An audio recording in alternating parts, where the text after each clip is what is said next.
Tune in to nostalgia. Tune in to now. Golden Radio Hour.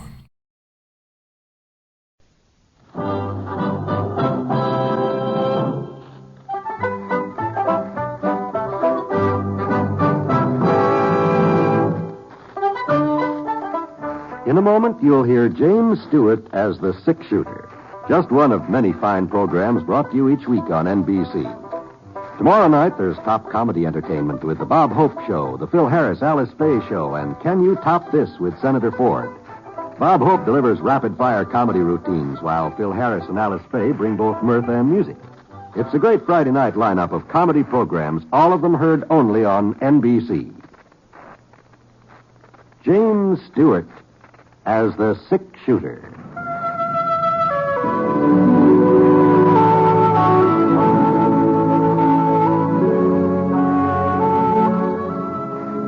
The man in the saddle is angular and long-legged. His skin is sun-dyed brown. The gun in his holster is gray steel and rainbow mother of pearl. Its handle unmarked. People call them both the six-shooter.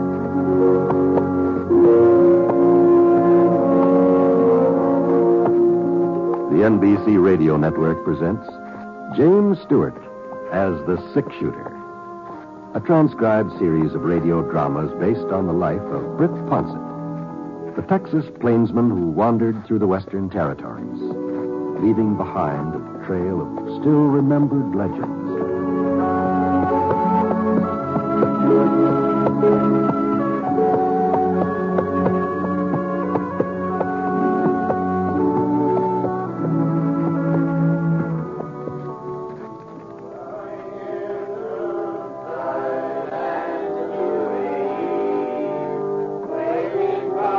Attended a Tuesday evening choir practice in quite a spell, but when Reverend Broom stopped by the Tropical Ranch where I was working and asked me if I could manage to take part in this week's rehearsal, well, I sure couldn't see how to do any harm, so bringing in the sheaves, we shall come rejoicing, bringing in the sheaves. Anyhow, there we are. About 10 of us all gathered around at John Farley's General Store, it was. You see, the town of Easter Creek didn't have a regular church building yet. They held their services and social affairs in the Mercantile while they went ahead trying to raise money to put up a community church. It was during the second verse of Bringing in the Sheaves that things started sounding a little peculiar, sort of like the voices and the music were sort of traveling different trails. At first I thought it was me. I never had been exactly what you'd call melodious, but then the other folks were beginning to have their troubles too. And holy smokes, it just was getting terrible. And finally, Mrs. Peebles, she was the organist, she just threw up her hands and stopped even trying to play. I simply can't. No, Elvira. Heaven knows I've tried. I've done my best. But this organ just won't play anymore. Well, we'll have Mr. Farley take another look at it, Elvira. I'm sure he'll be able to get it back into shape. There's nothing Mr. Farley can do. Or anybody else. It's plain wore out. You can't expect a thing to last forever. Oh, no, of course not. Seems to me that after all this time, something could have been done about buying a new organ. When I donated this one to the congregation, I didn't suppose I'd have to go on playing it all the rest of my life. But apparently that's what's expected. No, there's no need to upset yourself, Elvira. Well, I can't help being upset. I say I can't help it. How do you think I feel every Sunday? All those sour notes, and that wheezing and whining. Folks are beginning to think that it's me, that it's my playing. Well, I've been humiliated for the last time, and I won't go through it again. But Elvira, we gotta have music for Easter services. Music? Well, you certainly don't call that music, do you? Good night, Reverend Broom. Somebody get back. All right, everybody. Give me your attention, please. Attention, folks. Quiet down now, please. Quiet down. It appears that matters have come to a serious crisis. It's bad enough for a town by the name of Easter Creek not to have a proper building for Easter services. But to be without an organ and an organist, well, it's a disgrace, a positive disgrace. Now, we mustn't blame Miss Peebles. That instrument has seen its best days, there's no doubt about it. So I propose that we take immediate steps to purchase a replacement. Just one thing, Reverend Broom. Yes, Sheriff. Where's the money coming from? Well, now I've given that matter serious thought, Sheriff Appleton, and there seems to be only one possible solution to the problem. We'll just have to borrow from the building fund. That's sort of like robbing Peter to pay Paul, isn't it? No, not exactly. Seeing as how we haven't reached our $1,000 goal anyway, well, the money's just sort of lying there. No, I don't know about that. Just how much do you figure a new organ will cost, Reverend Broom? Well, I've done some investigating in the field, Mrs. Appleton. Last month, when Elvira's foot went through the pump pedal, it seemed like the situation was coming to head. The church over to Whitefield purchased a new organ just last Christmas, and they're willing to sell us their old one. It's used, of course, but it's still in excellent repair. And they're only asking $95. $95? No. I'm afraid that's a bit more than we can afford, Reverend. We must have at least $95 in the building fund. We've been putting money aside for the last year. No, we ain't. We got $42.50. That's the total. Up to and including $3.65 from the Cake Bazaar a month ago. $42.50? Yep. I just had no idea. We're shy over $50 from what it would take to buy the organ. And there just isn't any way we could raise it.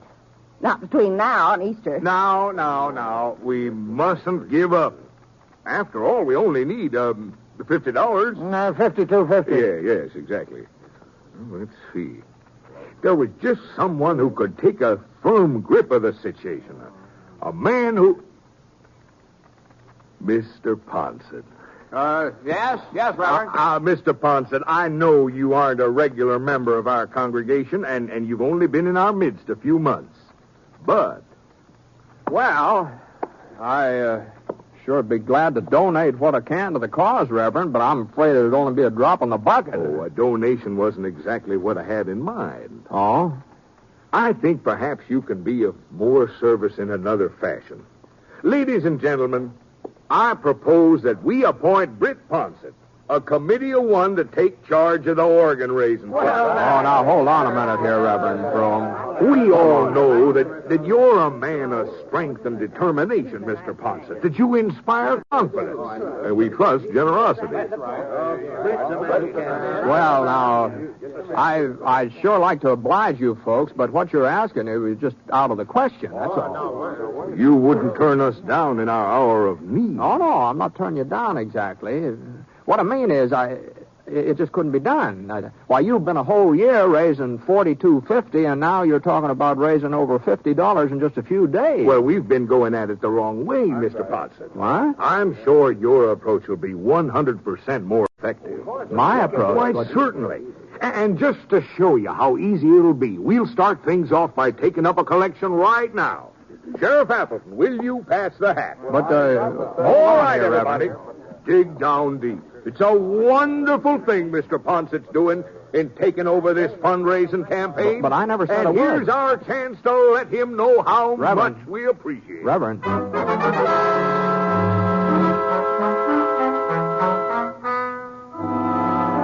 Well, the sheriff finished passing the hat and poured it out on the table, and Reverend Broom counted it, $2.50.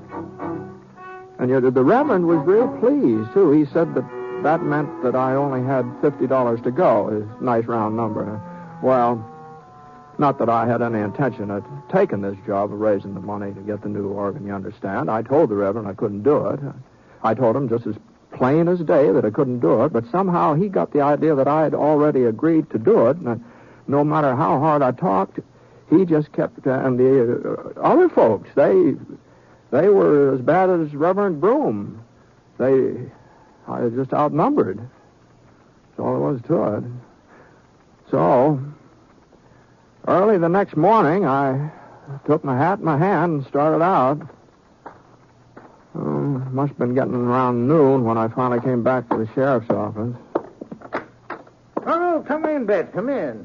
Morning, Abner. Oh, how's everything going? You been out collecting? Yeah, I've been collecting. Well, $11. That's what I got so far. $11, huh? That's remarkable, Bet. Simply remarkable. But the trouble is I've already asked everybody in town. Uh-huh. Except you, that is. Oh, well, I suppose I could give you $1, but don't forget I was in on the collection at choir practice. You ain't serious, Brett. You don't mean you really ask everybody else? As a matter of fact, there is one area I sort of skipped over. Oh? Well, those cabins over east of the creek and the ranches out that way. I haven't visited them yet. Well, you'd just be wasting your time if you did. I would, Yeah, those folks wouldn't be very anxious to help out at church. Mess of thieves, cattle rustlers, every other kind of riffraff. Oh, is that what they are? Oh. Oh, well, now, that's just a general census of opinion. Of course, if I could know for certain that we had any actual outlaws living around Easter Creek, if I was positive, that is, well, it'd be my duty to arrest them. I see. Uh-huh. But the fact is, they ain't caused any trouble here in town, none of them. I can't go around arresting people on rumors. Well, can I, Britt? Yeah. I understand Red Eye Kirk has a place somewhere east of town. Is that right? That's hearsay, Britt. Pure and simple hearsay. Oh, I see. Why, you don't think I'd let a notorious gunfighter like Red Eye live right here under my nose, do you? Well, it's too bad he's not in these parts. Oh? No, I was thinking I might like to pay him a little visit. Well, what on earth for? Well, as long as he's not in the neighborhood, I guess it doesn't matter. Kind of a shame, though. Oh, well, now, if you're really anxious to... what I mean is... Britt, they do say there's a fellow who somewhat resembles Red Eye. He's got himself a cabin just this side of Deer Mountain. Just this side of Deer Mountain, huh? Now, wait a minute, Britt. Wait a minute. What in Sunday do you want to get mixed up with Red Eye Kirk for? What's he got to do with raising money for a new organ? Well, he probably won't have anything to do with it, but it's just that I don't want to leave any stones unturned, you see. So long, Abner.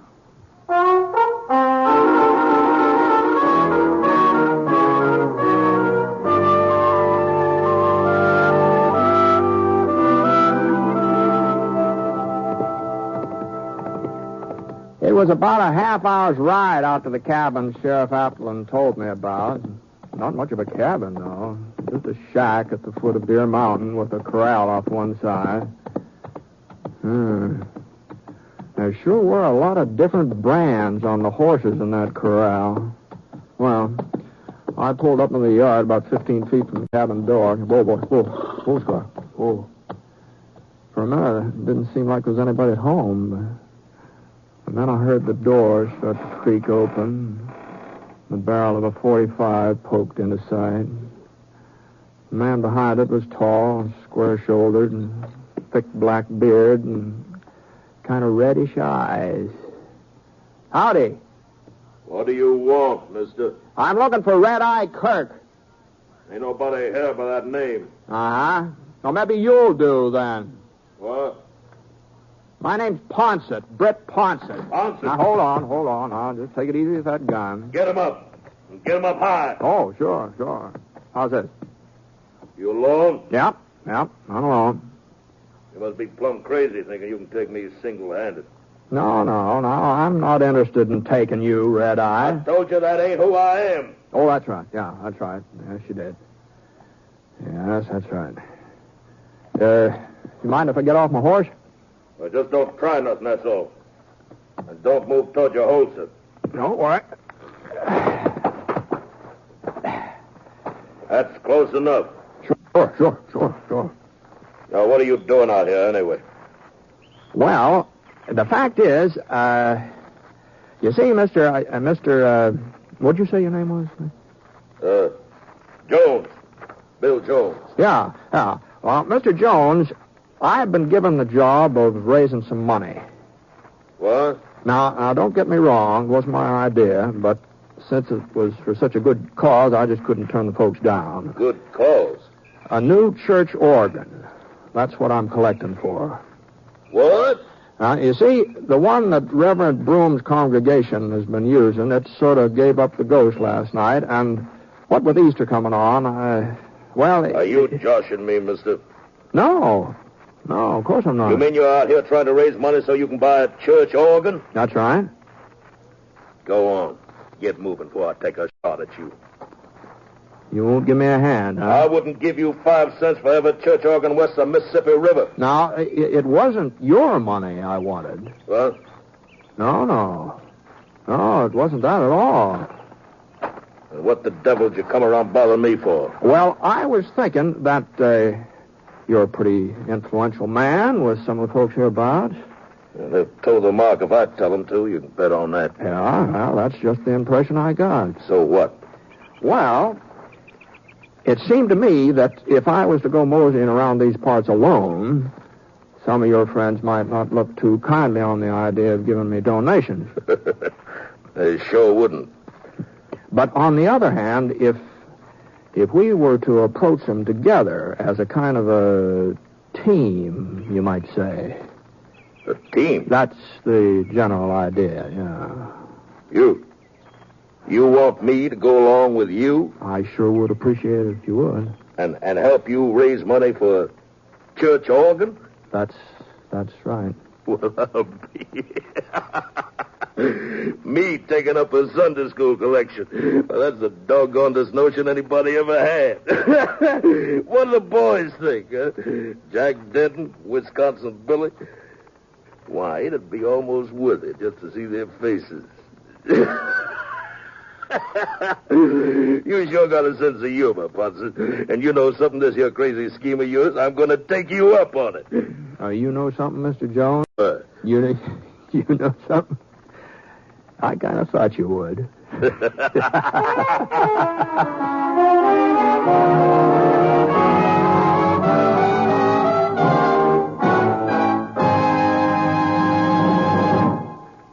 You are listening to The Six-Shooter, starring James Stewart as Britt Ponsett, the Texas plainsman whose name has become a legend throughout the great Southwest.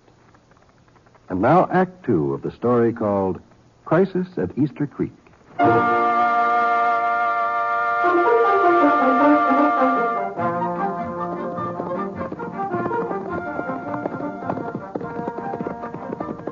Well, the first place we came to was a farmhouse about a quarter of a mile south of Red Eye's cabin. At least it had been a farmhouse once. There sure wasn't any crops growing in the vicinity now. The porch sagged off at a slant, and the windows were stuffed full of papers and rags. Even the front door looked like it was about to slide off its hinges. The place really looked deserted, but Red Eye gave me the nod, and we pulled up and dismounted. Old Red Eye, he had a great big grin as white as a full moon spread all over his face. Been there ever since we started off. Hey, Denton! Get out here, Denton! It's me, Red Eye. Well,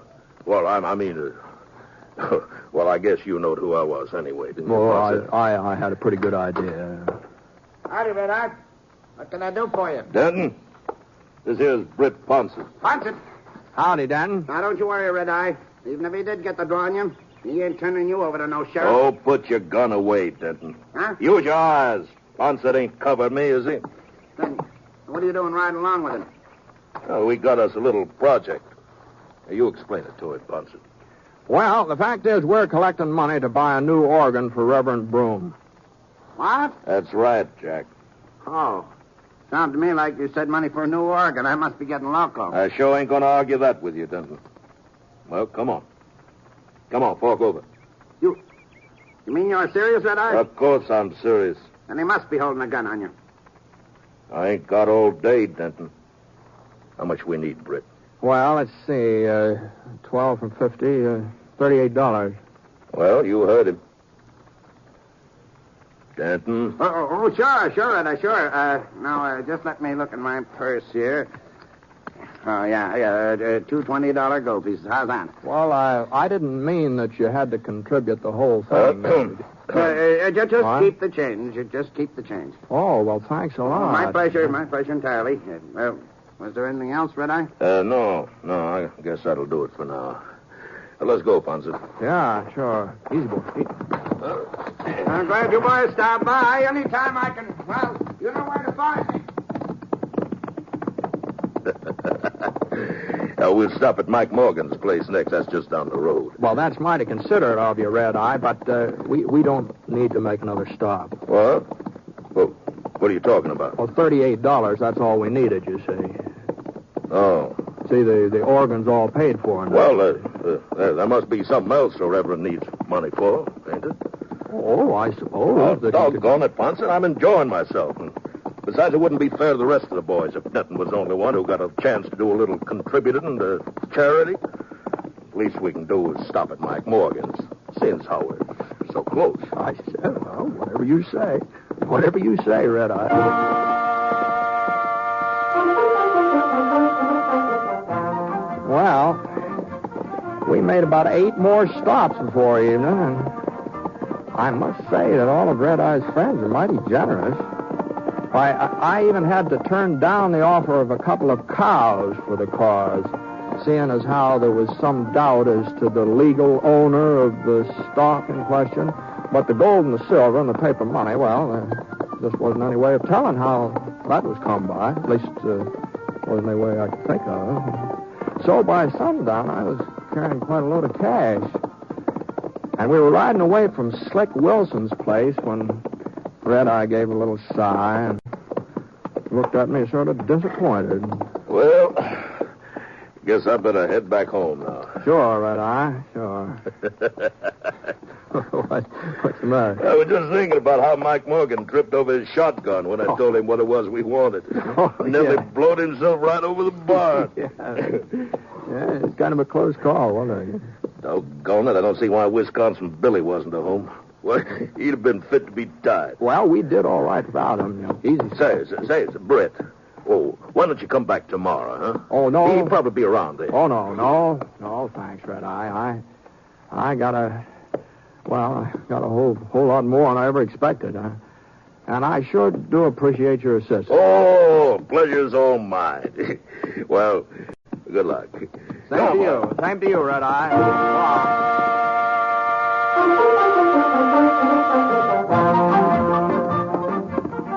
It was about an hour's ride back to town, but before I'd gone more than halfway, I got the feeling there was somebody following me. I sure didn't like it either. Not with all this money I had in my saddlebags. So I gave Scar a little touch of the spur. Come on, boy. Come on, let's go.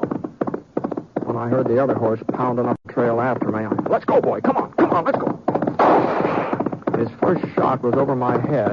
There wasn't any point in trying to outrun him, Scar being as tired as he was. So I slid out of the saddle and I rolled over behind a rock. He was still coming, so I eased my gun out of the holster and inched up to get a look at him. He was a big fella, holding his revolver loose in his hand like he didn't figure on using it. Well, I didn't figure on letting him rob me either. I waited until he was about even with the rock where I was hiding. Then I stood up. Drop it!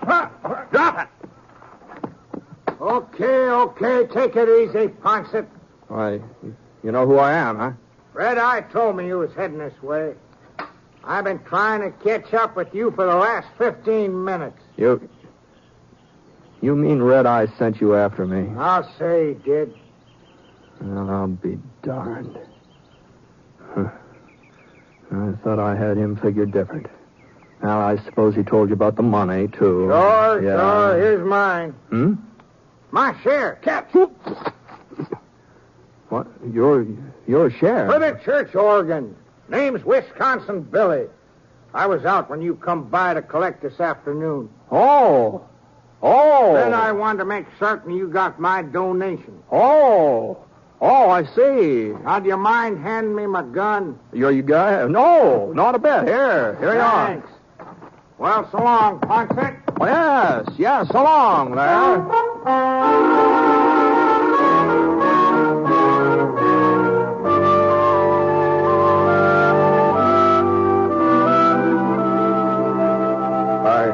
I simply can't believe it, Mr. Ponset. There must be over $1,000 here. Just about, Reverend, just about. Enough for the organ, enough to build a church, too. Yeah? Well... Mr. Ponset. Yeah? Now, you mustn't think me ungrateful, but I'm afraid we can't accept this money. What? Well, you see, Sheriff Appleton told me where you got it. He did, huh? Now, mind you, I don't have any objections myself. I think when help is offered, it should be accepted, irregardless of the source. But some of my people, they aren't quite so broad-minded.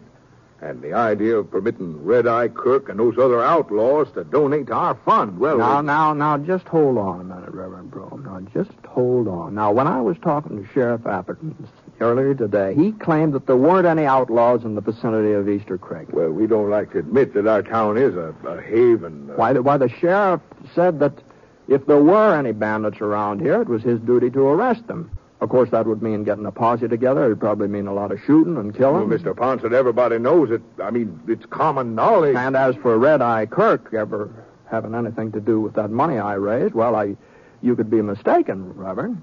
But you were seen riding along. Well, it looked like Red Eye. Didn't Sheriff Appleton ever tell you about the fellow that lives out near Deer Mountain who's supposed to be the spitting image of Red Eye Kirk? Didn't he ever tell you about that? Now, Mr. Ponset. No, even if some of those fellows on the other side of the creek are sort of outside the law. Now, I'm not saying they are, mind you, but even so, accusing them of being criminals, it might stir up a whole lot of trouble. That's true, of course. And besides, Sheriff Appleton says they're law-abiding citizens, and he's your duly elected sheriff. He sure ought to know. Well, night, Reverend. I'll see you in church.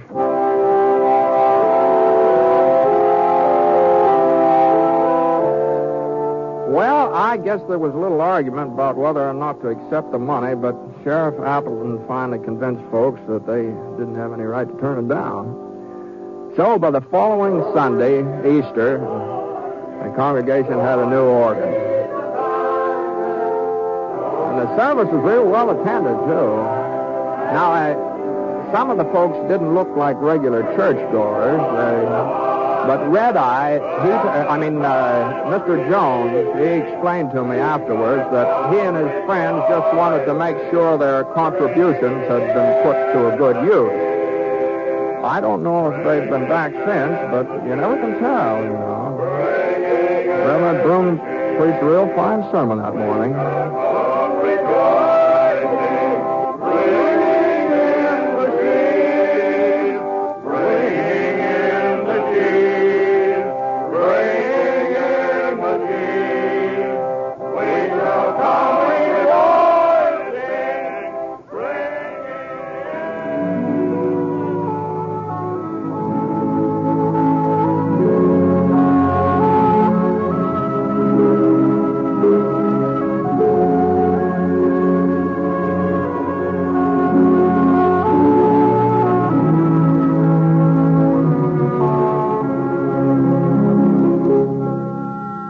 Six-Shooter is a transcribed NBC Radio Network production in association with Review Productions. It is based on a character created by Frank Burt and is written by him.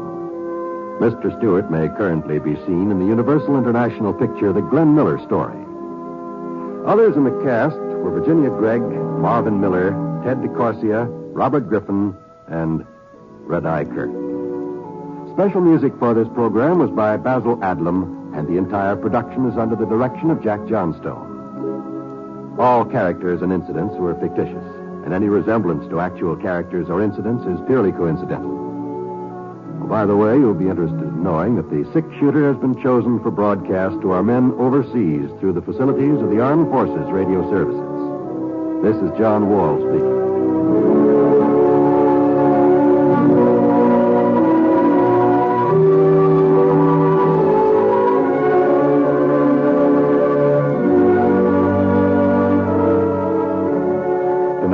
Truth or Consequences with Ralph Edwards on the NBC Radio Network.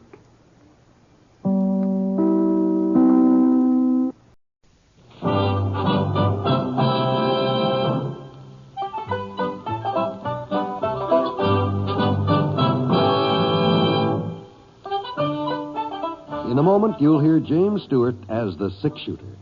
Just one of the many fine programs brought to you Sundays on NBC. Later this evening, listen to the NBC Star Playhouse with your favorite stars. Hear Meet the Press with guest Roy Cohn in a newsworthy broadcast. And be sure to keep tuned for the dramatic story of communism in America on Last Man Out. It's a wonderful lineup of great programs, all of them heard only on NBC. James Stewart as the six-shooter.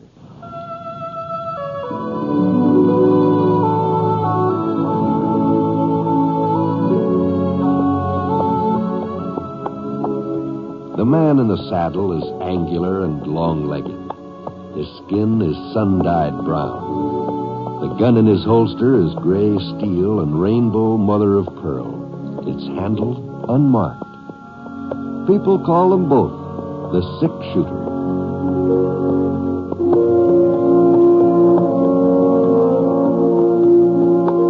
The NBC Radio Network presents James Stewart as the six-shooter, a transcribed series of radio dramas based on the life of Britt Ponsett, the Texas plainsman who wandered through the Western Territories, leaving behind a trail of still-remembered legends.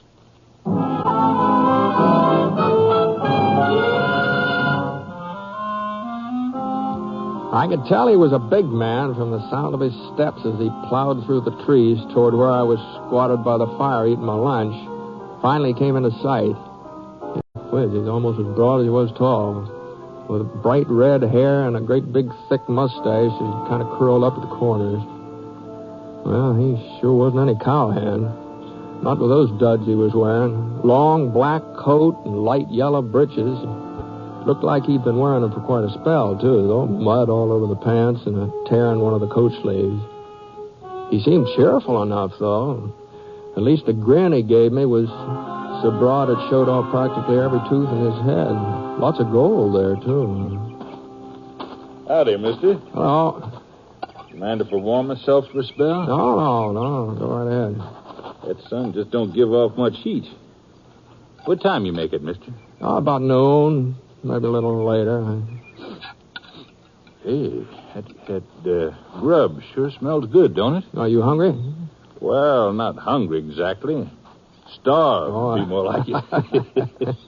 Why, you help yourself to what's left of those beans over there. Well, thanks, mister. Thanks a lot. Worked up quite an appetite since breakfast. You traveling on foot, huh? Yep. Not from choice, understand? Not from choice. Oh, yeah. Had me pony. Finest little roan you ever saw. I lost him, though.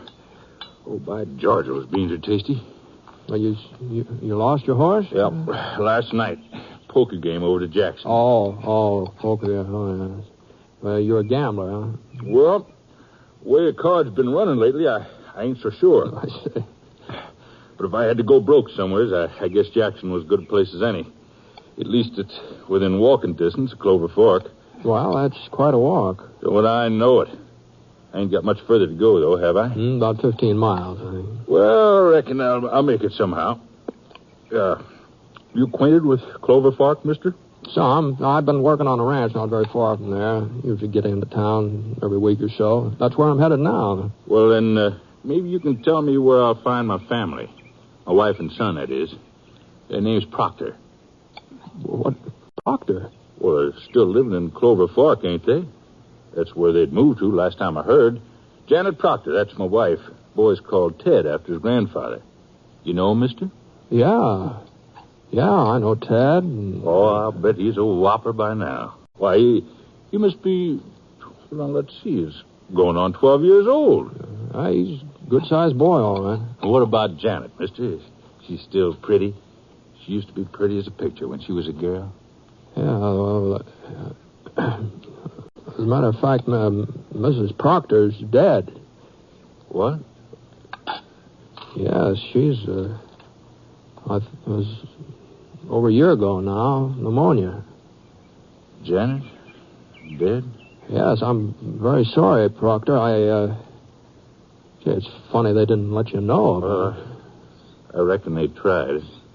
I ain't an easy man to reach. I keep moving around. Yeah, well, to tell you the truth, I didn't realize that Ted's father was still alive. I sort of got the impression that you were dead. Poor Janet. She sure never had much of a life. It was my fault. My fault more than anybody's, I guess. But I just couldn't do no different. I tried to settle down, get a steady job. It didn't work out. Some men aren't meant to stay put. Yeah? Now, it wasn't that I really left her, you understand. At first, he used to come back whenever I had a winning streak and got some money ahead. And as time went on, I kept staying away longer and longer until, well, it's been 7, 8 years now. She wasn't living in Clover Fork when I last saw her. She told me she was fixing to move there. I thought sure I'd be around this part of the country before now, but hell, there always seemed to be another card game to keep me away. Mm-hmm. Well, Ted's all right, you said, huh? Yeah, oh, yes, he's fine. Last time I saw him. Who's looking after him now? Well, your wife's sister. He's been living with her the last year. Amy? Why, well, she's just a girl. Oh, she must be getting on to 30. 30? Well, ain't she married yet? No, there's talk, though. Fred Baker, a real nice fella. He owns a ranch right outside of town. Well, how's Amy managing? She don't have no money. Well, I guess you didn't know it, but your wife had built up a pretty nice little dressmaking trade, and Amy took it over. Woman folks say she's real handy with a needle. Oh. Ted does his part, too, odd jobs after school, things like that. Oh, you'll be real proud of that boy. Yeah, sure. Well, I guess I'd better be moving along. Well, I'll just clean this kettle out with some sand here. I'd like to offer you a ride into town, but my horse is losing a shoe. I don't think you could carry both of us. Oh, that's all right, mister. That's all right. Yeah, thanks for the grub. Oh, don't mention it. Say, well, doggone it. I don't know your name, do I? Oh, it's Ponset. Not Britt Ponset. That's right. Well, I always figured I'd be meeting up with you someday, the way the both of us keep moving around. I'm real pleased to meet you, Mr. Ponset.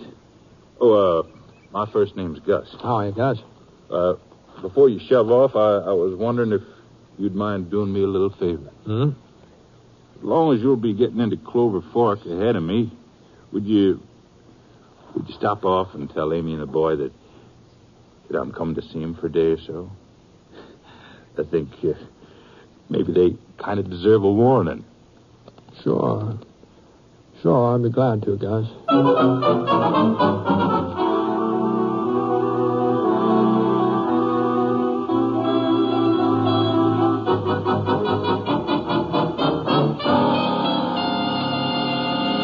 Fred, it isn't fair. He's got no right to come here. Not after all this time. Well, Amy, he's Ted's father. He was Janet's husband, too.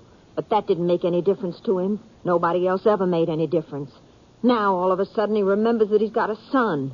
Why didn't he ever think about Ted before? No, don't get yourself all upset over it. He's only passing through. He'll just be here a day or so. That's what he said. What will it do to Ted? He thinks his father's dead. He would. Oh. I had to tell him something, Britt. When Janet was so sick, he got the idea that if his pa was here, she'd get better. I could hear little Teddy praying. Every night he prayed that his father would come home. And when he didn't, and Janet died, well, I told him Gus was dead. I said that was why he hadn't come. And for all I knew, it was true. For all I knew, he was dead. Well, I'm not saying I blame you, Amy, but Proctor's on his way into town, so if you want to explain to Ted, He isn't even here. He had some errands he was going to do for me on his way home from school. I imagine he'll... Oh, that'll be Mrs. Peters. I promised her I'd have a dress ready for tonight, and it's barely started. Oh. Hello, Amy. What, Gus? You were expecting me, weren't you? Yes, but not yet. Not so soon. Britt said you wouldn't be here until later. Well, made better time than I expected. Sodbuster give me a ride in his wagon. Oh. Well, come in. Howdy, Mr. Ponset. Nice seeing you again. Hi, Gus.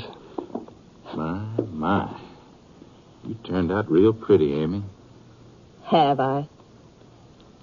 Well, I think maybe I'd better be getting along. There's no reason for you to go, Britt. No, I have to get me a room for the night. Now, you and Gus have things to talk over. We don't have anything to talk about. Now, Amy, I know how you must feel. You don't know how I feel. You couldn't know. It wasn't pneumonia that killed Janet. When you left that last time and didn't come back. When she didn't even hear from you. That's what killed her. Well, I couldn't help myself, Amy. It wasn't that I didn't love Janet, but... Oh, go away, please. Leave us alone. Ted believes that you're dead. It's better that way. He believes I'm dead? Oh, don't make him go through the same thing Janet did. Always wondering where you are, always worrying about you. Let him go on believing you're dead. Amy, you shouldn't have... I won't, Aunt Amy. I got the black thread you wanted and a piece of soft material, but... Hello, Teddy. You remember Mr. Ponset? Oh, sure. Hi, Ted. Just fine, Mr. Ponset. Ted. Ted, this is... I reckon your aunt's forgotten my name, son. Can't say as I blame her, seeing as how we just met up. It's, Parker. George Parker. I stopped by because I used to be a friend of your pa's.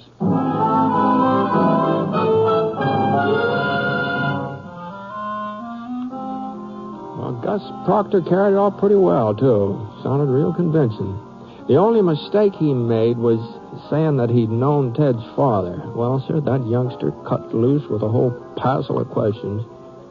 And from then on, Gus had a pretty hard time keeping up with pretending. He kept trying to leave, but it seemed that he just had to stay for supper. Ted wouldn't take no for an answer, and Amy, well, she had to go along with it. Finally, Gus agreed, but he made it plain that he wouldn't be staying in Clover Fork overnight. Well, I went over to the hotel and got myself a meal and my room.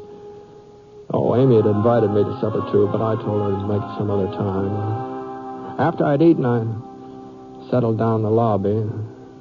The usual poker game was going on over in the corner. So I sat around for a while. And then just as I was getting ready to go upstairs, I saw Gus come strolling in. Good evening, Britt. I was hoping you'd not gone to bed yet. Yeah, well, I sure was thinking about it, Gus. How was the supper? Oh, it's first rate. Amy's a real fine cook. She's a fine woman, too, Britt. She's done a good job with the boy. Well, I never heard anybody say otherwise. You went on playing dead, huh? I must say I wrote myself a mighty pretty obituary. You did? Yeah. As far as Ted's concerned, he had just about the greatest father that ever lived. Mm-hmm. Why did you change your mind, Gus? Why didn't you tell him who you really were? Well, Amy was so set against it, and, I don't know, I figured maybe she was right. Ain't as if I was going to be with him or be hanging around town, but, Yeah? I did sort of promise to stay over another day. Oh? Well, the boy wants to go hunting tomorrow. It's Saturday. He don't have no school, and he ain't never been hunting with a man, Britt. I guess I owe him that much. Yeah, sure. The only thing is, if I'm going to stay over, well, I'll need me a little stake. Now, I'm not asking for a loan, you understand? Well, not without offering security. Anyhow, you noticed my stick pin, didn't you? Yeah, I noticed it. Wow, it sure looks like a genuine diamond, don't it? Oh, it ain't, of course. It's just glass, but I've moved fire. I really fooled more than one jeweler with that pin. So if I wasn't to claim it back, well, you could always get more than $5 for it. You wouldn't be out nothing. No, I don't know, Gus. $5 is a lot of money, you know. You'll have it back before morning. I will, huh? Sure. You see that game over there in the corner? Yeah. Well, not one of them fellas knows the first thing about poker. You can tell from the way they're holding their cards. Maybe so. I thought you said you were in a losing streak. Well, I was until tonight. Now I got the doggonedest feeling my luck has changed. Ted sure had his heart set on going to hunt. All right. Here you are. Here's the money. Thank you, Britt. Thank you. Here's the pin. Oh, you don't have to No, give sir. me No, sir. A business transaction is a business transaction. Now, here, you take it. Say, by the way, what did you tell Ted about yourself? I mean, about this George Parker you're claiming to be. Oh, I said I was a no-good, no-count, roving gambler. Oh, I see you did, huh? Well, I had to tell him some truth, didn't I? Yeah, I guess you did.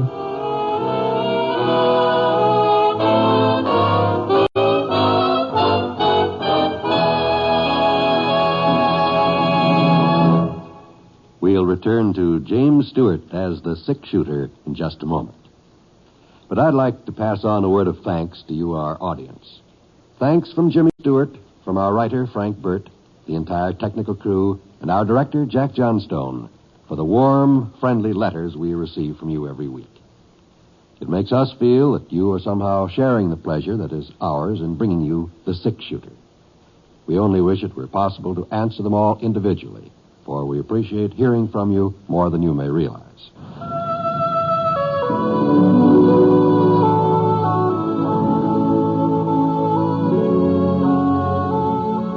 Now, Act 2 of The Six-Shooter, starring James Stewart as Britt Ponsett.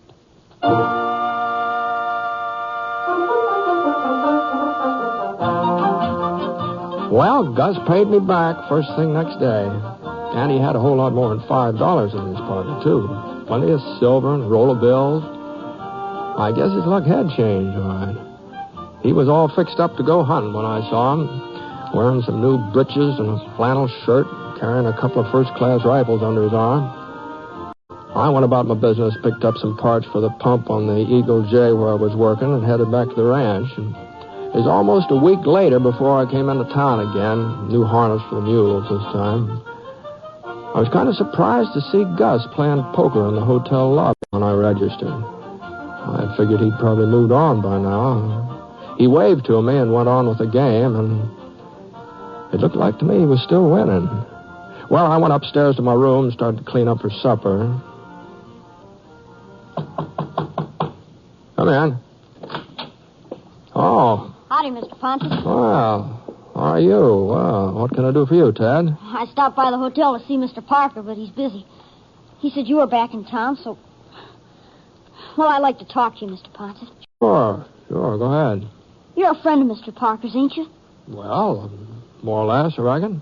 Well, I think he's getting ready to leave Clover Fork, Mr. Pontus. Oh? He told me he never stays in one place very long. Not more than a few days, usually. Mm-hmm. I'm going with him, Mr. Pontus. When he leaves, I'm going along. Oh, he don't know it yet, but I've made up my mind. I ain't never had so much fun in my whole life as I have since he's come to town. We've been hunting and fishing, and he even let me play hooky from school day before yesterday, so we could hire some horses and take us a ride out in the country. Oh, only don't you tell Aunt Amy. All right, okay. He must like me, don't you think? Well, it sure looks like it, doesn't it? He says he ain't got no family of his own. Well, I bet he gets lonesome. I bet he'd like having somebody with him. Well... He's just got to take me along. If he don't, I'll go anyway. I'll run away and I'll follow him, and I'll find him, too. Now, just hold on. Oh, it ain't that I don't appreciate what Aunt Amy's done for me, but I'm grown up now. I don't need a woman fussing and making me behave. I want to be like Mr. Parker. I want to move around and see lots of places the way he does. And I'll learn to be a gambler. I've watched him. I already know how to play poker. Some. Oh? Uh-huh. Well, most anybody can learn how to play it. Is learning how to win. That's a mite more difficult. Well, he never loses, Mr. Ponsett. There ain't nobody who can beat George Parker. Is that so? He's just about the finest man I ever met. Maybe not as fine as my pa was, but he was a friend of my pa, so Pa must have thought good of him, too. Uh-huh. I've been able to ask him about letting me go with him. I'm scared he'll turn me down. Of course, it wouldn't make no difference if he did. Like I said, I'll go anyhow. But, well, would you ask him for me? I mean, would you tell him what I've decided? Well, don't you think maybe you ought to talk this thing over with your Aunt Amy? Oh, first? that'd be just a waste of time. I know what she'd say, but it wouldn't make no difference. All right, Ted. I'll ask Mr. Parker. I'll tell him what you decided.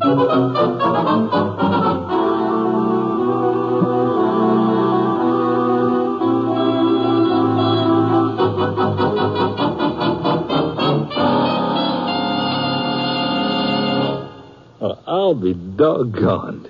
So he wants to go off with me, huh? Well, I guess that proves something.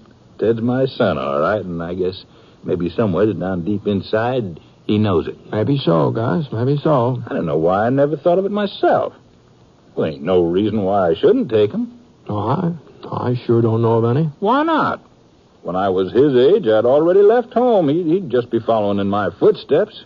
Except in this way, I'd be around to look after him. Yeah, and he's a pretty big boy. He must have had some schooling by now, probably enough. More than likely enough. Well, now, I don't know about that. Well, of course, it won't make much difference, Gus, as long as he's going to be a gambler. What? Oh, yes. That's what he's set his mind to being, a gambler. Well, he ain't going to be no gambler, Britt.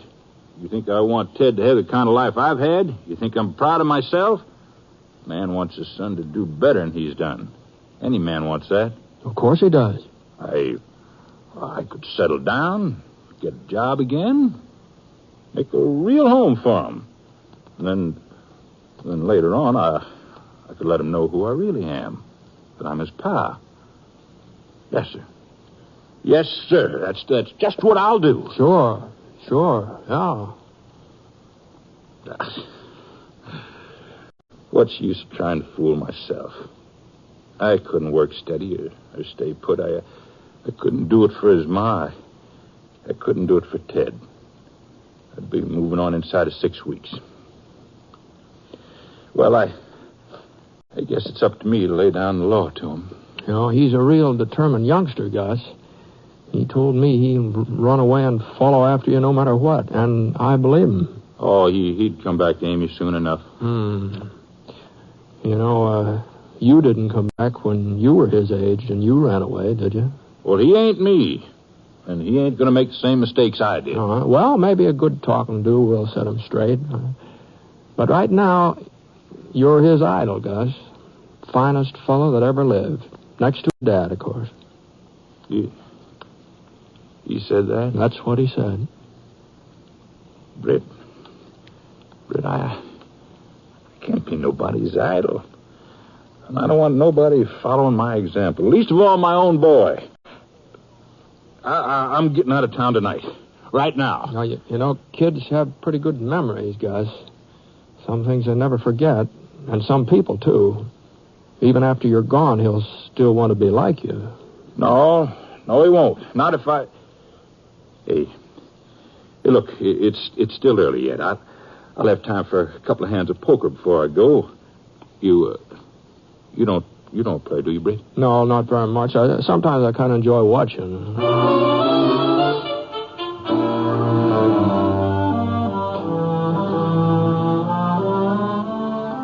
There was a seat open when we got downstairs, and Gus moved right in. Boys sure were anxious to have him play, especially Bart Finch.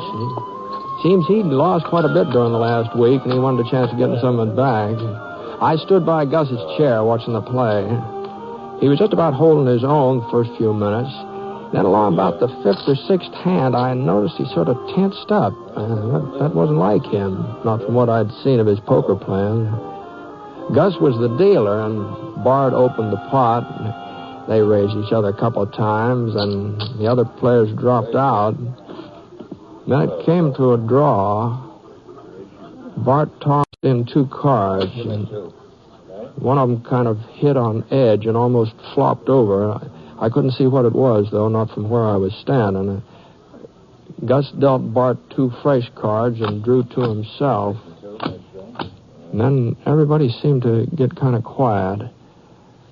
Bart made a $10 bet, and Gus raised him to $25. Bart came right back with another raise, and Gus upped it again. And, that pot got to be about, $300, I think. Whew. Well, finally Bart called. All right, Parker. What do you got? Well, let's see. Looks to me like about 2 pair. Huh. Well, that just don't happen to beat a full house. Well, it might. It might. Hmm? You see, Finch, I got 2 pair of jacks. What? There you are. 4 jacks. Keep away from them chips, Parker. Well, what's the matter? You're not cheating me out of this hand. You're talking crazy, Finch. Listen to me, boys. I threw in 2 discards. One of them was a jack. There's only 4 jacks in the deck. Oh, he's all mixed up. That must have been the last Well, hand. they're the discards. There's supposed to be 4 of them. 2 from me, 2 from him. There, now, what did I tell you, boys? Only 3. He dealt himself my jack. That's how he's been winning all week, too. That's how he got our money.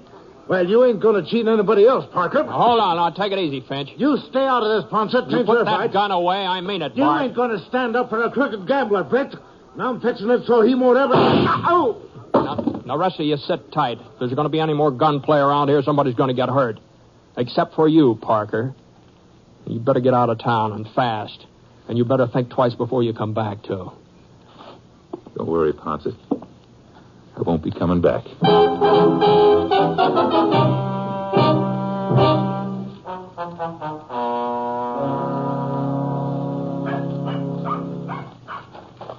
Mr. Ponset! Hmm? Oh, hello, Tad. I've been looking all over for you. It ain't true, is it? What they say about Mr. Parker? He didn't cheat at poker. He couldn't have. No, I'm afraid that's how it looked. I don't believe it. I won't. He isn't that kind of man. He just isn't. They Well, even say that you told him to leave Clover Fork and not to come back. that's right. Honest, Mr. Ponset? That's what I told him, Ted. You mean it really happened, what I heard?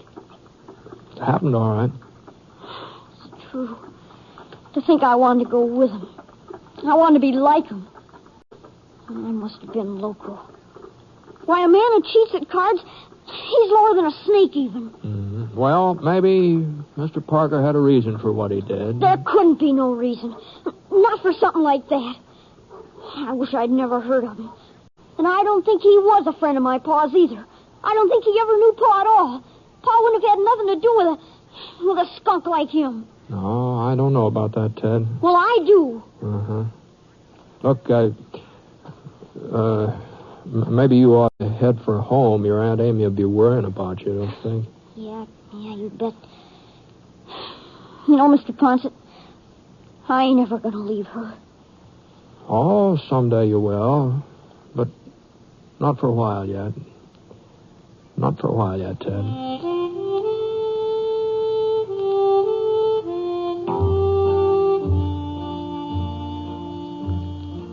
Well, it was plain as day that pulling a stunt like Gus did in that poker game, he was bound to be found out. Any card player would know that much, let alone a man who makes his living gambling. Of course, I told Amy what he'd done and why he'd done it. You know, he wanted to tear down that idol Ted had built up. And even feeling the way she did, well, she had to admit that maybe there was some good in him. She and Fred Baker, they're married now. So Ted's got a father to take him hunting and fishing. Everybody says Fred's as good to him as if Ted was his own son. I never have run into Gus Proctor again. But like he mentioned, we're both on the move most of the time, so it's more than likely we'll bump into each other someday. Anyway, I kind of hope so.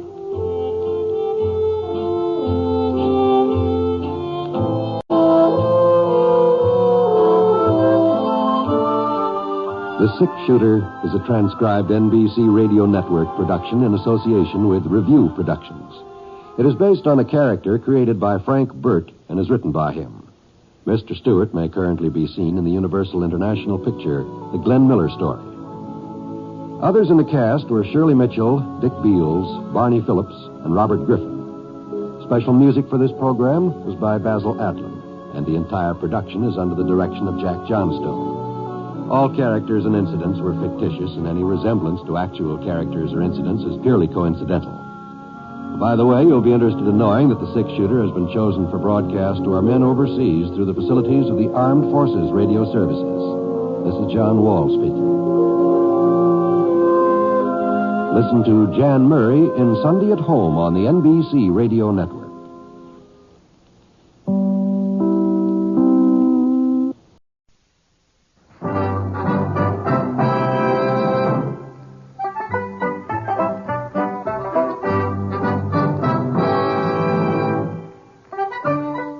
In a moment, you'll hear James Stewart as the six-shooter. Just one of many fine programs brought to you each week on NBC. Tomorrow night, there's top comedy entertainment with the Bob Hope Show, the Phil Harris, Alice Faye Show, and Can You Top This with Senator Ford. Bob Hope delivers rapid-fire comedy routines, while Phil Harris and Alice Faye bring both mirth and music. It's a great Friday night lineup of comedy programs, all of them heard only on NBC. James Stewart as the six-shooter.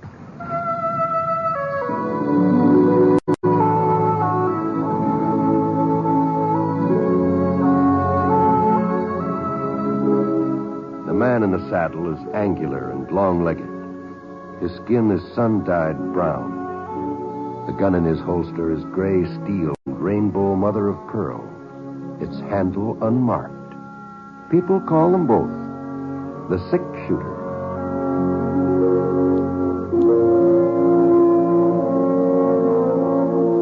The NBC Radio Network presents James Stewart as the six-shooter, a transcribed series of radio dramas based on the life of Britt Ponsett, the Texas plainsman who wandered through the Western Territories, leaving behind a trail of still remembered legends.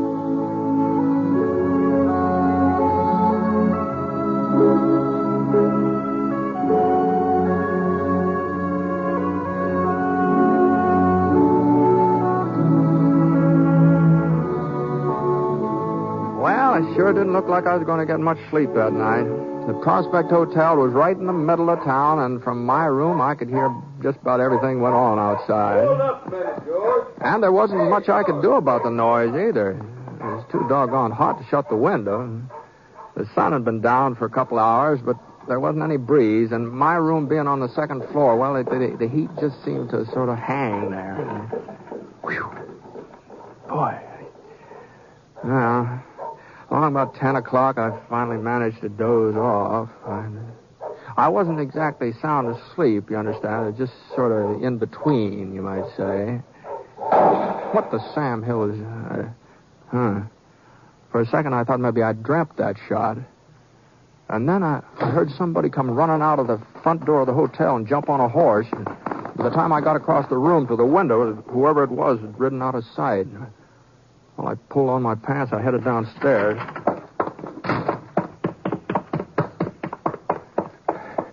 I was the first person to reach the lobby. Sid Tucker, he was the fellow who owned the hotel. Sid was standing behind the registration desk, hanging on with both hands. Hey, what happened, Sid? He opened his mouth to give me an answer, but the words just didn't come out. And he started to teeter a little bit from side to side, and then he toppled over. And when I got around behind the desk where he was lying, I saw the pink stain across the front of his shirt. It was getting redder every second. Anything wrong here? I thought I heard a shot. Britt? Well, it's Sid Tucker. You better get Doc Prince, quick. Well, sure. Oh, yeah, and get the sheriff, too, if you can find him, will you?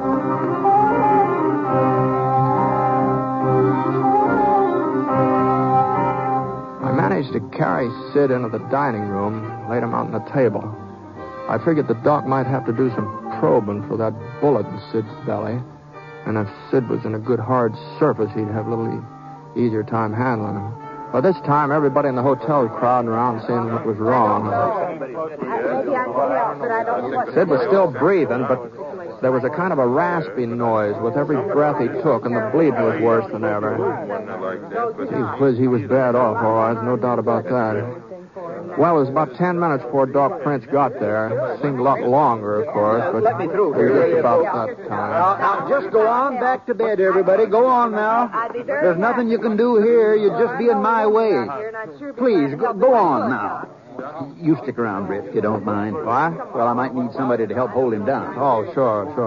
Sid's going to be all right, ain't he, Doc? Well, I haven't even had a chance to examine him yet. Oh, now, come on, folks. Outside. Please, outside. I'll let you know what his prospects are as soon as I find out myself.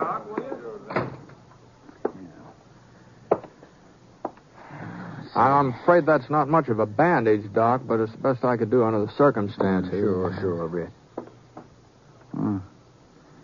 Looks like the bullet may have hit a kidney. Now, I told you folks... Oh, hello, Sheriff. Howdy, Doc. Britt. Oh, Sam. How is he? Not good, Sam. Not good at all. He's lost a lot of blood, and he's hemorrhaging pretty bad. Mm-hmm. You around when it happened, Britt? No, I heard a shot and I come downstairs as fast as I could, but he was alone when I got here. Stop it. Well, I'm not going to be able to do any digging for that bullet now. It's in too deep. Listen, it sounds like he's coming to. Yeah. Doc, is it all right for me to try and talk to him? Well, I reckon it won't make much difference one way or the other. Now, Sid. I got an awful pain in my belly. What? Here, now, you just lie there easy, Sid. Don't do no moving around. Hurts bad, Doc. Awful bad. Yeah, now, you've been shot, Sid. Shot? You remember anything about it? No, Sheriff. I'm afraid I don't. Oh, yeah, I recollect. Yeah? He told me to give him the box. The tin box with the money the folks asked me to keep for him. You know who it was? Your money, Britt. Your cash is in that box. 50. No, don't worry yourself about that. Did you recognize him, Sid? What? The fellow who shot you. Did you get a look at him? John Stringer. Stringer, huh? Must have been him. Leastways, he sure resembled that fella on the wanted posters on the wall here. Sid? He's not going to answer no more questions, Sam. Yeah. You think it was Stringer, Sam? Well, could have been. I didn't know he was in these parts, but it's a kind of hold-up murder he's pulled before. Yeah? Guess there's only one way to find out for certain. Let's go, Britt. What? Pick up his trail if we can. Yeah, but... You'll come with me, won't you? Well, sure, Sam, if you think you need me, but there are plenty of local residents who make up a posse without... I'm not taking a posse, Britt. Might be morning before I could get one together, and by then his trail would be cold. Stringer rides alone, usually. I reckon the two of us can handle him. Your horse in the stable? Yeah. Well? All right, Sam. I'll get Scar and meet you out in front, huh?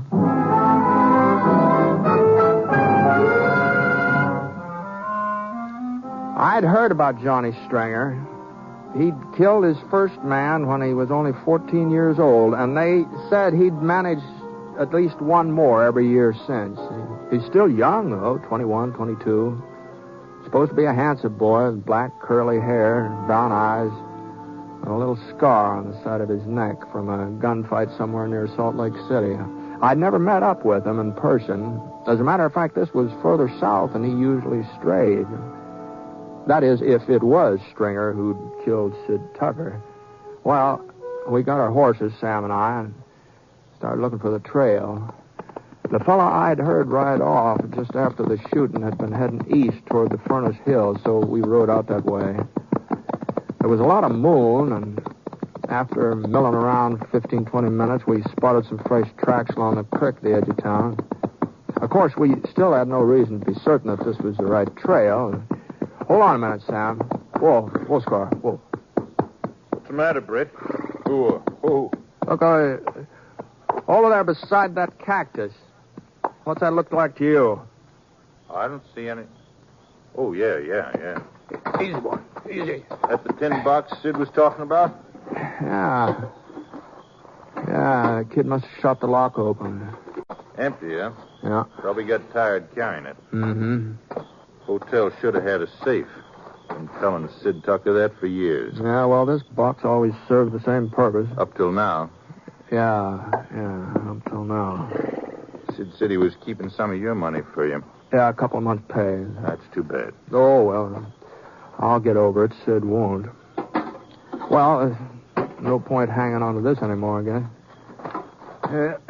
At least we know we're on the right track, Britt. Yeah, that's something. All right, Scar, let's go.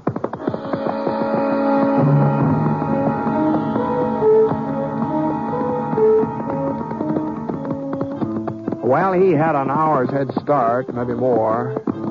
And we had to take it pretty slow to be sure we wouldn't lose the trail. So it didn't seem like we had much chance of catching up to him. Not very soon, anyhow. But then, just about dawn, when the eastern skies started to show a few slivers of orange and yellow, those tracks we were following took on a different look. Britt, Uh-huh. you see now? Something must have happened to his horse. Yeah. Feels like maybe he went lame. Yeah, sure does, doesn't it? You see here, Britt? You see? Oh, boy. Oh. Must have stopped to rest for a spell. Mm-hmm. Come on, boy. Don't seem like it did much good, though. Horse was lamer than ever when they started up again. He couldn't have been making very much time from here on, that's for sure. Yeah. Better keep our eyes open. Might be running into him any minute.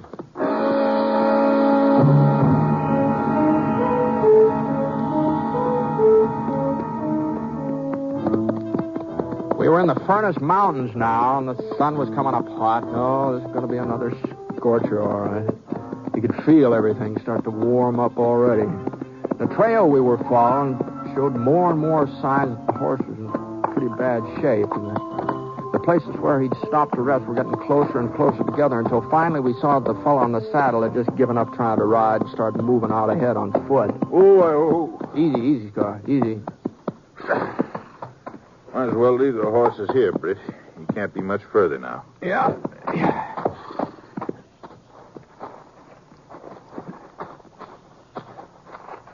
Sam.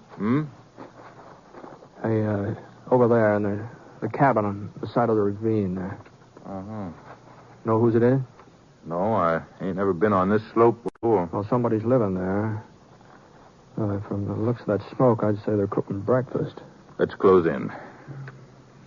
We started up the side of the ravine, moving slow, keeping to the rocks for cover. It wasn't until we were about 20 yards away that I noticed the barn. Sitting in front of a clump of trees across a little clearing. We swung a little to our left. If we could just get over to the barn without anybody seeing us, then we could move into the cabin itself. But we were still in a place, and we had to get past that clearing first. He ain't spotted us, Britt. I guess not. If he's really here. Look at those tracks leading into the barn. Same horse we've been following. I'd stake my life on it. Yeah, they do look kind of familiar. Best thing we can do now is rush the back door to the cabin. If it's unlocked, we can be inside before he even knows what's happened. If it ain't, we'll have to shoot our way in. All right, Sam. You're calling the turn. It was about 30, 40 feet from the barn to the cabin itself. Sam rocked back on his heels, and he gave a lunge forward. He was a big man, but he sure couldn't move plenty fast. All I could do was keep up with him. The back door was unlocked, all right, and we charged inside like a couple of Texas steers. Get your hands up. Get them up quick. Mother, the careless. Well, who are you? Who are you? What are you doing here? Why'd you break in like this? We don't mean any trouble, miss. Then why did you come? You think to rob me, no? Well, I have nothing to steal. You have picked the wrong cabin, senor. Yeah. Sort of looks like maybe we have.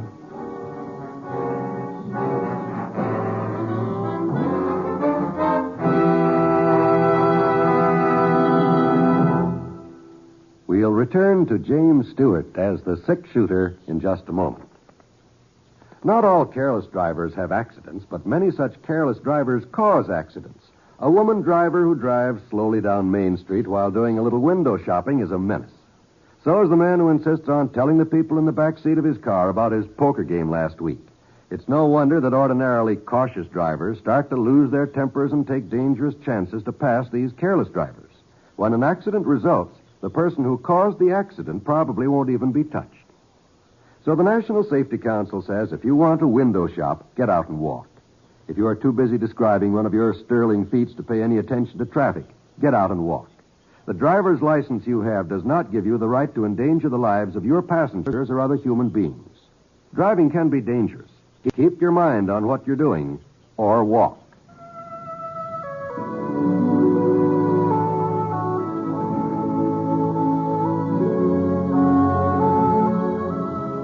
now, Act Two of The Six Shooter, starring James Stewart as Britt Ponsett.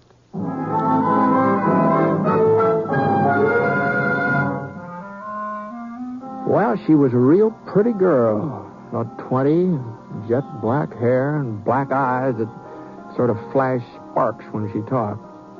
At least they were flashing sparks at us for a while. But finally we managed to get her quieted down. We explained that we weren't trying to rob her. We were just looking for an outlaw who was somewhere in these parts. No. I have seen no one. You're sure about that? See, there has been nobody. Last night, last week, nobody. You live here all alone?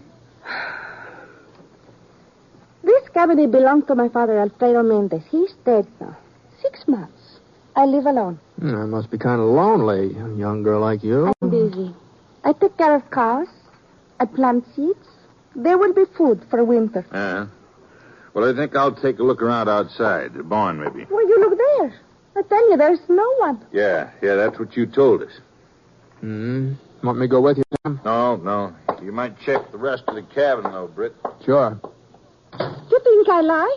You think I would protect this bandito you tell me about? I am Maria Gonzalez Mendez. I do not lie. All right. Now, don't get excited, Maria. If he should be in this neighborhood and you didn't know about it, well, it'd be for your own good if we turned him up, wouldn't it? Wouldn't it? See, I guess so. But your friend, he does not trust me. Well, Sam's a sheriff. He can't afford to take chances. You mind showing me the rest of the place here? If you like. This is the main room. You call it the parlor. Uh-huh. Here is where I sleep. What's that door over there? The bedroom of my father. Oh. Okay. It is still as it was when he... Yeah. You're satisfied? I'm satisfied Stringer isn't in the cabin, Maria. You're like your friend. You do not trust me either. Why would I hide this man if he's what you say he is? I sure don't know. He killed someone last night? That's right. You did not see him do it? No, but the man he shot, well, he recognized Stringer. Stringer? It is a funny name. Yeah? I never heard of him. Well, he's pretty well known. This isn't his only killing by a whole lot.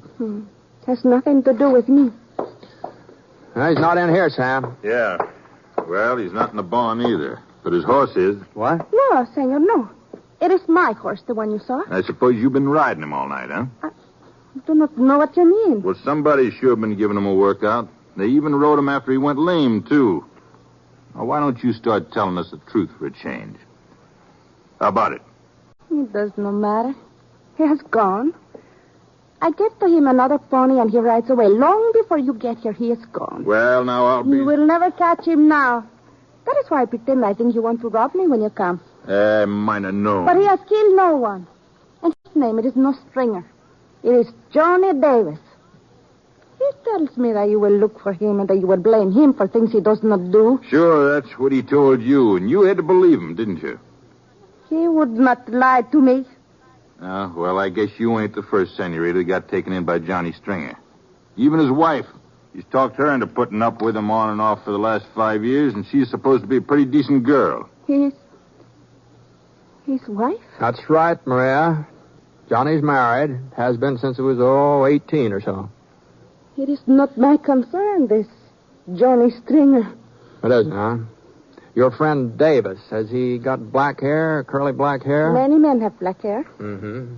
And many men don't have a scar on their neck. Right here.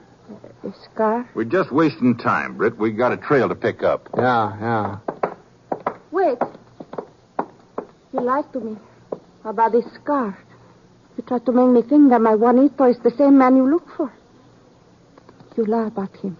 I told you the truth, Maria. But he could not be married. No, it is not so. He's promised to marry me. How long has Stringer been staying here? No, senor. He's not Stringer. His name is Davis. Johnny Davis. How long has he been here? 2 weeks. He stays in my father's room 2 weeks. I find him with a bullet in his leg. He's hurt. I make him well. He says he loves me. Yeah. He goes yesterday to arrange for the wedding. He couldn't marry you, Maria. If he did, it wouldn't be a real marriage. No, senor, no. He says he loves me. It is so. I feel it in my heart. If he does not have love for me, I would know. Britt, Yeah? he's got a fresh horse. We'd better get moving. Yeah, sure. Come on. Here is the horse, senors. What? The man with his car, he has no horse. Where is he, Maria? You try to fool me that he is married, that he has a wife. You make this up to fool me. Where is he? The barn. But I already... The loft of the barn, that is where he hides, the loft. Now I have told you the truth. You must... Yeah? You must tell me the truth about Johnny. There's no reason to fool me any longer. You must tell me the truth. But it is the truth, Maria. All of it. And I'm sorry. You ready, Britt? Yeah, I'm ready. We walked outside. We didn't draw our guns. We just strode along as though we were going to go right past the barn. And when we got even with the door, Sam nodded and we took a couple of quick steps and pressed flat against the building. Stringer? We know you're in there. Stringer! Sam waited a minute or so, and then we started inching toward the open door. I took my cue from him, and I started moving in the opposite direction. Well, he was up there all right. And he was in a good position to cover that door, too, if either one of us so much as got near it. We ain't no hurry, Stringer. We can wait. You wait a long time, mister. Sam? Yeah. Is there any other way of getting inside? Round the back, maybe? There's a window, but it's too small to crawl through. Isn't that he's using up a lot of bullets? Trouble is, we don't know how many loads he's carrying. Yeah. Guess we'll just have to try smoking him out. Ain't no breeze. Ought to be safe enough. What about the horse? He's just inside the door. He ain't tied up or nothing. He'll come out before it gets too bad. Okay. I'll go around and back. I managed to get to the rear of the barn by hugging the sides of the building and keep out of range. Every once in a while, I could hear Stringer get off another shot. But he was still aiming towards Sam, trying to make sure that we didn't rush him. I found some dry brush and pushed it up against the barn. And then I broke through the window with the butt of my gun. And that told Stringer where I was, and he sure didn't like it. I flattened down, and I stayed that way until I got a handful of brush burning. And then I raised up a couple of inches and then threw it inside. I didn't know whether it would catch or not. So I stayed there where I was so I could be sure. Yeah, I must have been lucky. It had hit some rags and papers. Anyway, a good steady stream of smoke was pouring out the broken window, and Stringer would have to start moving out pretty soon. He wasn't doing any shooting, so I made my way around the front again. The smoke was starting to come out the door, and the whole inside of the barn was filled up with it. Hey, look at that. You never know about a horse during a fire. Some of them would just stand right in the middle of it and not make a move to save themselves. But there was only one direction Maria's pony could head, and that was outside, so he finally put his nose down and he came galloping past. About a minute later, Stringer followed his example. He was holding a bandana over his mouth with one hand, and the other hand was stuck up in the air. We were both covering him, Sam and me. But it didn't look like we had anything to worry about. And then I saw a flicker of metal behind that bandana. But before I could do anything about it... What is it? What is it? She ran in front of us and threw herself in his arms. I figured you wouldn't let me down, honey. He pulled her tight against him, and the bandana fell away from the revolver he was holding. All right, gents, drop him. I said drop him, unless you want to shoot her in the back. Johnny. Drop him, I said. And I ain't going to wait much longer. Okay, Stringer. You too, mister. Now, honey, just stay close to me. We're getting out of here. Will you take me, Johnny? What's the difference? You take me to get married like you promised? Remember, Johnny, you promised me this will be our wedding. Sure, I remember, but we got other things to think about now. Where'd they leave their horses, Maria? Did they tell you? I got on my mother's white dress. The dress she was married. Yeah. At bracelet nice. The lace. I look very pretty, Johnny. Oh, shut up. What about their horses? Why don't you tell her you won't marry her, Stringer? That you can't, even if you wanted to. I wouldn't do a lot of talking if I was you, mister. Tell her about your wife in Utah and some of the other girls who helped you over a tight spot. You're not the first, Maria, not by a long shot. I warned you, mister. I told you. He says, why do you care, Johnny, if they are not true? But they are true. Aren't they, Johnny? I never said they was You true. don't have to say. I know. In my mother's white dress with the lace. I will not wear it today. What if I am married? That doesn't mean that we can't. Maria. For a second, I didn't realize what had happened. Stringer was staring at Maria like he'd never seen her before, and then he started to raise the revolver he was holding, his finger on the trigger, but he never finished squeezing it. He slid out of Maria's arms and fell face down on the dirt. It was a small knife with a fancy silver handle, buried deep in his back, right between his shoulder blades. You will want to take me with you now. Not Juanito. But I would like to change my dress first. I think I would like to wear the white one with the lace. After all.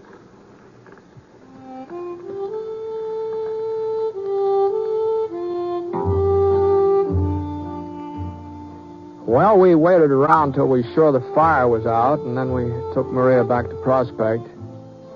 I don't know whether what she'd done was murder or not. Stringer was holding a gun on us. Maybe she saved our lives. And he sure had it coming to him. There wasn't much doubt about that.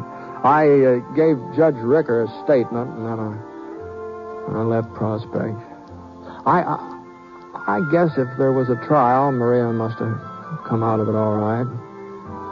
At least I hope so.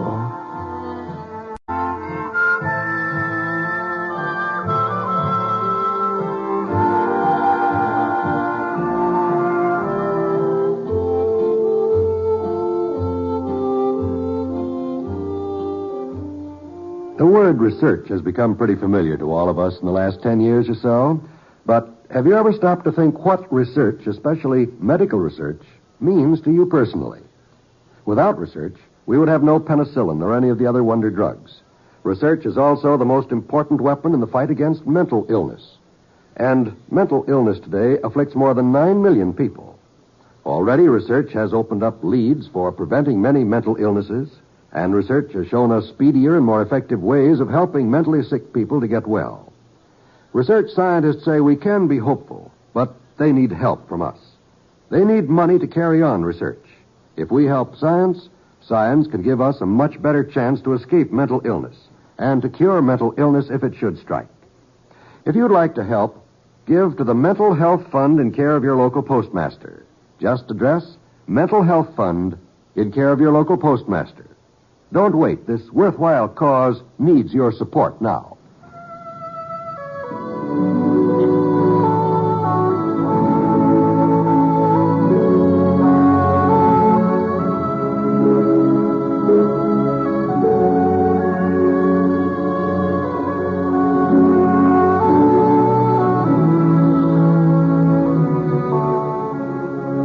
The Six Shooter is a transcribed NBC Radio Network production in association with Review Productions. It is based on a character created by Frank Burt and is written by him. Mr. Stewart may currently be seen in the Universal International picture, The Glenn Miller Story. Others in the cast were Virginia Gregg, Harry Bartell, Parley Bear, Joel Cranston, and Barney Phillips. Special music for this program was by Basil Adlam, and the entire production is under the direction of Jack Johnstone. All characters and incidents were fictitious, and any resemblance to actual characters or incidents is purely coincidental. Well, by the way, you'll be interested in knowing that the Six Shooter has been chosen for broadcast to our men overseas through the facilities of the Armed Forces Radio Services. This is John Wall speaking. Here an address by President Eisenhower, next on the NBC Radio Network.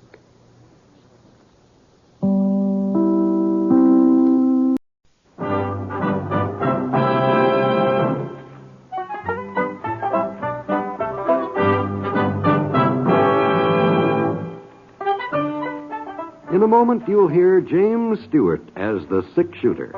Just one of many fine programs brought to you each week on NBC. Tomorrow night, there's top comedy entertainment with the Bob Hope Show, the Phil Harris Alice Faye Show, and Can You Top This with Senator Ford. Bob Hope delivers rapid-fire comedy routines, while Phil Harris and Alice Faye bring both mirth and music. A great Friday night lineup of comedy programs, all of them heard only on NBC. James Stewart as the six-shooter.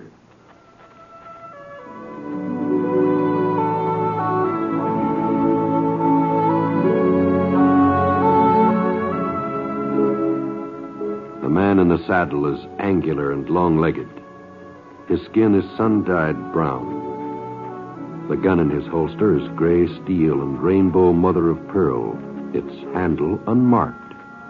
People call them both the six-shooter.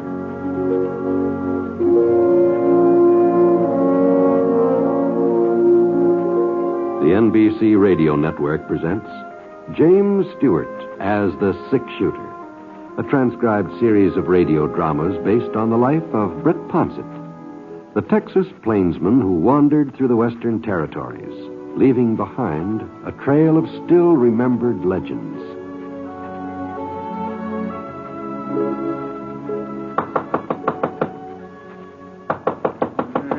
Keep your shirt on. Keep your shirt on. Bank don't open till 9 a.m. You got 5 minutes to wait. It's me, Mac Hawkins. I got some news for you, Ollie. News? About Wyatt King. Oh. Yeah, what's happened, Mac? They got him.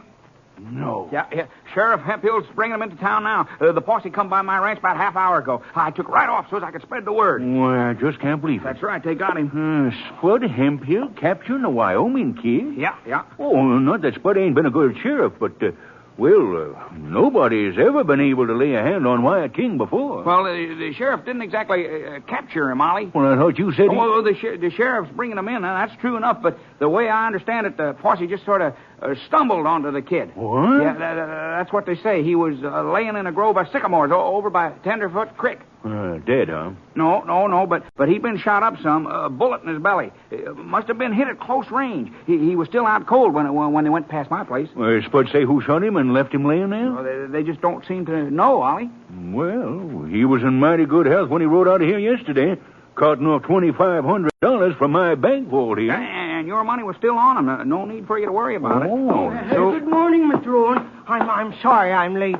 Matilda had one of her dizzy spells this morning, and I had to wait until Doc McIntyre got there. Jonas, you hear about Wyatt King? Wyatt King? The fellow who held me up yesterday. Oh, why, I thought they called him something else, some kind of kid. That's right. The Wyoming kid. Yeah. Well, his real name is Wyatt King. Oh. Don't you ever read them reward notices down to the post office? Well, I just don't remember names very good, I guess. What about Mr. King? Well, he's been captured. You don't say? Yes, the sheriff found him down at Tenderfoot Creek. He was all shot up. My. And the darndest thing is, nobody knows who shot him. Well, what's so peculiar about that? Well, in the first place, the fellow who done it, he'd stand to collect a mighty nice reward. All them hold-ups King's pulled, well, there must be at least $5,000 offered for him, dead or alive. My, that sure is a lot of money.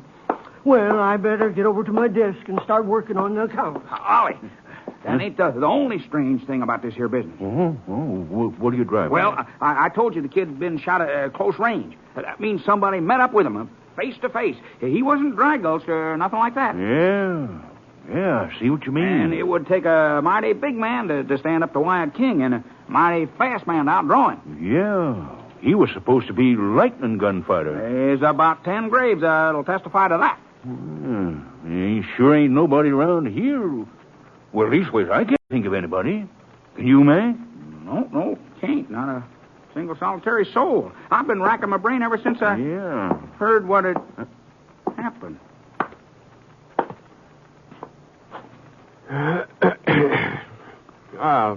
Morning, Judge. Yes, sir. What can I do for you? You the banker? That's right, Mr. Name's Ponsett, Brett Ponsett. Well, I'm pleased to meet you, Mr. Ponsett. I'm Oliver Rowan. Howdy.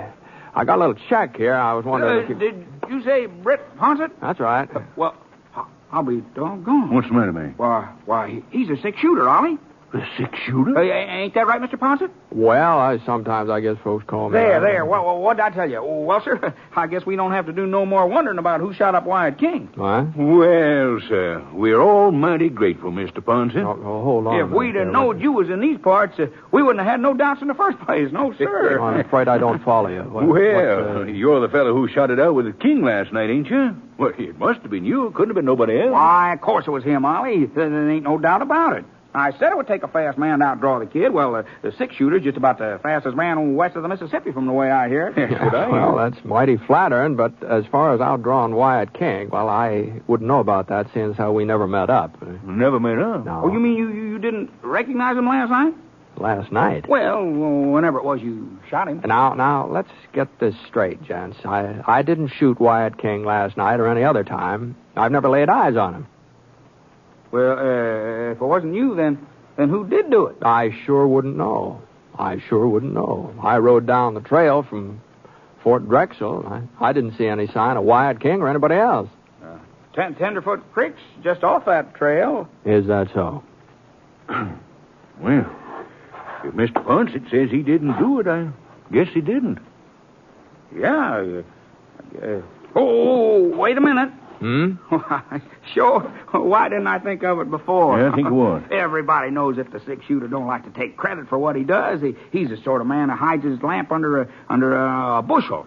Well, you ain't going to get away with it here in Copper Springs, Mr. Ponset. No, you're absolutely right, man. Yeah. Why, shooting an outlaw like Wyatt King ain't nothing to be ashamed of. Well, Mr. Ponset, you ought to be proud of yourself. Well, maybe I would if I'd done it. Hey, the fact there's is, the posse now. Just wait till I tell Sheriff Hemphill about this. Here now. Wait a minute, Mac. Wait a minute. I'm coming with you. Listen to me, will will you? You mind the bank? Yes, sir, Mr. Rowan. No, Mr. Rowan, hey, why do you... well, I'll be darned.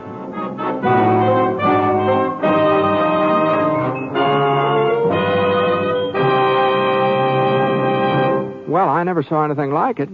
For the next half hour, folks came up to me from all directions, all saying I'd shot Wyatt King, giving me their congratulations. I told them I hadn't had anything to do with it, but they just wouldn't be convinced. And I didn't see how I could straighten them out on it.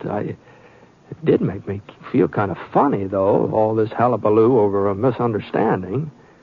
And then when the mayor said something about letting the kids out of school for a day in my honor, well, I just had to find some way of putting a stop to it, so I headed over to the jail, introduced myself to Sheriff Hemphill.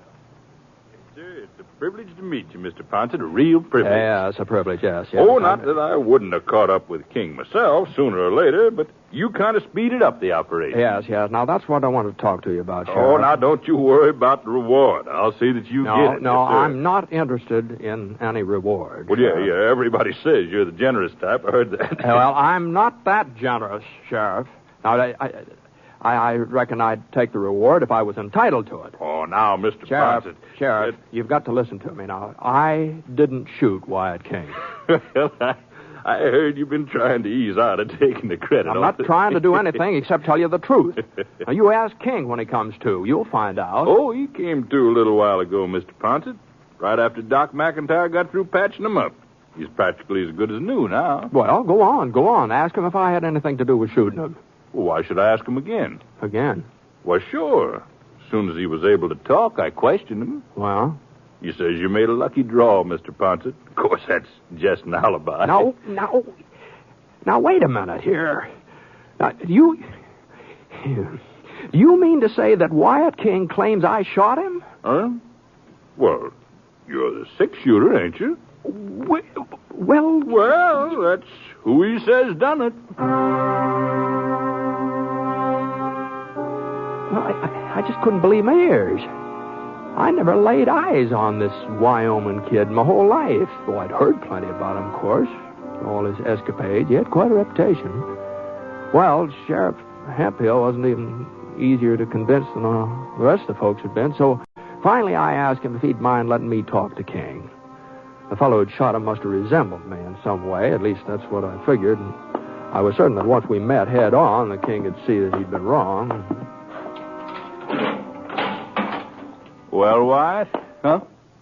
This the man who shot you?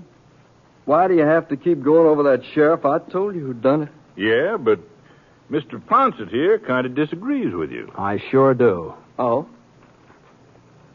Now, let's just get this thing straightened out once and for all, and then we won't have any... What's the matter with you, Britt? You was ready enough to pull the trigger last night. Why are you trying to lie out of it now? To pull...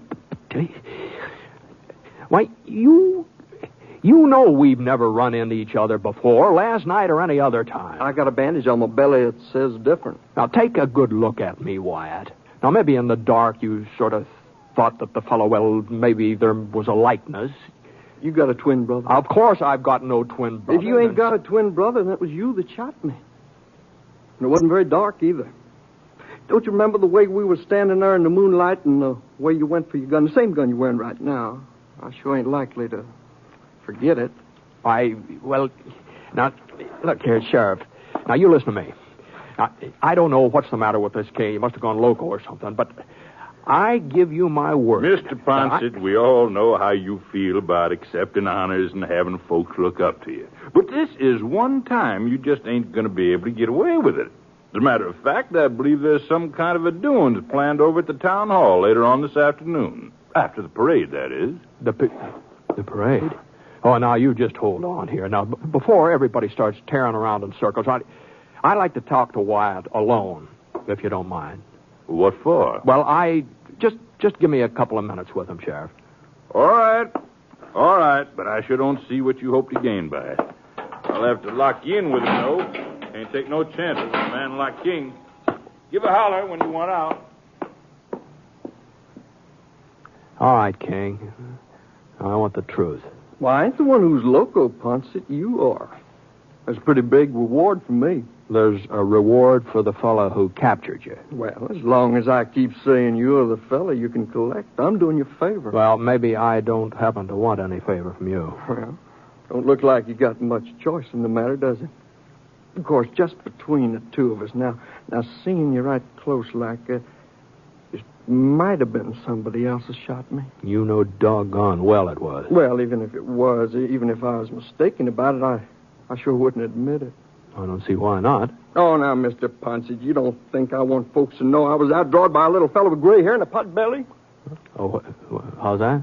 A man who nobody's heard of, a grocery clerk or a sodbuster. That's what he looked like to me. Why, he even had a ready-made suit on, a coat and pants cut out of the same cloth. Stiff collar. And a necktie.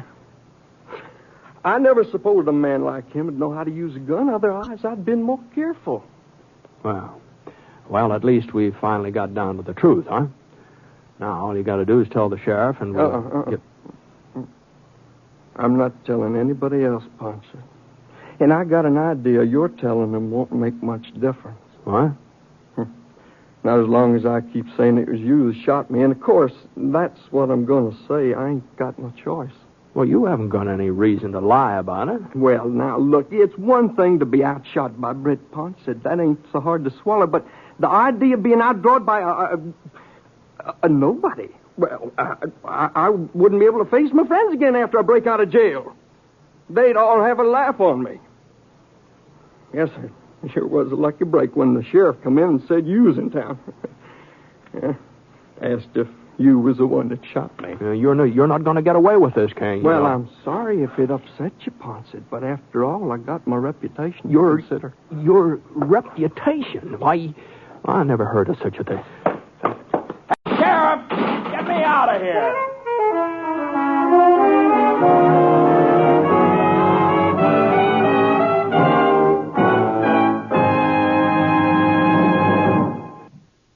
We'll return to James Stewart as the six-shooter in just a moment. Each year, forest fires take a tragic toll, destroying the natural resources that are vital to our nation's strength.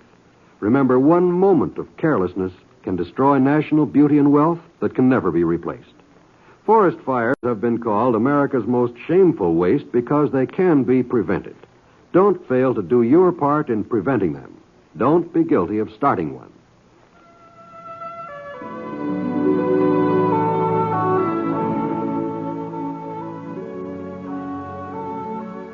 Now, Act Two of The Six Shooter, starring James Stewart as Britt Ponsett.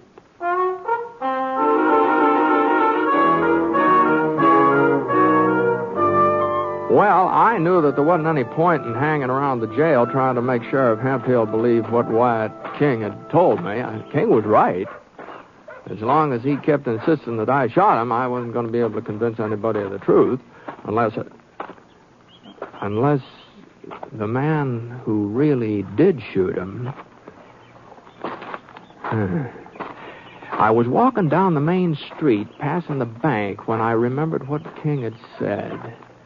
A gray-haired fellow with a pot belly, wearing a ready-made suit and a stiff collar and tie. I'd seen somebody who looked like that. I couldn't think where. Where was it? And then I just happened to glance into the bank.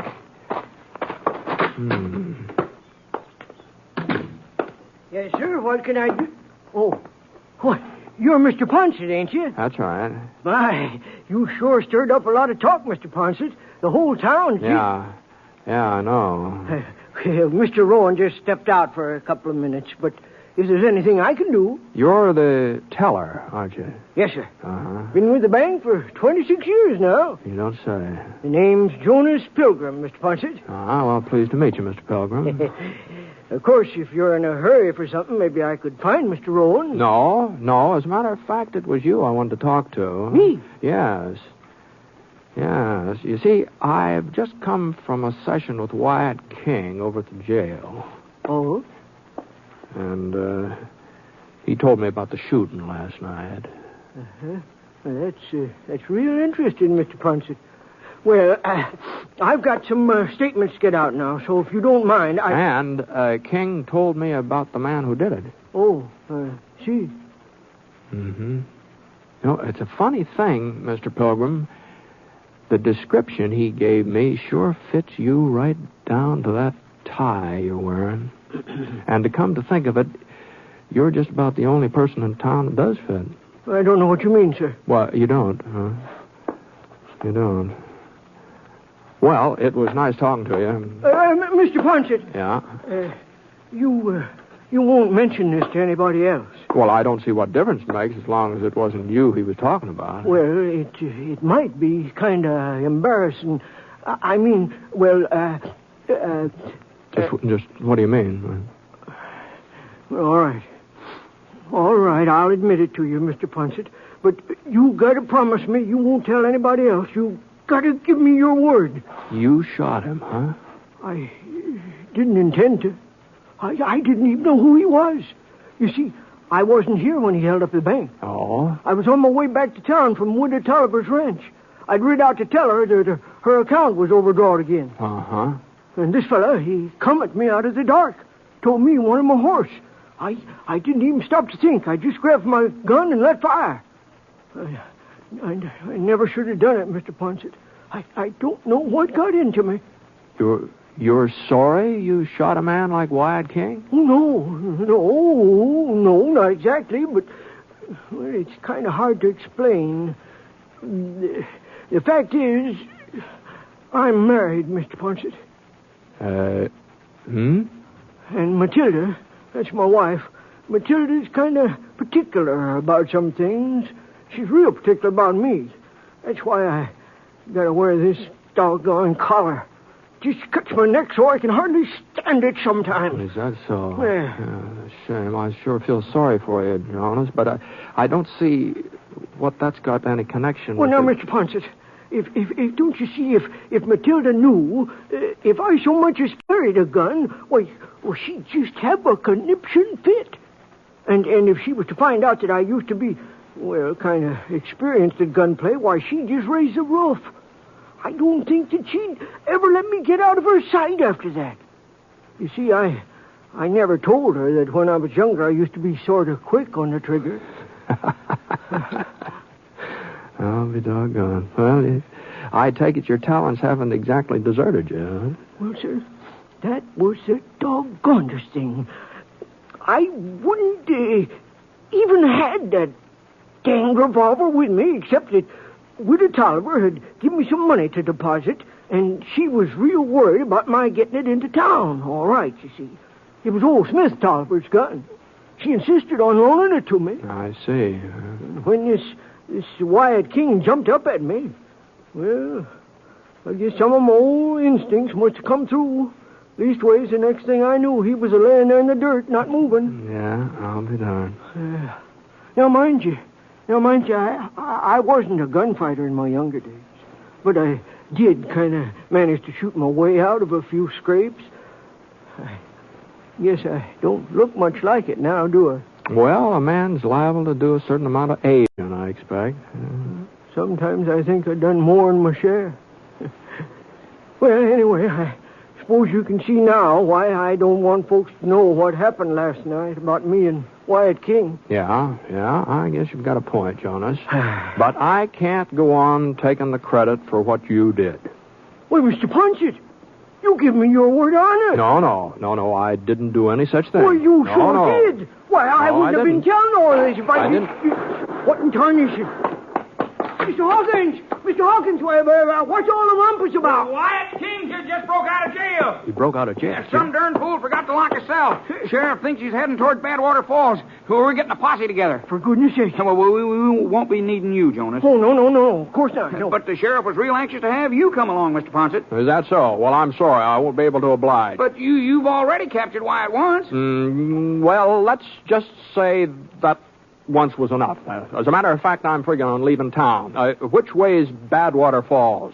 South. Due south. I'm heading north. So long.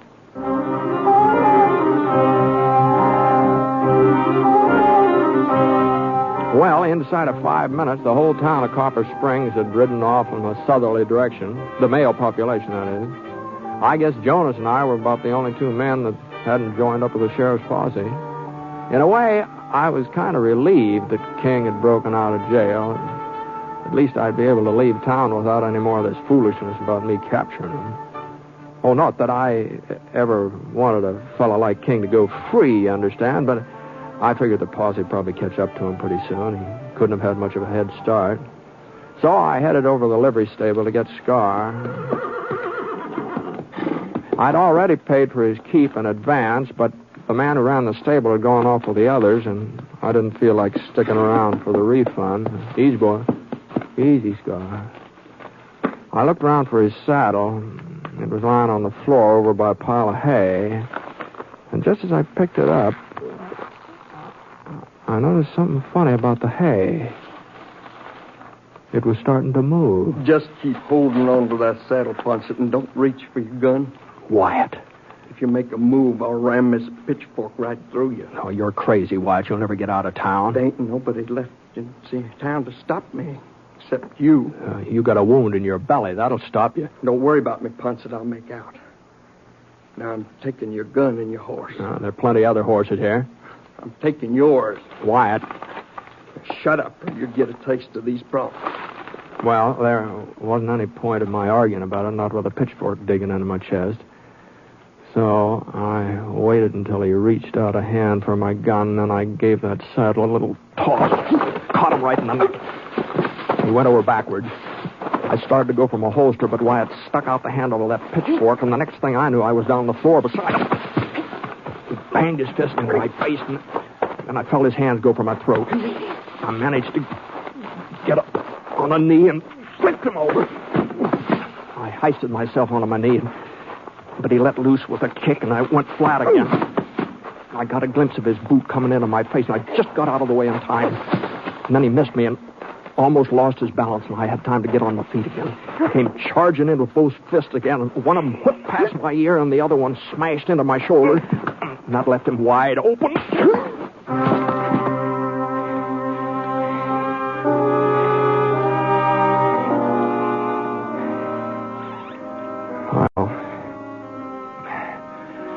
I just couldn't leave him lying there on the floor unconscious. I figured it wouldn't be very long before he came to, so I picked him up and carted him across the street to where he belonged. The jail was completely deserted, and there wasn't a sign of anybody, but the door to Wyatt's cell was unlocked, so I laid him on the cot inside and pulled the blanket up over him. didn't want him to catch cold or anything like that. And I found the key in the front office, and I locked him in.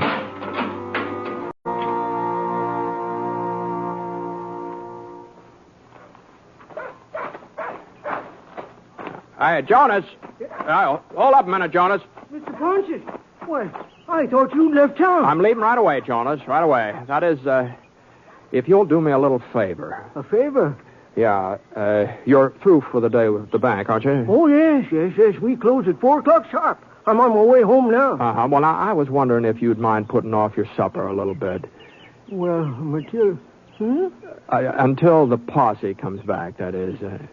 What for, Mr. Ponce? Well, you see, I was over at the jail just a minute ago, and there's nobody over there watching things while the sheriff's out of town. Well, I don't see what difference it makes. Wyatt King was the only prisoner, and he's escaped. Yeah. But even so, now suppose somebody were to break in. They could do a lot of damage, The sheriff's probably got some important papers in the file. No, Mr. Ponce. No, but you never know, Jonas. You never know about things like that. Well, I guess the sheriff should have locked up when he left. But I don't see what... Well, then you won't mind holding down the fort while he's gone. Well, Well, as long as there aren't any prisoners to look after. I just wouldn't feel right about running off if there wasn't somebody to mind the jail. Well, Mr. Ponce, it sure seems to me like you're worrying unnecessarily, but... Well, I guess I can do that much for you. Thanks, Jonas. I really appreciate it. All you have to do is sit in the front office until somebody shows up. All right, Mr. Ponce. I'll get right over there. So long, Jonas. Good luck to you. Yeah. Oh, Mr. Ponce. Yeah? I hope you aren't put out about my letting folks think it was you who shot Wyatt King last night. Oh, I guess I'll get over it. After all, sometimes it is best if a man takes a responsibility for something, even if he hasn't done it himself. What? Oh, yeah. Yeah, I guess that. Yeah. Well, I'll be seeing you.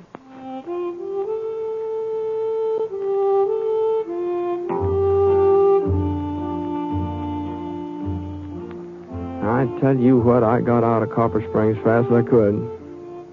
I just wasn't sure how things were going to work out. But then a couple of weeks later, a copy of the Copper Springs Press caught up with me. And there was Jonas Pilgrim's picture all over the front page. Yes, sir. Great big article telling how the sheriff and his posse had come back to town without finding a trace of Wyatt. And there he was, right in the jail. And there was Jonas Pilgrim snoozing in the front office, calm as a cucumber. Modest Pilgrim, that's what the paper called Jonas. He said he'd tried to deny having anything to do with Wyatt's capture, but the folks in Copper Springs, they just hadn't believed him. Well, it was plain as day that he'd taken Wyatt single-handed. Well, like Jonas said, sometimes it's best for a man to take the responsibility of a thing, even if he hasn't done it.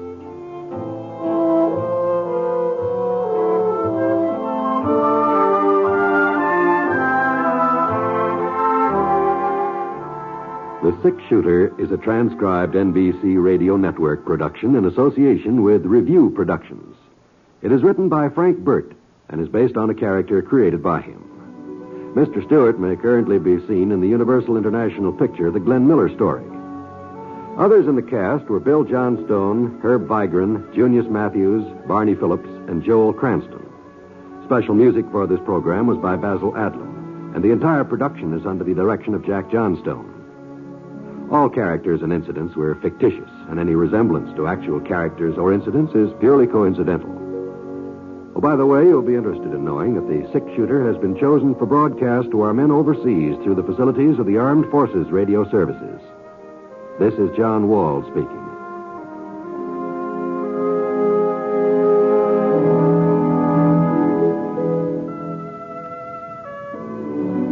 MacDonald Carey stars in Jason and the Golden Fleece tonight on the NBC Radio Network.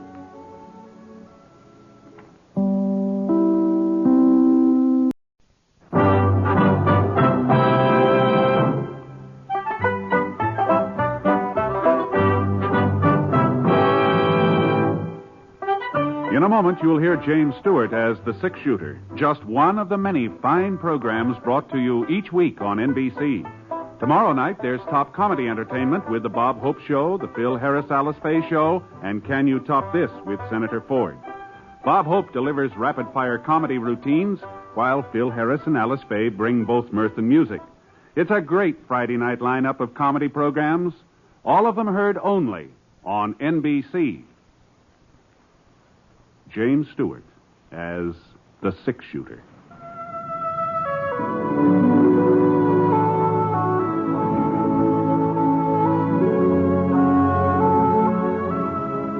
The man in the saddle is angular and long-legged. His skin is sun-dyed brown. The gun in his holster is gray steel and rainbow mother of pearl. Its handle unmarked. People call them both the six-shooter. The NBC Radio Network presents James Stewart as the six-shooter, a transcribed series of radio dramas based on the life of Britt Plonsett, the Texas plainsman who wandered through the Western Territories, leaving behind a trail of still-remembered legends.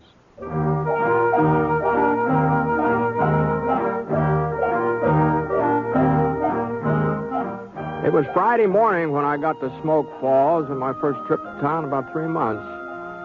But Dad Foster needed a little extra money for feed, so he asked me to drive about a dozen of his heifers in and sell them at Saturday's auction. Well, I turned the cattle over to Brad McLean. He was the auctioneer. And then, seeing as about noontime, I wandered into Windy Night's Cafe. Wendy's food's real good, too. Corned beef and cabbage, boiled potatoes, rice pudding for dessert. Real tasty. There was only one drawback to eating there. Windy. And then Ned Burt. He's a marshal now, Brett. But I guess you knew that, didn't you? Well, as a matter of fact, I didn't. Oh, sure. He was elected last July. 102 votes was cast. 102. Well, that's the biggest election we've ever had in this town. The biggest in this part of the state, for all I know. Well, yes, huh? Well, unless you count Fort Lyons. And over there, they ain't very particular who they let vote. Why, I hear tell there was a drummer passing through the town last election day, and they just drug him right off to the polls. Don't say. Yeah, I'll just bet you, if there was to be an honest census, we'd show up with a good 20 more people in Fort Lyons. Let me show. Well, it sure was a fine meal, Wendy. Now, where do you think you're going, Brett? You ain't let me tell you about Marshal Burke finding Seth Quincy's body. Huh? Well, what did you think I was leading up to? Well, I didn't exactly know. Yeah, a week ago last Monday. That's when it happened. Oh. The reason I remember so plain is, along about 10 o'clock in the morning, it started to thunder, and I said to Mrs. Coombs, I run into her coming down Main Street. I said, Miss Coombs, I said, don't let that thunder fool you. It ain't going to rain the first week in September. No, sir. I lived around here for 17 years, and it ain't never rained after the 25th of August. That's what I said. Yeah. Well, now, what about Mr. Quincy? Well, I was coming to that, Brett. Can't you give a body a minute? Oh, sure, Wendy. Now, where was I? Oh, yes. Well, he was lying on the floor of his parlor when Marshal Burke come in. They say the place looked like he'd put up quite a fight, too. Broken furniture and glassware all over the place. I see. A slug in his chest, that's what killed him. Shooting must have been around 11 o'clock that morning. That's so. Yeah, leastwise, that's when Mrs. Henderson said she heard what sounded like a shot.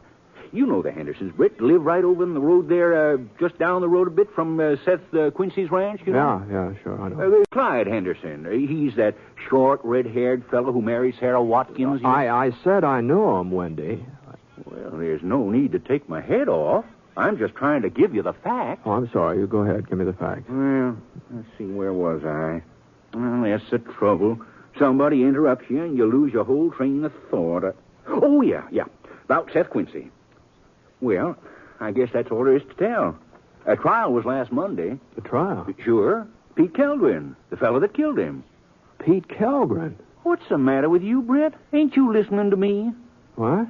Well, you kind of neglected to mention Pete Kellgren before, Wendy, you know. I did? Yes. Oh. Well, there wasn't any doubt but that he was guilty. When Marshal Burke arrested him, Kellgren still had the $400 in his pocket. $400, huh? The money he stole from Seth. Oh, uh-huh. That's funny. Pete Kellgren never struck me as the type to... I guess you just never can tell about people, can you? Oh, I didn't know you was a friend of Pete's, Brett. Well, we weren't exactly friends, but we met up a couple of times. He always seemed like a nice young fellow to me. Well, he even admitted robbing Seth. Of course, he says that when he come in, Seth was already dead, and the strongbox was just sitting right there, real inviting. He sure must think we're a bunch of ignoramuses expecting us to believe a yarn like that. Well, I suppose it could be true. The jury didn't see it that way. Hanging is scheduled for next Monday. The hanging? Well, I reckon I owe you a quarter, huh? Well, now, just a minute. I'll get you your change. Well, I'll be doggone. She's still there. Hmm? Well, that girl over in front of the depot. Been standing there since 9 a.m. this morning. Come in on the express from Fort Lyon. Oh. I guess she's waiting for somebody to meet her. Funny. I ain't heard of nobody expecting visitors. And I usually get wind of a thing like that. Yeah, I imagine you do. Yeah. Well, here's your change, Britt. Thanks a lot. No mention. I'll be seeing you, Andy. You're going to be in town for a while, ain't you? No, I'm heading back to Foster Ranch tomorrow. Oh, that's a shame. You'll miss the hanging. Mm-hmm. Well, I reckon I can do without it. So long.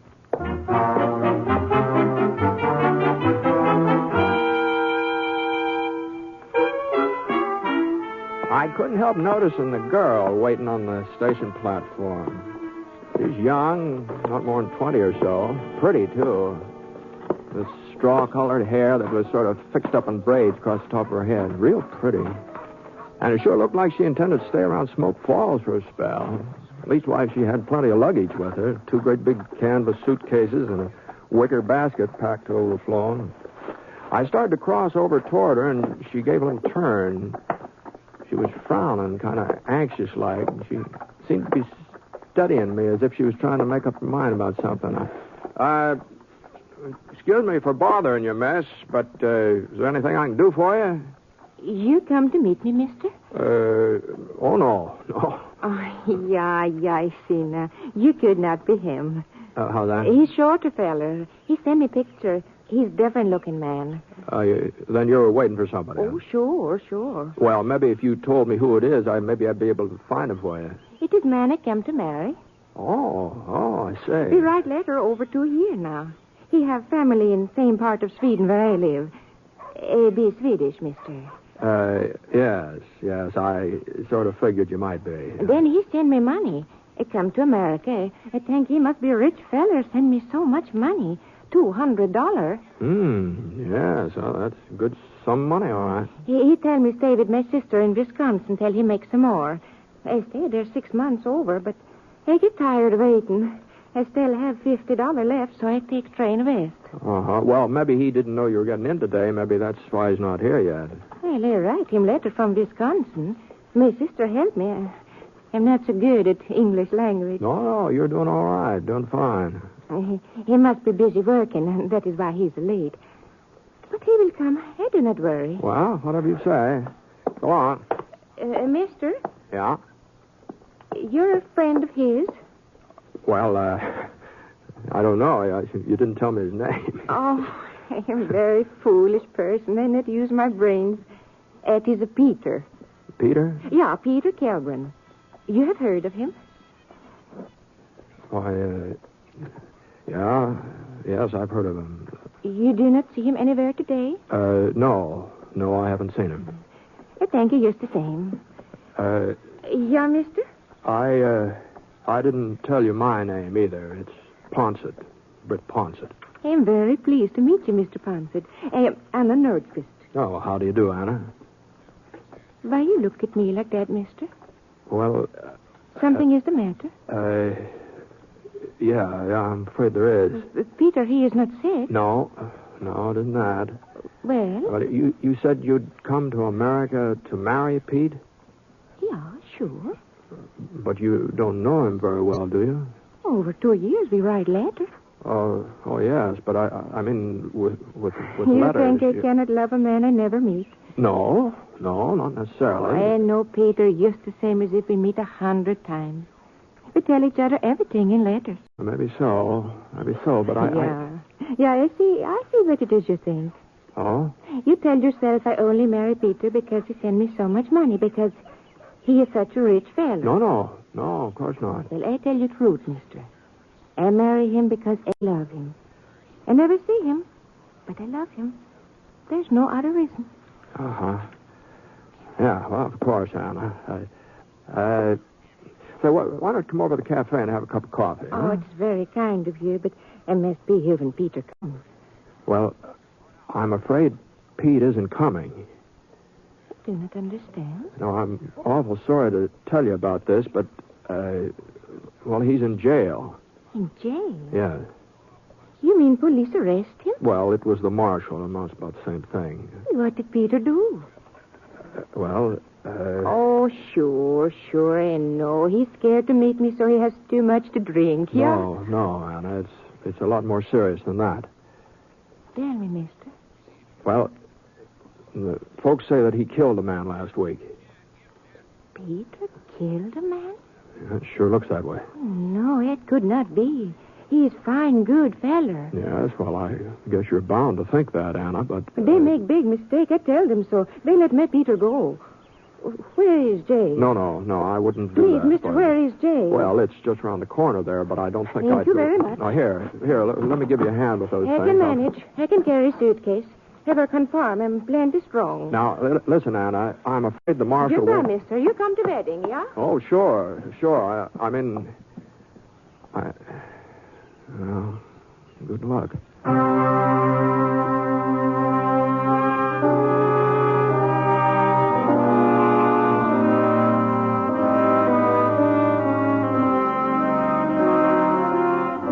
Well, I didn't see where it was up to me to give Anna all the details about the hanging Monday and everything. She'd find out soon enough. Sure was a tough break, though, after coming all this distance and marrying a man she'd never seen. Well, I strolled around town for an hour or so, and then I headed over to George Billings' house where I'd left my things. I was planning to spend the night with George and his wife, Ellen. They'd offered me the use of the spare room.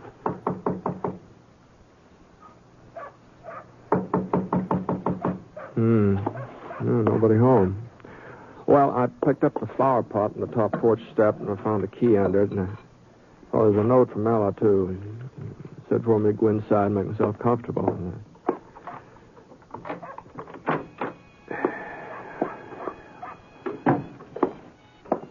There was a copy of the Smoke Falls Weekly Gazette on the hall table.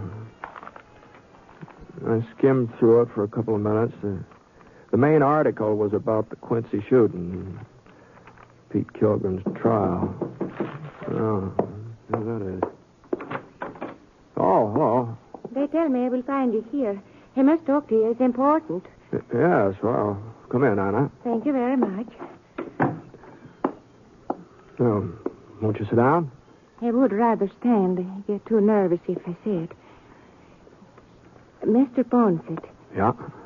What is wrong with Marshal Burke? Oh, nothing as far as I know. He says Peter must be hanged. Yeah, I know. Well, that is not possible. They would not hang a man who is not guilty. Well, Anna, maybe Pete is guilty. No, he is not. The marshal let me talk to Peter. I asked him if he does this awful thing. He tells me no. Well, Anna... It is no lie. I can tell a man who lies. It is the truth what Peter says. Well... He is fine feller. Better even than I hope. My sister warned me I should not expect too much. I will be disappointed. But Peter, he is good and kind and handsome. Oh, he's a nice-looking boy, all right. No doubt about that. And he did not kill any man. He could not be the one. Well, he's admitted stealing Seth Quincy's money. For me. That is why he takes it, so we can get married. It is very wrong to steal, and he must be punished for it. Well, if he was willing to steal... To steal is not to kill. And that is why they hang him, yeah? That's right, yeah. Then you must keep them from it. Yeah. I tell Peter that we meet, that you are very nice to me. He says you be a famous person with the funny name, Six-Shooter. Oh, yes. He says you will prove he is not guilty. You will talk to Marshal for him. Well, I don't see what talking to Marshal Burke would do. Please, Mr. Ponsett. I tell you something now. Before I say I come to marry Peter because I'm in love with him because of letters what he writes. Well, maybe I not speak the truth. Maybe I just want to come to America. I think I get no other chance. But now it is the truth. I meet him and I talk to him. And I am in love. I love him very much. You must believe me, Mr. Ponsett. Oh, sure, Anna. Sure, I believe you. Then you will talk to Marshall. Yeah. Well, all right. All right, I'll talk to him.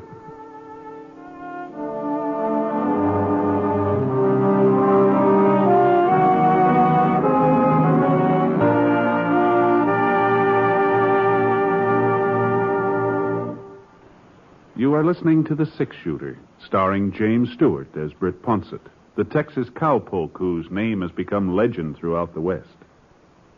Now, Act 2 of the story Anna Norquist.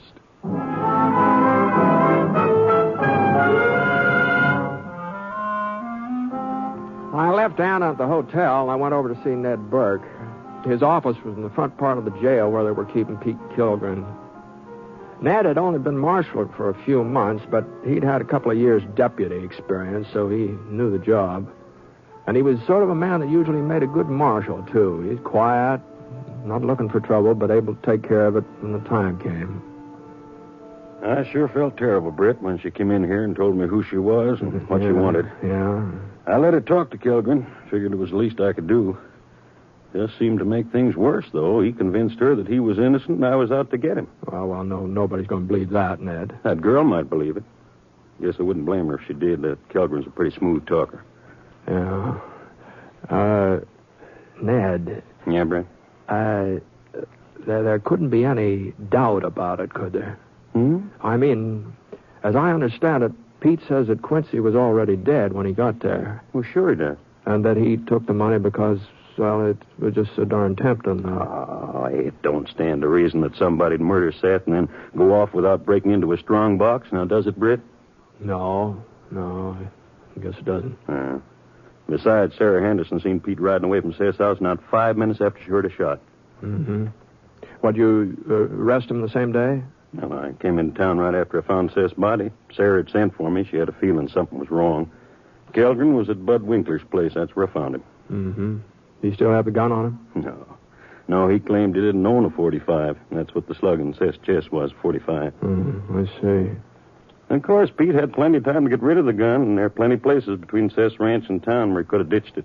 Well, that's true enough. Did anybody ever remember seeing Pete with a .45? Not that I know of.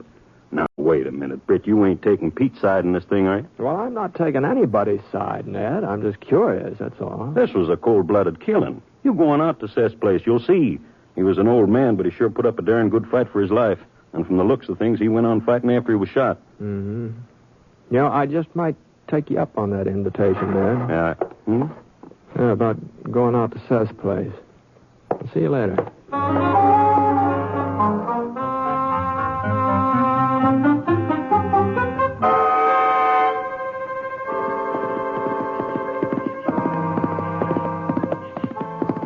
It was getting on toward dusk when I reached Seth Quincy's ranch. Whoa, boy. Whoa, Scar. Whoa. I walked up the front steps and tried the door.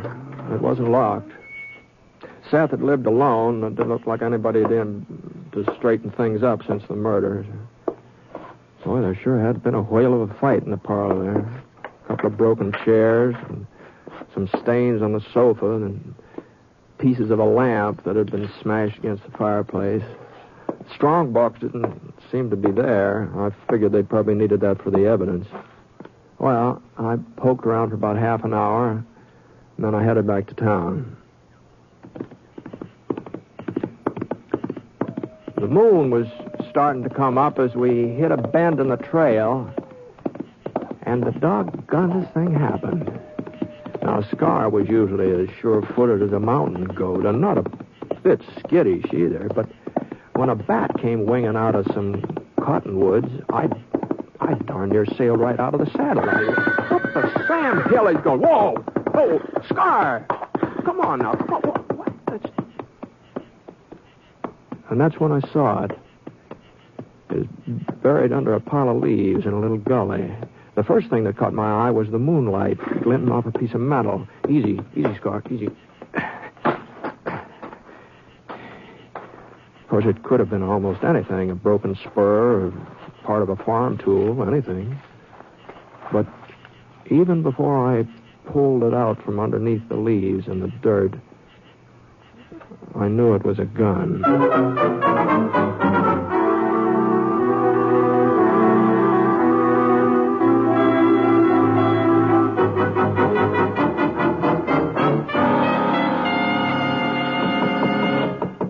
Yeah, who's there? It's me, Britt Ponset. Oh, just a minute. I think you never come, Mr. Ponset. I get so worried. Well, I'm sorry it took me so long. Well, it does not matter now that you're here. You talked to Marshal Burke. Yeah, I talked to him. And you tell him Peter did not kill this man. You tell him Peter is not guilty. No, Anna, I couldn't tell him that. What are you saying? Pete is guilty. I found his gun. The gun he used to kill Seth Quincy. No. It was hidden in a gully about a mile from the farmhouse. I do not believe you. I gave it to Marshal Burke. Now, you can see it for yourself if you want to go over there. Pete's initials right on the handle. Only one bullet had been fired. It's the right gun. There's no doubt about it. No, it could not be. Now, Anna, now listen to me. The only reason I'm telling you this is, well, after Monday, there won't be anything you can do about Pete. It'll be better if you just forget him. I will not forget him. Ever. Oh, it won't be easy. I know that. But as long as you know he's guilty, as long as there isn't any doubt in your mind, well, maybe it's for the best that you found out before... Why you try to tell me lies? Anna, this is the truth. No, you say you will show me gun. You say it belongs to Peter. Well, what does Peter say? Well, of course, he denies it. Then I deny it, too. All right, Anna. I guess there's nothing more I can do about it. You lie to me? You and Marshall? You try to make me think that the man I love is a criminal. I do not understand. In old country, they talk about America. They say it's the best country in the world. But this is lie, too. Where is justice? Where is freedom? They hang a man for what he does not do. Now, Anna, This listen. terrible, terrible country. I wish I never come here. I wish I never leave my home.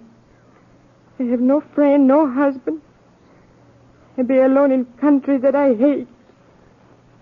Oh, I'm sorry.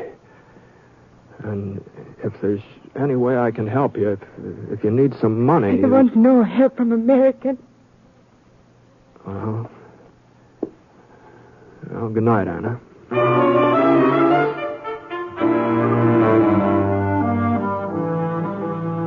The light was still on in the marshal's office, so I stopped off and I asked Ned if I could go and have a little talk with Pete.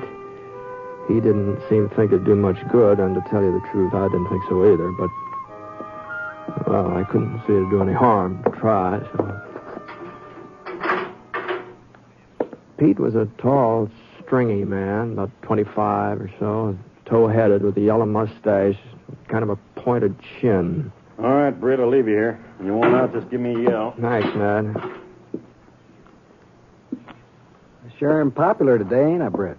Yeah, I guess you might call it that, Pete. Well? Well, I thought maybe by now you'd feel like coming out with the truth. I told you the truth before.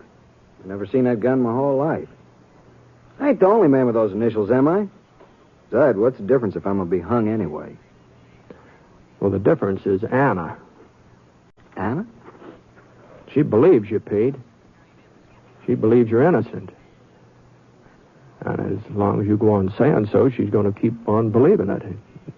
Even after... It's kind of nice to have somebody believe in you, Britt. Nobody else does. Now, Pete, you weren't railroaded. You had a fair judge and a fair trial, but Anna doesn't realize that. She's young, she's upset, and she's in a strange country. She wanted to come here pretty bad. Had a lot of dreams about this country, and now those dreams are turning sour. Maybe it's a good thing she woke up. Well, I just don't happen to agree with you on that. I think this is a pretty good place to live. But Anna won't find that out, not if she goes on feeling this way. Well, what do you expect me to do? Confess to murdering Seth Quincy just so Anna can appreciate the good old USA? If you ask me, this country ain't so hot anyway. Mm-hmm. Well, there are a lot of folks who'd put up a pretty good argument about that. Your own father is one of them. You're just wasting your breath. Yeah, I guess I am. Any man who'd kill Seth Quincy in cold blood the way you did. It wasn't cold blood. I didn't even... Go on, Pete. All right, but I ain't telling you this because of... Well, I don't even know why I'm telling you. I needed money for Anna so we could get married. I wanted to make a good showing like I told her in the letters I wrote her. Everybody said Seth had plenty of cash, that he wouldn't put none of it in the bank because he'd had a fight with Mr. Putnam, and he kept it all in that strong box. I thought he'd gone to town. I never figured he'd come back and catch me while I was robbing him. I tried to hold him off with my gun, but he just kept coming. I had to fire. Even then, he didn't stop. Not until... Well... Pete. What do you want now? I want you to tell this to Anna. You can tell her. I'm afraid that wouldn't do any good. She's real pretty, ain't she? I never figured on her being so pretty. Sure was surprised. Yeah? I've been writing her for the last 2 years. It's Pa's idea. He knew her Ken back in Sweden. There wasn't any girl around here that... Well, leastways none I was interested in. Uh-huh. Well, Pete? I'll tell her. But it wasn't cold blood, Britt. Not the way you think. Yeah. Ned, I'm all done here.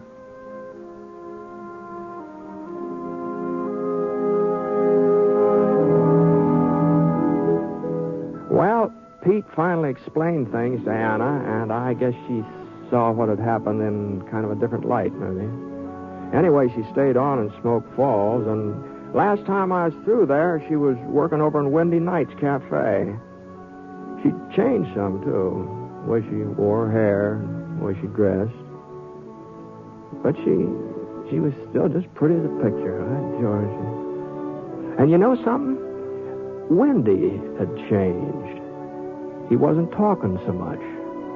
Folks said that was Ann's doing.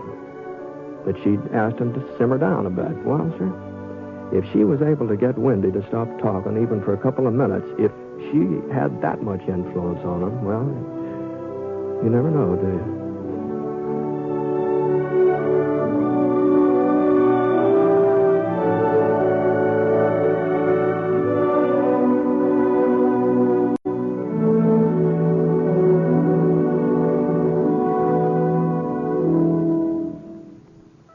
The Six-Shooter is a transcribed NBC Radio Network production in association with Review Productions.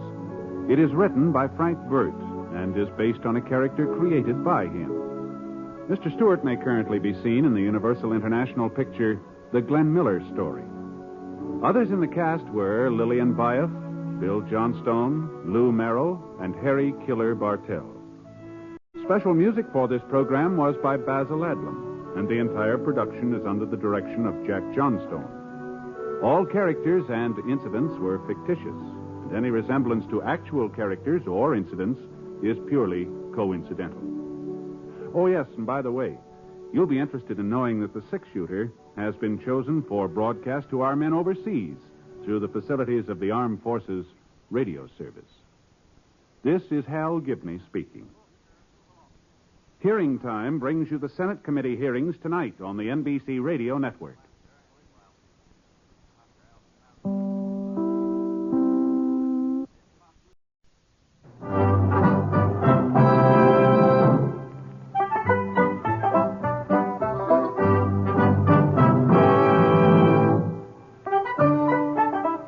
In a moment, you'll hear James Stewart as the Six-Shooter. Just one of many fine programs brought to you each week on NBC. Tomorrow night, there's top comedy entertainment with the Bob Hope Show, the Phil Harris Alice Faye Show, and Can You Top This with Senator Ford. Bob Hope delivers rapid-fire comedy routines, while Phil Harris and Alice Faye bring both mirth and music. It's a great Friday night lineup of comedy programs, all of them heard only on NBC. James Stewart as the six-shooter.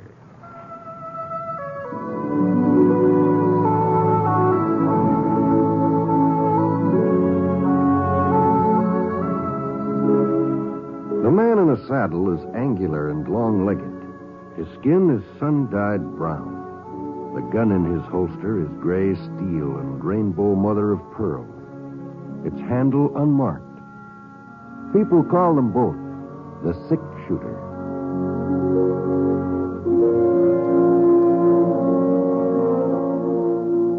The NBC Radio Network presents James Stewart as the six-shooter, a transcribed series of radio dramas based on the life of Britt Ponsett, the Texas plainsman who wandered through the Western Territories, leaving behind a trail of still remembered legends.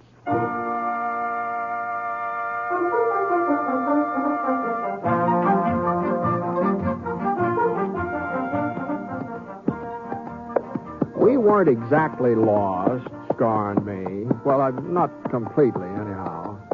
I had a sort of a general idea of our whereabouts, but I must have taken the wrong turn back at Glen Forks, or we'd have reached Minton by now. The trouble was I'd never covered the southern part of the state before, and so for the last half hour I sort of kept my eyes peeled for a ranch where I could get my bearings. Hadn't spotted any signs of civilization, though. There didn't seem to be any settlers along the trail. And when I finally did come within sight of a house, I almost missed it. And Scar, he didn't. He was thirsty and he could smell water. What's the matter, boy? What's the matter? What? There it is. Oh. It was about a quarter of a mile east, nearly hidden in a clump of cottonwoods, a large, rambling, two-story building, sort of gray-colored, like it had been white once and needed a coat of paint. I began to wonder whether anybody still lived here. Easy, boy. Easy now. The steps leading up to the porch were cracked and broken, and a hole in the side window was stuffed with newspaper to keep the wind out. Hello? Anybody home? Who is it? What do you want? Well, just some directions, ma'am. I'm looking for a trail to Minton. Oh, just a minute. Trail to Minton, you said? Yes, ma'am. You should have turned east at Glen Forks. Oh, Trail I see. past here's the old one. It's 4 miles longer and nobody uses it anymore. I see. Well, as long as it goes to Minton anyway. 4 miles longer and nobody uses it nowadays. Yes, ma'am. Still, it'd be shorter than going all the way back to Glen Forks, wouldn't it? I guess so. Yes. Well, thanks, ma'am. Oh, ma'am. Yes? You don't have to have some extra water, do you, from a horse? There's a pump out and back. I'll show you. Oh, no need for you to trouble yourself. I'll find it. Come on, Scar. It's no trouble, Mr. Ponsett, ma'am. Britt Ponsett. Ponsett? I think I've heard my husband speak of you. Oh. You can use that bucket. Oh, here it is, thanks. We've had a dry summer, very dry. It may take a while for it to start drawing. Sure. Britt Ponsett. Yes, I'm certain the general mentioned your name. The general? I'm Hannah Guilford, General Guilford's wife. Oh, well, I'm very pleased to meet you, Mrs. Guilford. Then you do know William. I knew him, yes, ma'am. I knew him when he was in command of Fort Clark. That was a couple of years before Fort Clark. I wasn't with him there. William thought it would be too dangerous. Indians. The general will be very pleased when I tell him to stop by. He's taking a nap now, and I'd hate to wake him. But if you're going to be in Minton, well, perhaps some other day. But I don't quite understand, ma'am. I I thought that, I mean... You don't believe me, do you? You're like all the others. You think he's dead. You think the Cheyenne killed him. No, Miss Guilford. I tell you, he's alive. General William Guilford's still alive. Well, Hannah Guilford wasn't the first woman to get rocked off balance by the shock of her husband's death. I was kind of surprised that she wasn't over it by now. It's been 5 years since the massacre at Red Hills. 5 years since William Guilford and his cavalry regiment had been wiped out the last man. Easy, boy. Easy. Oh, you had enough? All right, come on. Anyway, I led Scar away from the pump, and I started to climb into the saddle. Just then, the front door opened again. She looked different now, somehow. Clear-eyed, calm, sensible. Mr. Ponset? Yes, ma'am? I wonder if you'd do me a favor. Well, I'd be happy to, Miss Guilford. I've made a list of some supplies I need from Traylor's General Store in Benton. Would you ask Mr. Traylor to bring them out first thing in the morning? Oh, certainly, ma'am. Here.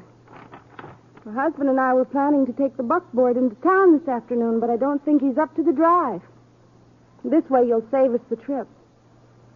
You sure you don't mind? No, not a bit.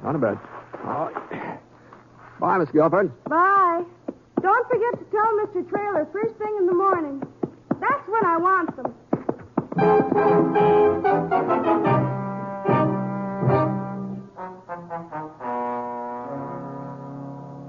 She's not getting this stuff first thing in the morning or any other time. No? I can't go on supporting Hannah Guilford for the rest of her life, Mr. Ponset. You can see that. Sure. I know the general was a hero, give his life fighting for the rest of us, but there's a limit.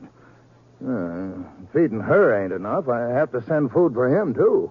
Yeah, well, I'm afraid I don't understand, Mr. Traylor. Well, look at this here list of hers. Here, right here.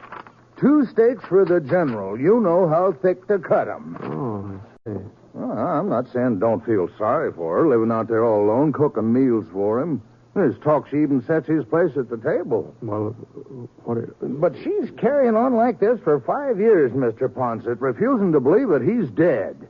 Pretending that we're the ones who are crazy because we tell her the truth about him. Mm-hmm. Now, we all thought, the folks here in town, that is, we thought she'd come to her senses long before this, but she don't. She seems to get worse all the time. No, that's too bad, isn't it? Yeah. And it's not good for the town either. Well, how's that? Well, you know how kids are. Oh? They get ideas. Well, some of them have been sneaking out to the Guilford ranch, and they claim they've seen the general's ghost. Oh. Yeah. Next thing, it won't be just the kids who are talking that kind of foolishness. Mr. Ponset, I have heard her carry on a conversation with the general. Is that so? Yeah, sometimes when I come up to the house with a load of food, she's chattering away like he was right there in the same room with her. Gives a man a peculiar feeling. That's all there is to it. Yeah, sure would. You don't think it's wrong of me not to give her the grub? No, it sounds like you've done about all you can for her, Mr. Traylor. Besides, it ain't just the food. It's a 6-mile ride out there. And I have to close up my store while I'm gone and lose all that trade. Why, what's the use? I keep saying I won't do it again. Keep telling myself I'll put my foot down for good and all, but I never do. I get to thinking about the general and how much we all owe him. Then I get to thinking about Hannah, too. How pretty she was when they got married. She was young and pretty. She was a lot younger than him, you know. Only about 20 at the time of the wedding. Let's see, that was 17... No, it was 18 years ago. 18?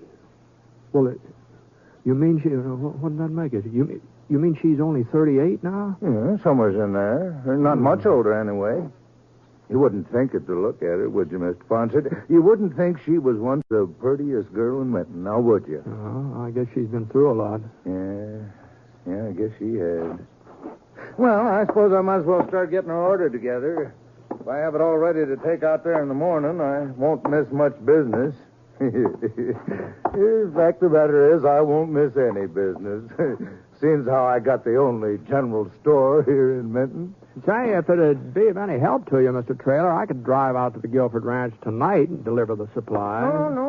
I wouldn't want to put you off. No, I haven't got anything else to do. The cattle I'm waiting for haven't showed up yet. Probably won't be here before morning. Well, if you're sure it won't be an imposition. No, not at all. I'd take it myself, but after 7 before I close up, and then by the time I had supper, it makes it so darn late. Sure, I understand. It'll only take me a few minutes to fill her order. Oh, why don't you just dip into that cookie barrel there while you're waiting?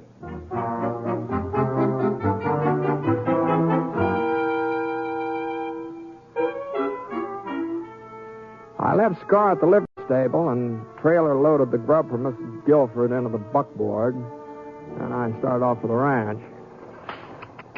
Come on, get up. Come on, get up.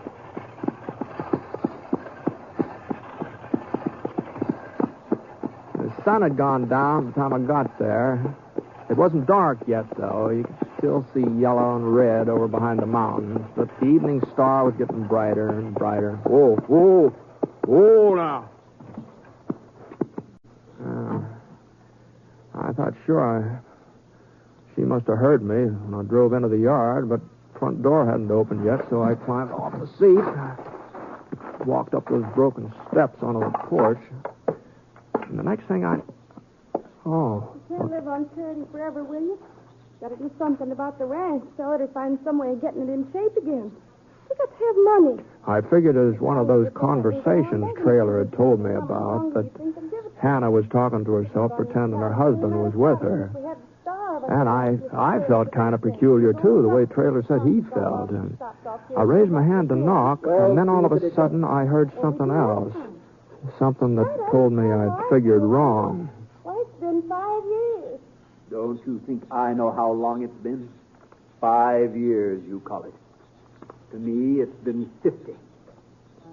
Well, there wasn't much doubt about who that voice belonged to, even though I hadn't heard it since Fort Clark. Hannah Guilford wasn't pretending. And she wasn't talking to herself either. She was talking to her husband.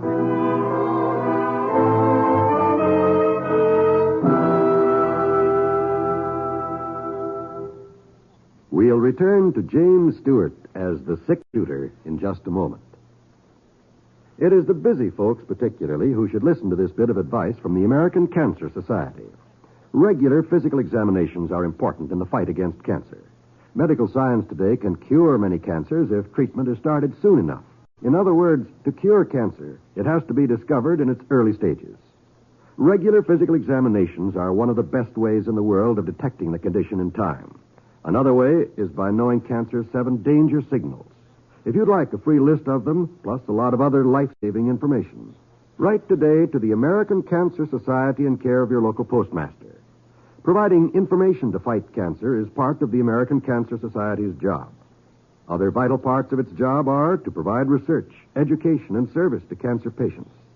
You can help in the fight to beat cancer. This is Cancer Control Month by proclamation of Congress. To help, please send a contribution now to Cancer in care of your local postmaster.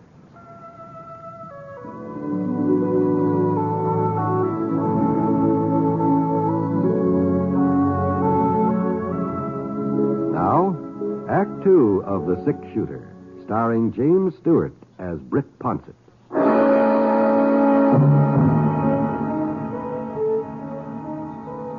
Well, for a minute or so, I just stood there in the Guilford porch listening. Like everybody else, I thought General Guilford was dead, that he'd been killed by the Cheyennes when his regiment was wiped out. Why, there was even a monument to him in the cemetery in Minton. I'd seen it that afternoon. There's a road past there. You know as well as I do, Hannah, we can't sell the ranch and we can't move away. If we were foolish enough to try that, Well, whatever the explanation was, it didn't need to concern me, and I turned and started for the buckboard. Right then, one of those cracked porch steps decided to give way. God. Well, I managed to keep my balance, but I'd made enough racket to drown out half a dozen conversations. Mr. Ponsett. Evening, ma'am. What do you want? Why did you come back? Well, I brought the things you ordered from town. I thought I'd save Mr. Trailer a trip. Oh. I told the General you were here this afternoon. I was just talking about you, as a matter of fact. Yes, ma'am, I know. You know. I heard you, and the General. Oh. Here, I'll help you get this stuff unloaded. Never mind. What? Don't bother with it now, Mr. Ponce. Just come into the house, please. Now, look, Mrs. Guilford, I didn't mean to be eavesdropping. Doesn't matter. Somebody was bound to discover the truth. I thought it would happen before this. I almost hoped it would. This way, Mr. Ponce. Yes, ma'am. I followed Hannah Guilford through the front door. The General was sitting on the horsehair sofa. He hadn't aged at all since I last saw him. Funny, the years had speeded up on his wife, but they'd stopped dead still for him. And when he saw me, he got to his feet and he slipped on an army blouse. And even though the cloth had been patched and mended a dozen times, the jacket was still neatly pressed. It still looked military. Hello, Britt. General? He heard us talking, William. He heard your voice, too. I see. Why did it have to be you, Britt? Well, I don't quite understand. Anybody else? People would say it was their imagination, that they'd heard a ghost. But they'd never say that Britt Pouncett was imagining things. They'd believe you if you told them I was still alive. Oh, you never know what people are going to believe, General. What difference does it make now, William? Somebody was sure to find out sooner or later. Be quiet, Hannah. I want to think. There's nothing to think about. We have to face the truth, that's all. We? I'll stand by you. Always have, haven't I? Yes, my dear, yes. You've been very loyal. But I'm the one they'll court-martial. Not you. Not both of us. Court-martial? The Army doesn't look very favorably on desertion, Britt. Oh? It was an accident, of course. It wasn't intentional. It shouldn't have happened, I know, but my being there wouldn't have made any difference. They'd have all been killed anyway, and me along with them. I see. You weren't at the massacre then? No. I hadn't been feeling well for several days. I didn't know what it was, and the Army doctor with us hadn't been able to help me, so I was riding for Browning when it happened. Yeah? If I had expected the Indians to attack, if I had had any idea there were so many of them, I would never have left my men. The scouts told us only 700 or 800. They said the Cheyennes were breaking camp, preparing to withdraw. If I had known there were so many, I would never have left. Yes, but I... How do you think I felt when that corporal caught up with me? The only man who escaped the slaughter. How do you think I felt when he told me what had happened and then died in my arms? Yes, well, maybe if he hadn't died, he'd been able to get help. I went back to them, back to my men. I saw what had happened with my own eyes. It was horrible. Mutilation. Awful. They were my responsibility, but it wasn't my fault. It wouldn't have made any difference if I had been there. But you should have explained it to the Army. I was going to. I wanted to be sure that Hannah understood first. That she was prepared for the shock when the news came out. Then by the time I got there, it was too late. Too late? They were saying I was a hero, that I had died with my men. And if I had gone to the Army, if I had told them my story, I wasn't sure they'd believe me. They might think I had deserted in the face of enemy fire. There was no one to back me up. No one. I couldn't go to the Army. It was too late. I couldn't go to them. So you just stayed on here hiding? You don't know what I've gone through. Oh, I've had my punishment worse than any court-martial could give me. Living in darkness for 5 years, never seeing another person but Hannah, never talking to anybody else. 5 years, without smelling fleas or feeling rain or having a cavalry horse under me. But your wife kept claiming you were alive. You knew that, didn't you? Of course I knew it. It was part of my plan. We had to have food enough for both of us. Clothes, me. That was the way Hannah could get them. I see. Tell everybody I'm alive, I said. Tell them I'm here with you. They'll only think you're crazy. Even if they should see me, if they should stumble onto the truth, they'll never believe it. My wife is a good actress, isn't she, Britt? But no longer, not anymore, William. What do you mean, my dear? Well, you said yourself folks will believe Mr. Ponset. I said they would believe him. Would? Turn up the lamp, Hannah. My eyes aren't as good as they once were, Britt. I guess eyes need lots of daylight. Well, please, don't go yet. What's that gun for, General? A man changes a lot in 5 years. Some men do. 5 years ago, if I had been forced to go back to the Army, take my medicine, I'd have been able to do it. But now I can't, Britt.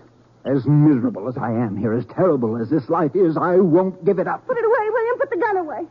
If you fire, if you shoot Mr. Ponset, I'll know that you've lied to me all these years. It was your fault, the massacre. I'll know that you really are a coward. Go into the other room, Hannah. This does not concern you. What concerned me? I loved you, William. Even after you came back, after what happened, I still loved you.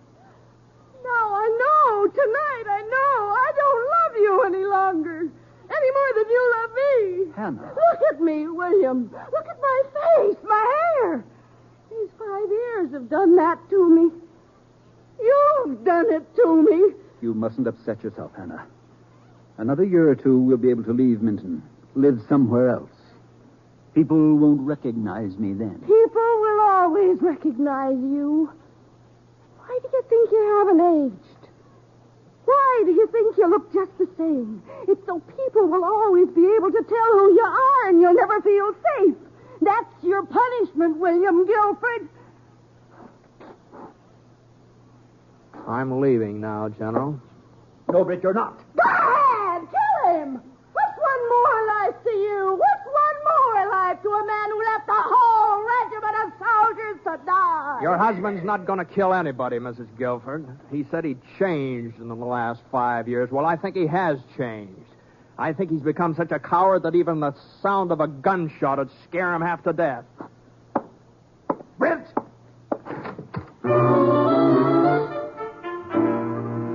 I wasn't being particularly brave walking out in the General like that. You can pretty much tell what a man's going to do when he's holding a gun. The way his eyes look at you. And Guilford's eyes weren't staring at me like he meant business. I started to close the front door, and I just glanced back over my shoulder as I did it. Guilford was walking up the stairs. He was almost at the top, and then all of a sudden he kind of stumbled. Guilford!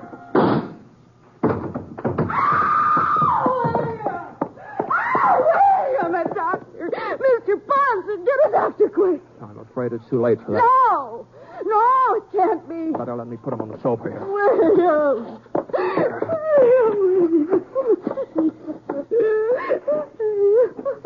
You have any brandy, Mrs. Guilford?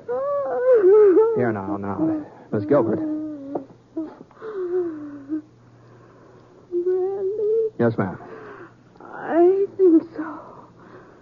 On the sideboard. All right, I'll get it. Yes, give William some brandy and then he'll be all right. He will be all right, won't he, Mr. Ponset? Here, drink this. Me? But I'm not sick. It's William who's sick. It's William who needs the brandy. The General's dead, Mrs. Guilford. No, you're wrong. That's just what people think. That's what we want them to think. But he isn't dead. He's here with me.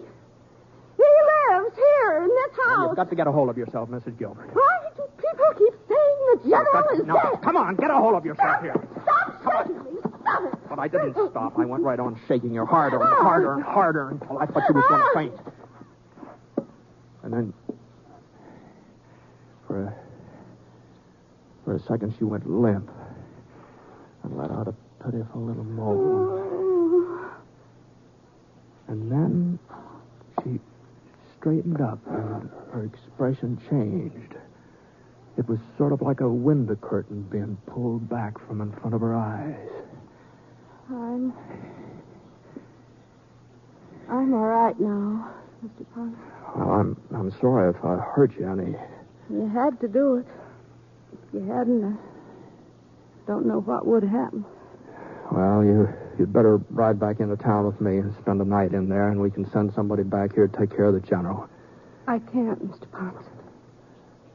I just can't let folks find out about it. Yeah, well, I'm afraid it's got to come out now. Everything? That he left his men to die at the massacre?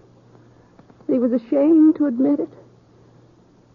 That he's been hiding here ever since? Isn't there some way we can leave him as he was? Any way at all? Well, I don't know. Just under the circumstances, it'd be Not for pretty myself. hard to... I don't care what happens to me, what they say about me, but the general had been a good soldier once, a fine soldier. What good will it do to destroy that? Well, I know, but it's just...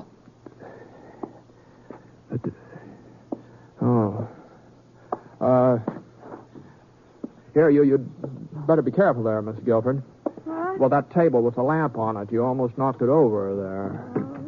And if the lamp should get broken, this whole place would probably go up in smoke before we could do anything about it.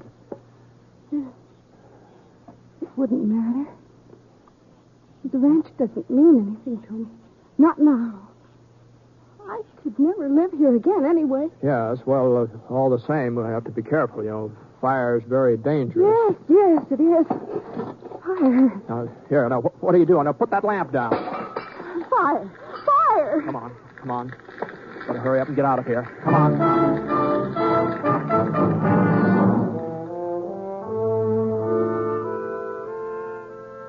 Of course, they found the general's body in the ruins, but they didn't know who it was. And the report got around that it was a tramp who tried to force his way into the house, and she'd shot him.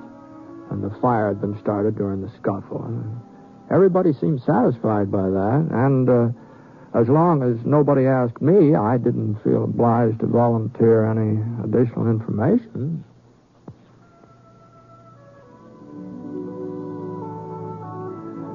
The next time I came back to Menton, by George, I could hardly recognize Hannah Guilford. She was working in Traylor's general store.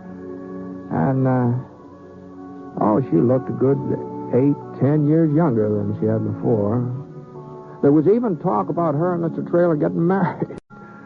Seems that after the fire, she sort of got a hold of herself, faced up to the fact that the general was dead. At least that's how Traylor explained it to me. He said that the tramp breaking in on her has done some good. He showed me the fellow's grave. It was right in the shadow of the monument to General William Guilford.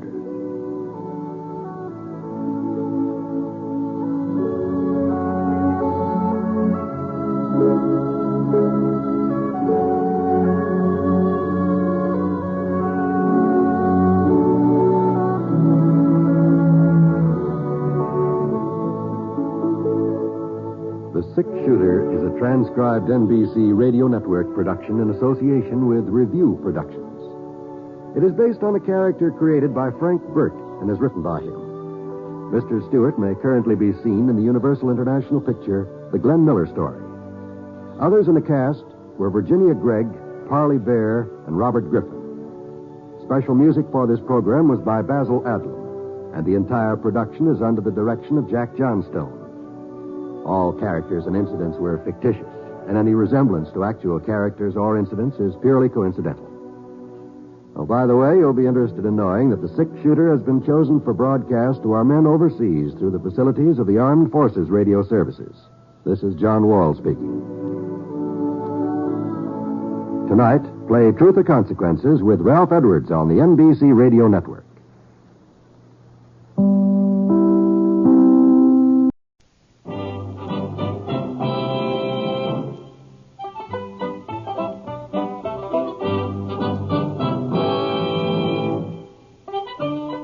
In a moment, James Stewart as the Six-Shooter. Tomorrow night here on NBC, there's a complete lineup of both music and laughter for you. On the musical side, there's the Dinah Shore Show, followed by Songs with Sinatra. For humor, The Bob Hope Show, followed by the Phil Harris-Alice Faye Show. Then comes Can You Top This? And your nightly visit with Fibber McGee and Molly. A great Friday night lineup of programs, all of them heard only on NBC. James Stewart as the Sick Shooter.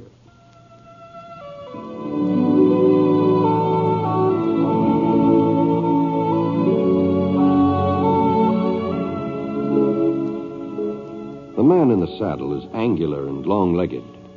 His skin is sun-dyed brown. The gun in his holster is gray steel and rainbow mother of pearl. Its handle unmarked. People call them both the Sick Shooter.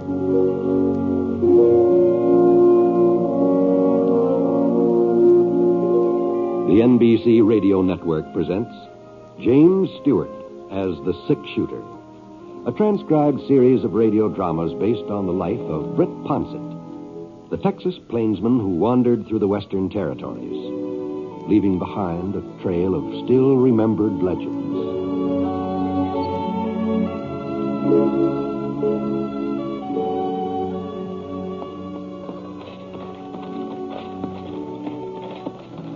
We'll be turning in here, Michael. Huh?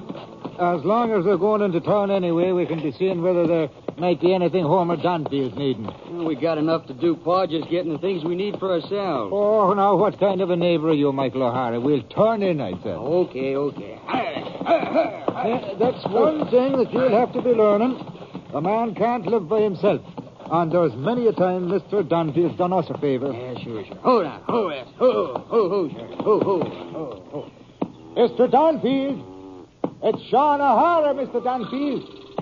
I don't see no sign of him. Maybe he's gone into town himself. Hold on. Don't be in such a hurry now. The least we can do is... Mike, would you listen now? Huh? Them cows. There's something the matter with Mr. Dunfield's cows. Reckon they're hungry, Pa. That's what it sounds like to me. That's more than hunger that's troubling them animals. Come on, boy. Now, we'll have a look. Oh, now, Pa, wait. Michael. All right. Like as not, Mr. Danfield ain't going to appreciate us butting into his affairs. He's always been able to run this farm without any... Look there, would you look? Aha. Yeah, they've not been milked, that's what it is. The sun's in the middle of the sky and they've not been milked. Yeah. I knew there was something wrong here. I felt it the minute we pulled up in the yard, so I did. Maybe Mr. Danfield's sick. Maybe that's it, huh? Well, sure, and I hope that's all it is. But when I get one of these foreboding feelings, well... Mr. Dunfield. Well, try it, Pa. See if it's locked. Oh, no, I don't know. It doesn't seem right to enter another man's house when he's not home. For his own sake, ain't it? Here. If he ain't home, we'll leave him a note explaining the way... Pa. What is it, Mike? Over there, across the room by the sofa. Michael, that's Mr. Dunfield.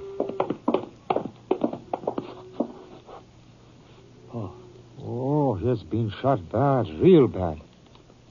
But there's the spark of life left into him. Would you get the doctor, Michael, as fast as you can, and I'll stay here till you come back. Sure, Pa. Sure. And the sheriff, too, the sheriff. You best bring the sheriff. Yeah, Pa. That poor Mr. Dunfield.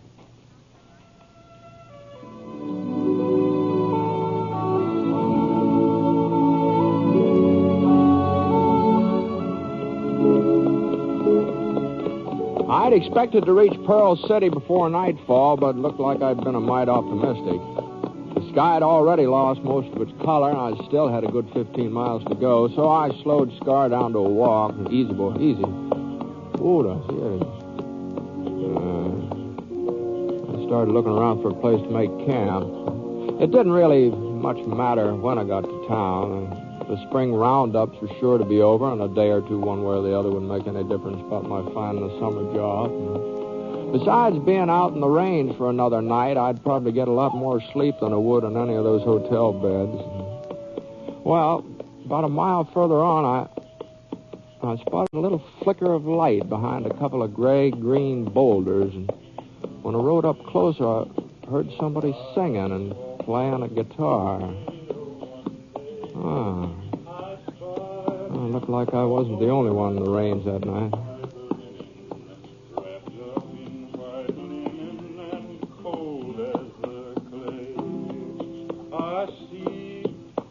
Oh, howdy. Howdy. Wow, that sounds real pleasant. Mind if I use your fire for a spell? You're more than welcome to it, mister. Climb down from your horse and make yourself at home. Wow. Thanks very much. I'm heating up some beans. There's plenty for both of us. Well, that's mighty considerate of you, but I've got some grub of my own here. Well, there's no point in wasting it, is there? Like I said, I got more than enough here. That is, if you don't mind eating beans. No, I reckon that's what I'm carrying, too. My name's Ponsett, Britt Ponsett. Well, I'll be darned. Huh?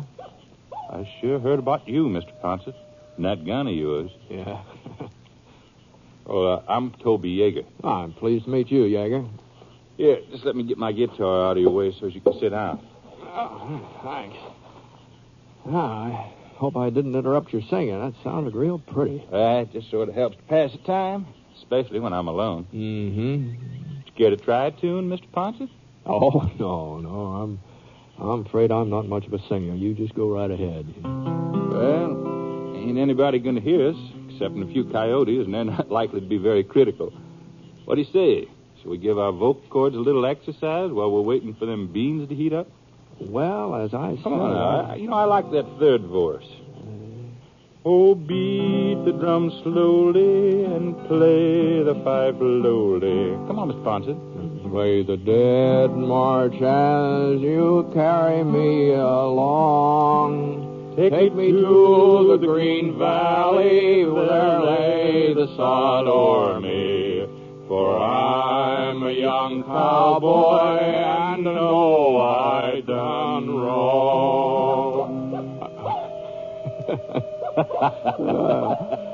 George, sounds like we were mistaken about those coyotes. Did you hear? It's one of their favorites. Yeah, I guess so. How about you providing some music now? Oh, me? No. Here's the guitar. No. I'm sorry. I just don't play at all. Oh, come on. You're joshing me, Ponsett. No. I'm afraid I don't know the first thing about it. Well, most any cowboy can get a tune out of a guitar. Maybe so, but it just seems like I never had much of an ear for music. You don't need no ear. Here, come on, let me show you. Huh? Now, you just watch my fingers. Yeah? You'll see there's nothing to it. Well... Yeah. That's simple enough, ain't it? Well, I'll tell you what I'll do. I'll make the chords, and you do the strumming. All right. You go ahead. Go ahead and strum. Yes, you're doing fine. Oh. That's just fine. The strumming part's a little easier than the chording, though, isn't it? It's all easy once you get the hang of it. Now, give me your left hand. How's that? Your left hand. I'll put your fingers where they belong for the first chord. I see now. Here. There. Okay, strum. Well, let's see. All right. Here's the next chord. You see now. Now, here's the third one. There. I'll be darned. Yeah, it's kind of fun. Of course it is. Now, you do them yourself. What? Those three chords I just taught you. Oh, you mean you do them all alone? Yeah, sure. Well,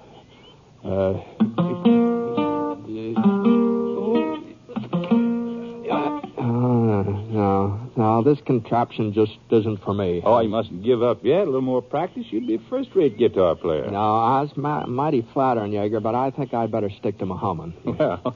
You go right ahead. Now, play some more. That tune you were trying to teach me, that sounds real pretty. You mean this one?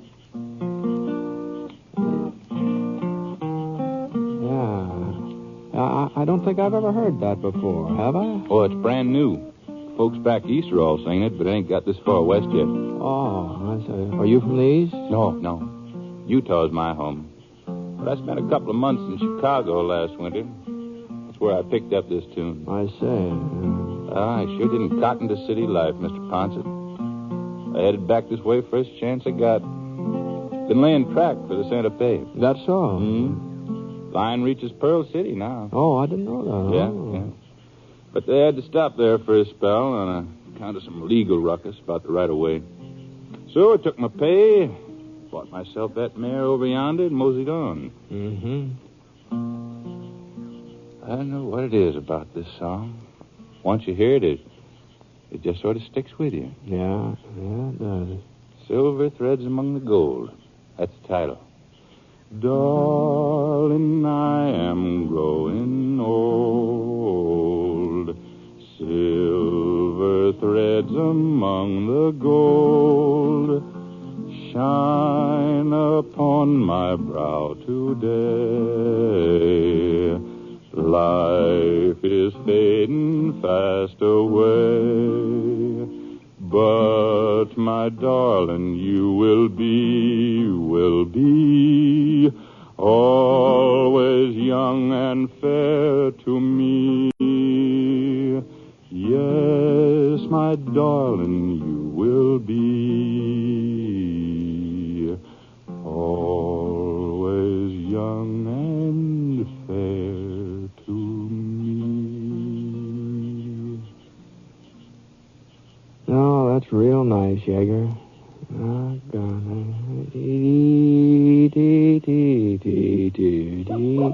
Uh-oh. Oh, there they are again. It's got some more verses, but that's the only one I can remember. Do you care to join in? No. I think I've bothered the coyotes enough for one evening. Well, it looks like them beans are getting hot.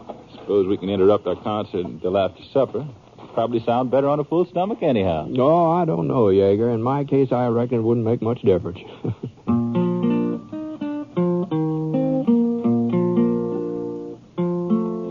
Well, we had our fill of beans, and then Jaeger picked up his guitar again, did some more singing.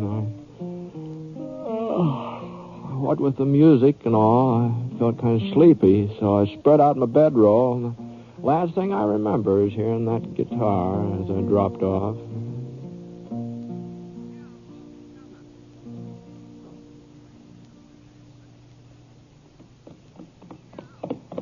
The next morning after we had breakfast, Jaeger headed on south, and I swung north toward Pearl City.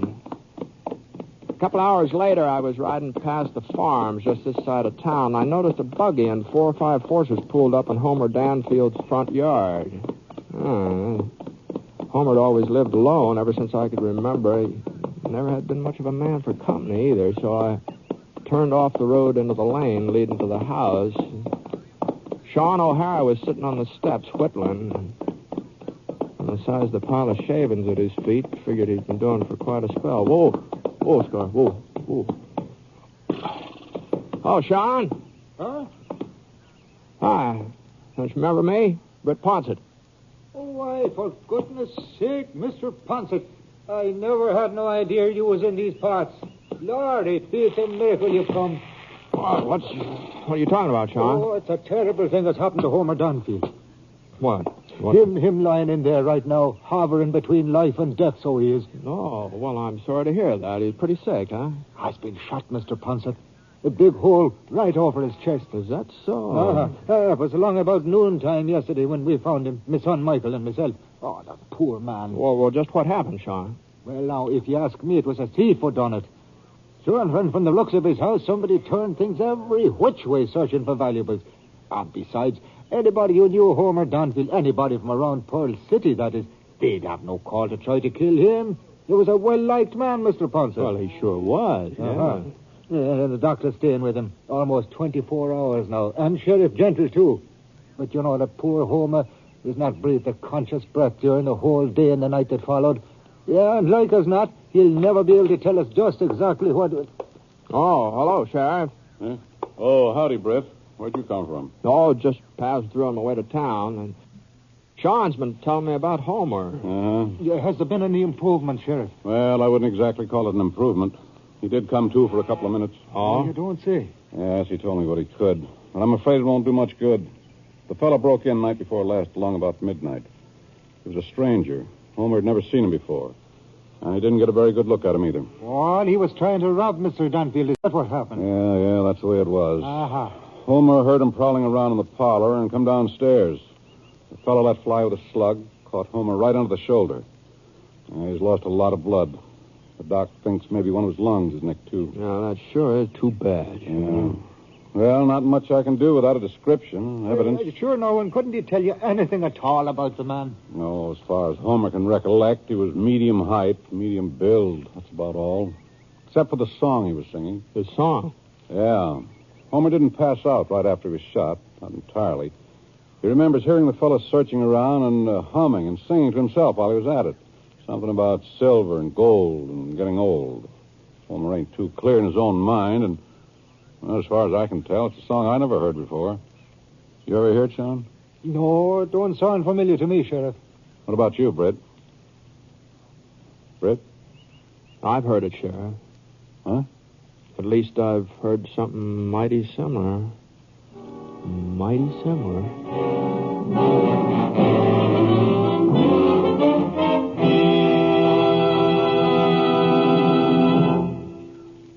We'll return to James Stewart as the six-shooter in just a moment. Our country was founded by men who had faith in God and who were willing to endure hardship and sacrifice for the sake of that faith. In these troubled times, there is need to support a way of life based on the enduring principles of religion, which knit the family together, make for good citizenship, and build the character of the children. The religious institutions in your community need your interest and support, so take an active part in religious affairs. Your pastor, rabbi, or priest will give you invaluable family counsel and aid if you're a newcomer to the community. To face the problems of the future, America must be morally strong, and that moral strength comes through worship and faith. Go to church this week and take someone with you.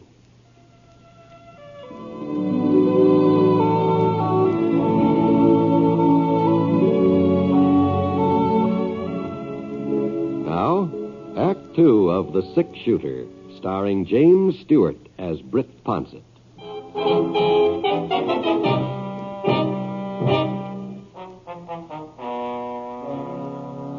Well, I told Sheriff Gentle about running into Toby Yeager and his guitar, about the tune Toby tried to teach me. Of course, that didn't prove that Yeager had anything to do with shooting Homer Danfield, even though it was a new song. Well, like Toby said, it was popular back east, and there might be other folks who knew it out west, too. But Yeager had been around Pearl City lately. He told me so himself. He was a medium-sized man and a stranger, so I gave the sheriff all the details I could remember. Yeah. Well, it sure ain't much to go on, but it's something. I reckon we better get started. Tell you the truth, Britt, the doc don't figure Homer will last more than another day or two. And if we don't get this Yeager fella back before he... Well, you're saying that he sung a certain song. That ain't going to convict him of murder. No, of course not. Well, let's go. Well, you don't need me, Sheriff. I need somebody to pick up this fellow's trail and point him out to me, don't I? Well, I could tell you. Oh, we're just wasting time, Britt. If we're going after this man, let's get started. All right, Sheriff. All right.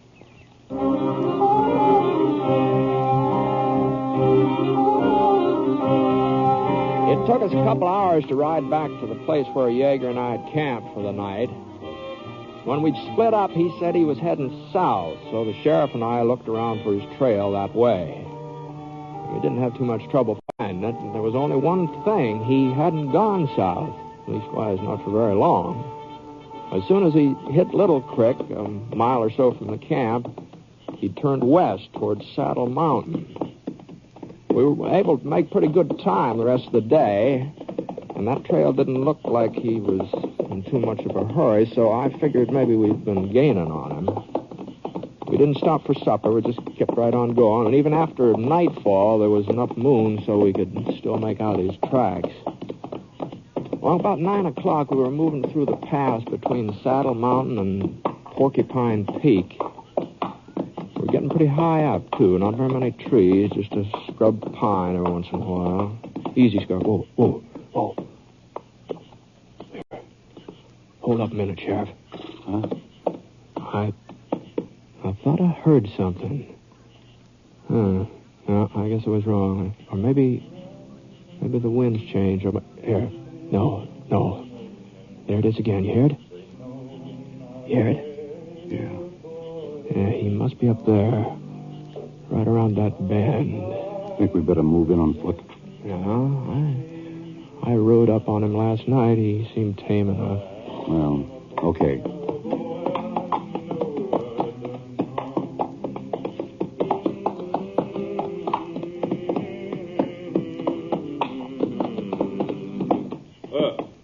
Where'd you walk? Hello, Yeager.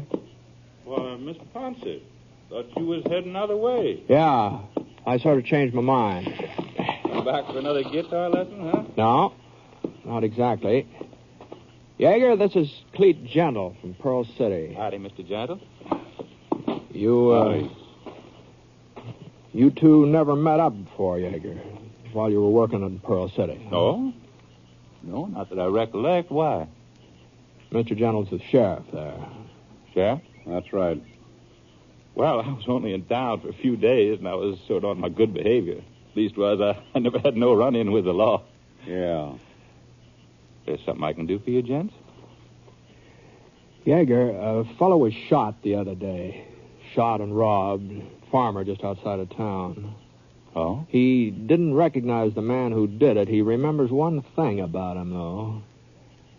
A song he was singing. Well, I reckon I ain't the only man that gives out with a song once in a while, am I? No. No, but this particular song, well, it's the one you played for me last night. I played a lot of songs for you last night, Mr. Ponce. Silver Threads Among the Gold. That was the name of it. Well? You said it was a new tune, as I recall. You picked it up back east. Did I? Yeah. Well, ain't you kind of jumping to conclusions, Mr. Ponce? Nobody's accusing you of anything, Yeager. Well, then just what is it you want? I want you to come back to Pearl City with me. Let Homer Danfield take a good look at you, see if he can identify you. Danfield? Yeah, that's the man that was shot. He's still alive, huh? Do you think he was dead, Yeager? Oh, I didn't think nothing about it one way or the other. How much money you got with you? Oh, $40, $50. Mind showing it to me? Money looks all the same, don't it? Yeah. Okay. Here. 20, 30, 40, 45, 48. $48. Well, that's what I said, about $50. That's what Mr. Danfield had stolen from his china cabinet. About $50. The money's mine. I was working for the Santa Fe. They just paid me off the other day. You're wearing a gun, I see. Well, so are you. So's Ponce. I'll take it. Sure. All right, Yeager. Let's go. You want to get started right now? As soon as you're ready. It'll take me a couple of minutes to get my pack together and my horse saddled. Well, I'll give you a hand. Thank you. Thank you, Mr. Ponce. Yeah, here. Would you mind fastening this onto the back of my saddle? I sure wouldn't want to go off and leave my guitar behind. Yeah, I'll take care of it for you.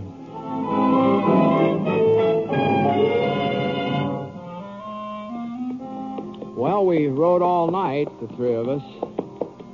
Nobody did much talking, but every once in a while, Yeager had let loose with some humming, some singing.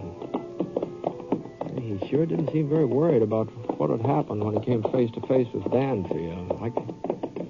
I couldn't make up my mind. Maybe it was just that he had a clear conscience, or maybe he was putting up a good front for our benefit. Anyway, along about 6 o'clock in the morning, we were riding past the O'Hara farm. That meant we were almost there. Danfield's place would be next. Sean O'Hara came running out of the barn carrying a pail of milk, and when he saw us, he set the milk down and gave a holler. Sheriff Jenkins, hold up a minute, Sheriff. Whoa now, whoa there, whoa. Whoa, Scar. Morning, Sean. So you found the fellow you were looking for, I take it? Yeah, we found him. Well, it's sure too bad you went to all this trouble. What do you mean? Poor Mr. Danfield. He is no longer with us. No. He passed away a little before midnight last night. God rest his soul. Oh.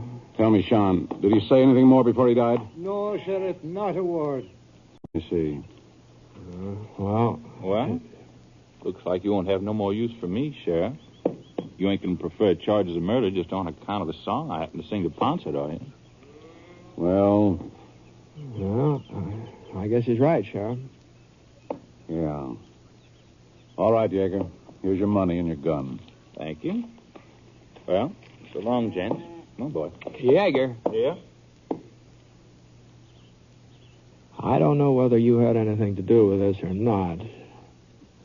I guess nobody will ever know for certain, except you. I guess that's so.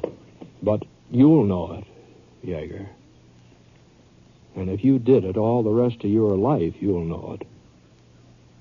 That all you wanted to tell me, Ponce? That's all. Well, so long.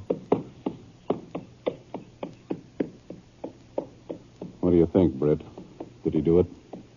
Sheriff, I just don't know. There's some coffee in the kitchen if you'd be liking a cup. Thanks, Sean, but I'd better get in town. Uh-huh. Hey, well, how about you, Mr. Ponset? I reckon I could use a cup of coffee. Well, I'll be seeing you. Take it easy. Sure. Sorry you had that ride for nothing, Britt. No, it's all right. I guess I brought it on myself. So long. The kitchen's doors around this way, Mr. Ponset. Yeah, it sure was a shame about Homer Dunfield. Yeah, it sure was. Yeah, morning, Pa. Oh, now it's about time you got up, young man. You remember Mr. Ponset, don't you? Yeah, sure. Hi, Brett. All right, just fine, Mike. Hey, what are you doing with Toby Yeager? Is he a friend of yours? No, not exactly. You know him, Mike? Oh, well, he was working over on the railroad. We met a couple of times. Played poker over at Red Philpott's place. Now, Michael, I told you can't afford to be losing your money. Oh, I never lost, Pa. Not when Toby was in the game. Why, he's got the worst luck any man I ever played with. Take the other night. Railroad paid him off, and he lost every cent of it. What night was that, Mike? Was that the night Homer Danfield was shot? Well, come to think of it, I guess it was. I see. I think maybe I'll skip that coffee for the time being, Sean. Thanks anyway.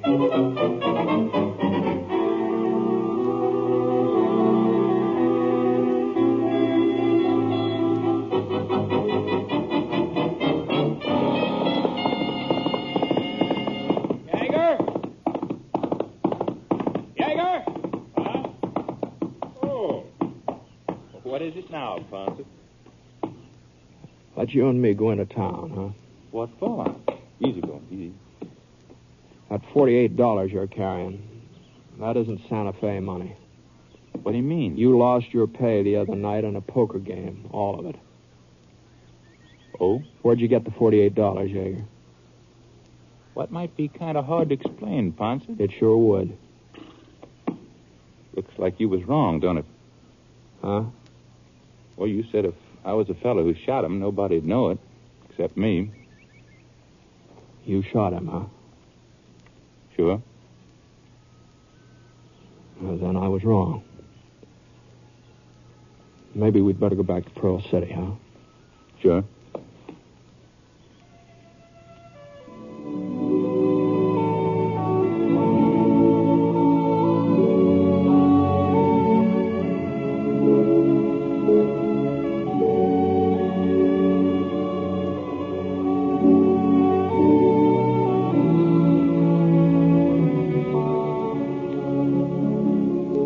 The Six-Shooter is a transcribed NBC Radio Network production in association with Review Productions. It is based on a character created by Frank Burt and is written by him. Mr. Stewart may currently be seen in the Universal International picture, The Glenn Miller Story. Others in the cast were Ben Wright, Bert Holland, Will Wright, and Barney Phillips, who played Toby. The guitarist was Bob Bain. Special music for this program was by Basil Adlam, and the entire production is under the direction of Jack Johnstone. All characters and incidents were fictitious, and any resemblance to actual characters or incidents is purely coincidental. Oh, by the way, you'll be interested in knowing that the Six-Shooter has been chosen for broadcast to our men overseas through the facilities of the Armed Forces Radio Services. This is John Wall speaking.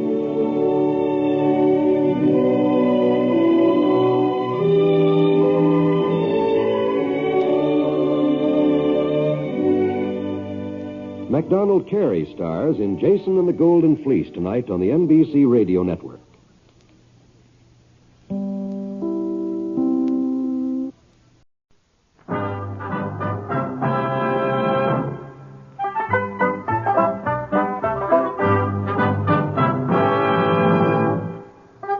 In a moment, you'll hear James Stewart as the Six-Shooter, just one of many fine programs brought to you each week on NBC.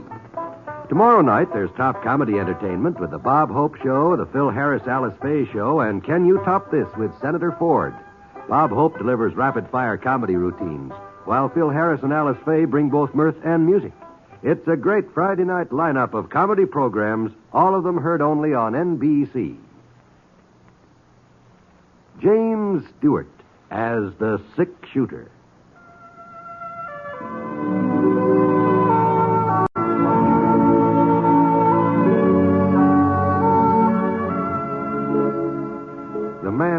saddle is angular and long-legged. His skin is sun-dyed brown. The gun in his holster is gray steel and rainbow mother of pearl. Its handle unmarked. People call them both the six-shooter.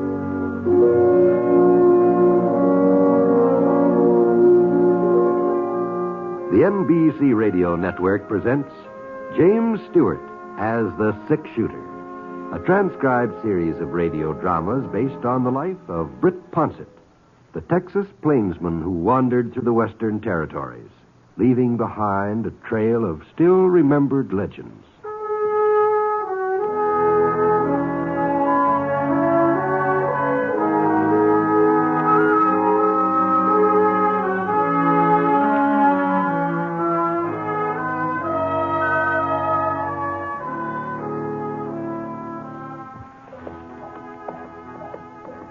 It was a little over 4 years since last time I worked for the Wilcox outfit, but when George Wilcox wrote me about his pa's death and said he needed somebody to handle the cattle drive east to Abilene, well, there weren't exactly any other demands on my services, so I headed up to Adobe Junction and rode through the town to the Wilcox Ranch a couple miles beyond. It was getting on toward evening when I pulled into the yard, and, whoa, boy, whoa, Scar, whoa. Only about 8 or 10 steers in the main corral over back of the house. Well, maybe George hadn't finished the roundup yet, or maybe he was going to start the drive from out on the range. Whatever it was, he'd have to get started pretty soon or the weather'd be against us.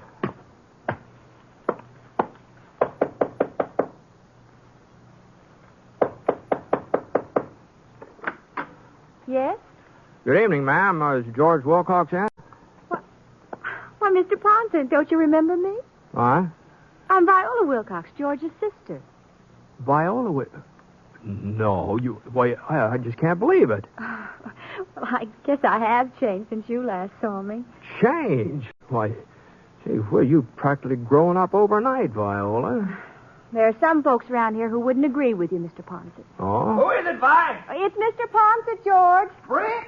Why, Britt, boy, you old rattlesnake. It's about time you turned up here. How are you, George? Pretty good, pretty good. Put on another plate, Vi. Britt will be here for supper. Oh, I wouldn't like to impose. No, I mean, you probably weren't expecting me tonight. Why, we've been expecting you for the last week. Vi's had the spare room ready since Monday. Well, if you're sure there's enough food, Viola. Oh, there'll be plenty, Britt. Matter of fact, I won't be eating supper at home tonight. Now, Viola, I told you weren't... I'll call you when everything's ready.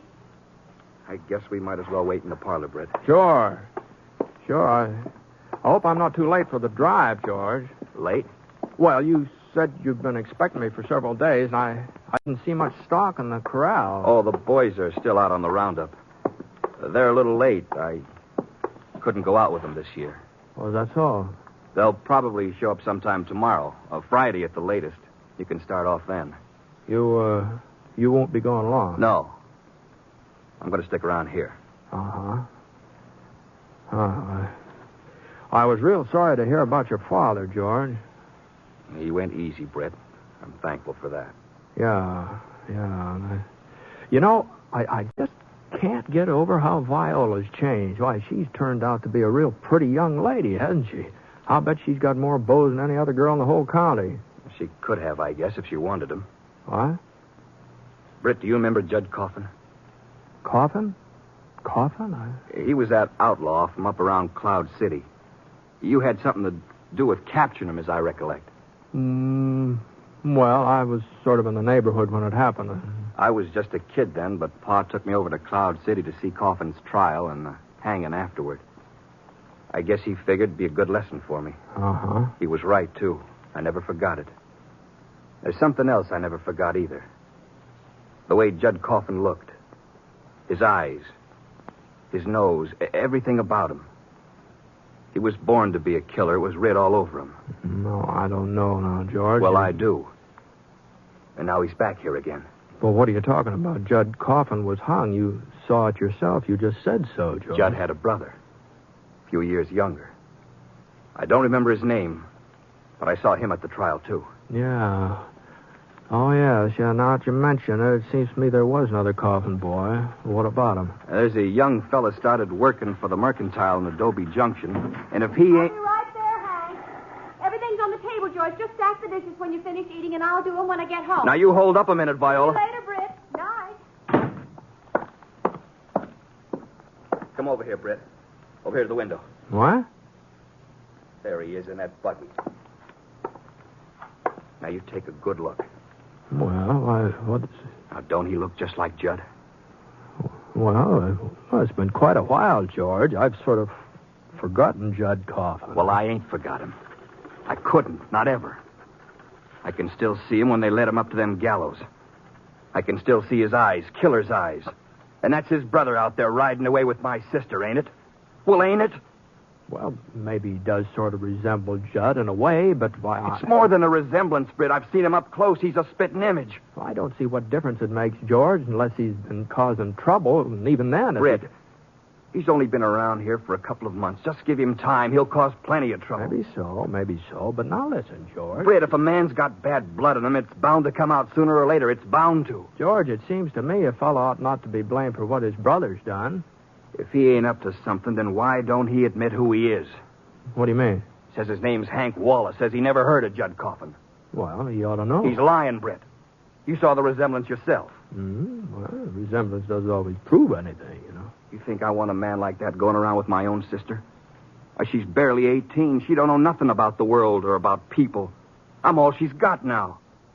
I can't let her throw her life away on Judd Coffin's brother. I've got to stop her. Yeah, I guess she is sort of your responsibility. But, George, how about that supper? I'm kind of hungry. Hey, you go ahead, Britt. I ain't got much appetite. Oh, all right. Britt? Yeah? Maybe this sounds like I'm butting into Vi's business, but I got no choice. Just before he died, Pa warned me, told me what would happen. No? Britt, it wasn't 6 weeks after the funeral before she started going around with this fella. I tried to talk sense to her. It don't do no good. Now I got to put my foot down. You understand how I feel, don't you, Britt? Yes, George. Sure, I understand.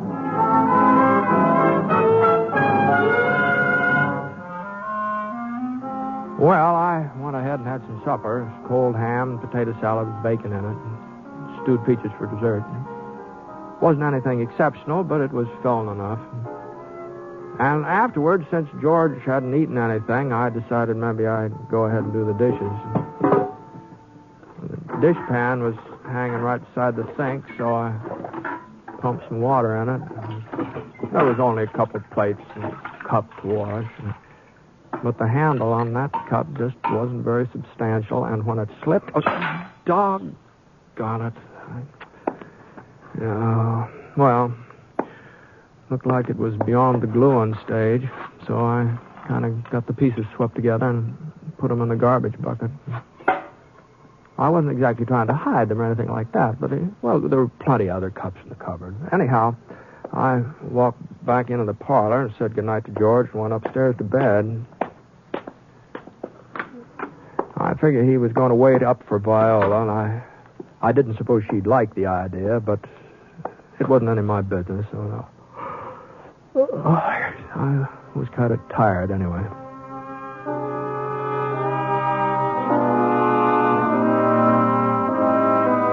And Viola sure didn't like it either. At least that's how it sounded to me when I woke up about 1 o'clock and heard her and George going at it, hammer and tongs in the downstairs hallway. What I do or where I go. I'm your brother, Viola. Well, you're not my keeper. He's no good. If he was, he wouldn't keep you out until all hours of the night. Staying out was my idea. I didn't want to come home because I knew I'd have to sit here and listen to you. Well, you're going to listen. I told you who he was, but you wouldn't believe me. Now, maybe you'll believe Britt.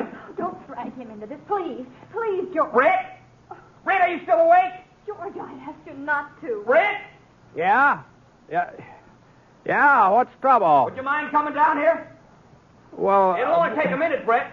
Well, all right, George. All right, give me a chance to put my pants on. I sure didn't like the idea of mixing into a family argument, but I didn't look like I was going to get any sleep till George had simmered down, so I pulled on my trousers and I slapped a little cold water in my face. Then I headed out in the hall. I could see Viola standing at the bottom of the stairs, and her face was real white, and her eyes were kind of wide open and determined. George was holding onto her arm. I was running around with some girl The way his in town. jaw was Some girl set, who didn't well, have he any respect. was just as determined as she was. my business. Well, I do care. It's for your own good, Vi. Well, good evening, Viola. Mr. Ponset, I'm awful sorry that you have to get involved in this. And I'm ashamed, too. Well, you ought to be. Not for myself. I'm ashamed for you, George. For me? I'm not running around with no outlaw disgracing my family. Britt, you tell her. Tell her who he really is. Now, George, I never saw the man before in my whole life. You noticed the resemblance right off, didn't you? You remarked on it. That man, Judd Coffin's brother, Vi. Is that what you got Mr. Ponset down here to tell me? Well, ain't that reason enough? No, it's not enough. He's been lying to you, pretending to be somebody else. Don't you care? He hasn't lied to me, George. I know who he is. I've known it since we first met. He told me he was Hunt Coffin. He told you? He was afraid folks around here would hold it against him. That's why he changed his name. And it looks to me like he was right. You knew who he was and you went right on seeing him? Can't you understand, George? He's not to blame for something his brother did. They're two different people. The same blood's in him that was in Judd Coffin. And he'll turn mean and pull the same kind of stunt his brother did, and he'll end up the same way. Oh, that's crazy. Why, he doesn't even carry a gun. You've seen him often enough. You know he doesn't. He can get a gun easy enough, and he will. The very first time he figures he needs one. Mr. Ponset, won't you talk to George? Maybe you can make him see that I'm not a child, that I know my own mind. Well, it seems to me we've all done enough talking for one night. Anyway, I sure could use a little more sleep. You know, things may look different in the morning. Don't you think so? You know. Mr. Ponset's right. We'd better go to bed, too. Things won't be any different tomorrow, Vi, not as far as I'm concerned. I'm telling you here and now, you're not to see young Coffin again, ever. I'm going to marry him, George. What? I wasn't intending to tell you yet. I thought maybe later you'd come around, but I guess you never will. I promised him tonight. Promised him? You don't know what you're saying, Vi. George, let's go. You're just doing this to spite me, ain't you? Well, I'll teach you. I'm in love with him. In love with a man like that? I'll slap the sense into you, but takes me all night. Hey, George, now get a hold of yourself. You heard what he said. She's going to marry him. Well, she'll be singing a different tune before... No, wait a minute. You stay out of this, George. She's my sister. I don't care whose sister she is. Now, let go of her.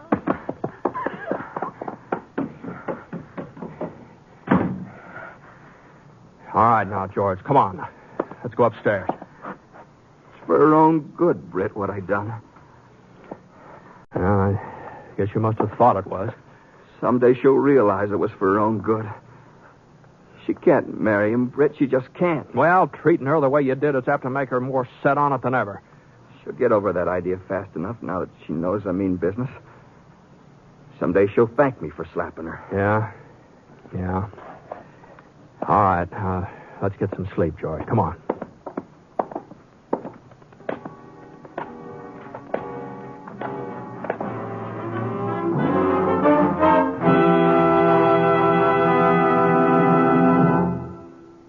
You are listening to The Six-Shooter, starring James Stewart as Britt Ponset, the Texas plainsman whose name has become legend throughout the West.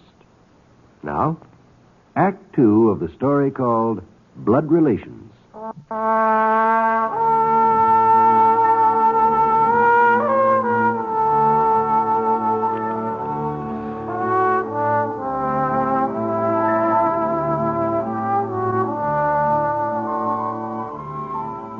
Well, it took me a little while to get back to sleep, but I didn't hear anything more out of George or Viola during the night, so that was something.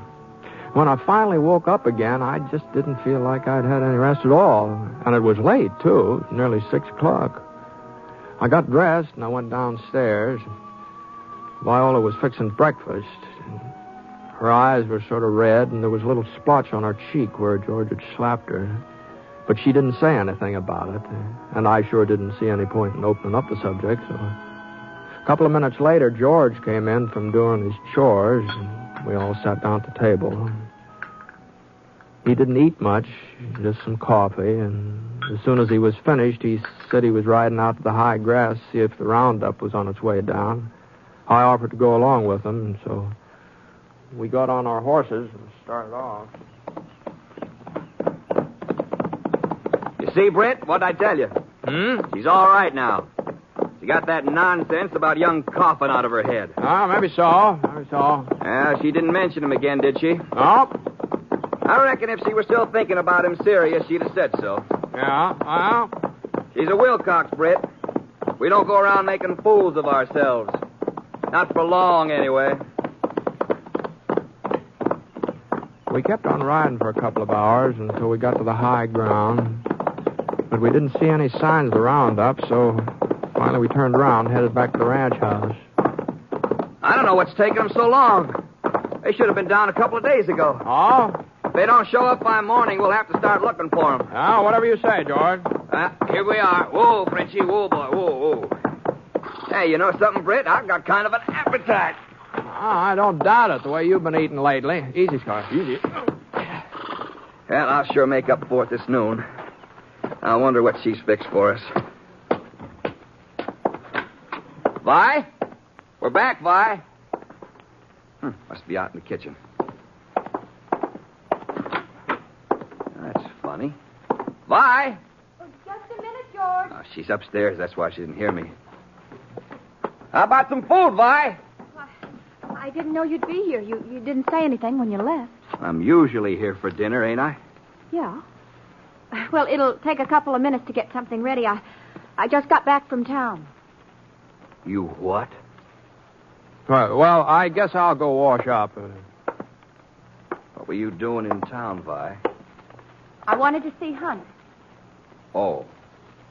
Well, I suppose you did have to explain things to him. I guess he was entitled to that much. How'd he take it? When you told him you couldn't marry him? I didn't tell him that, George. We're going to get married as soon as we can. He's coming to get me tonight.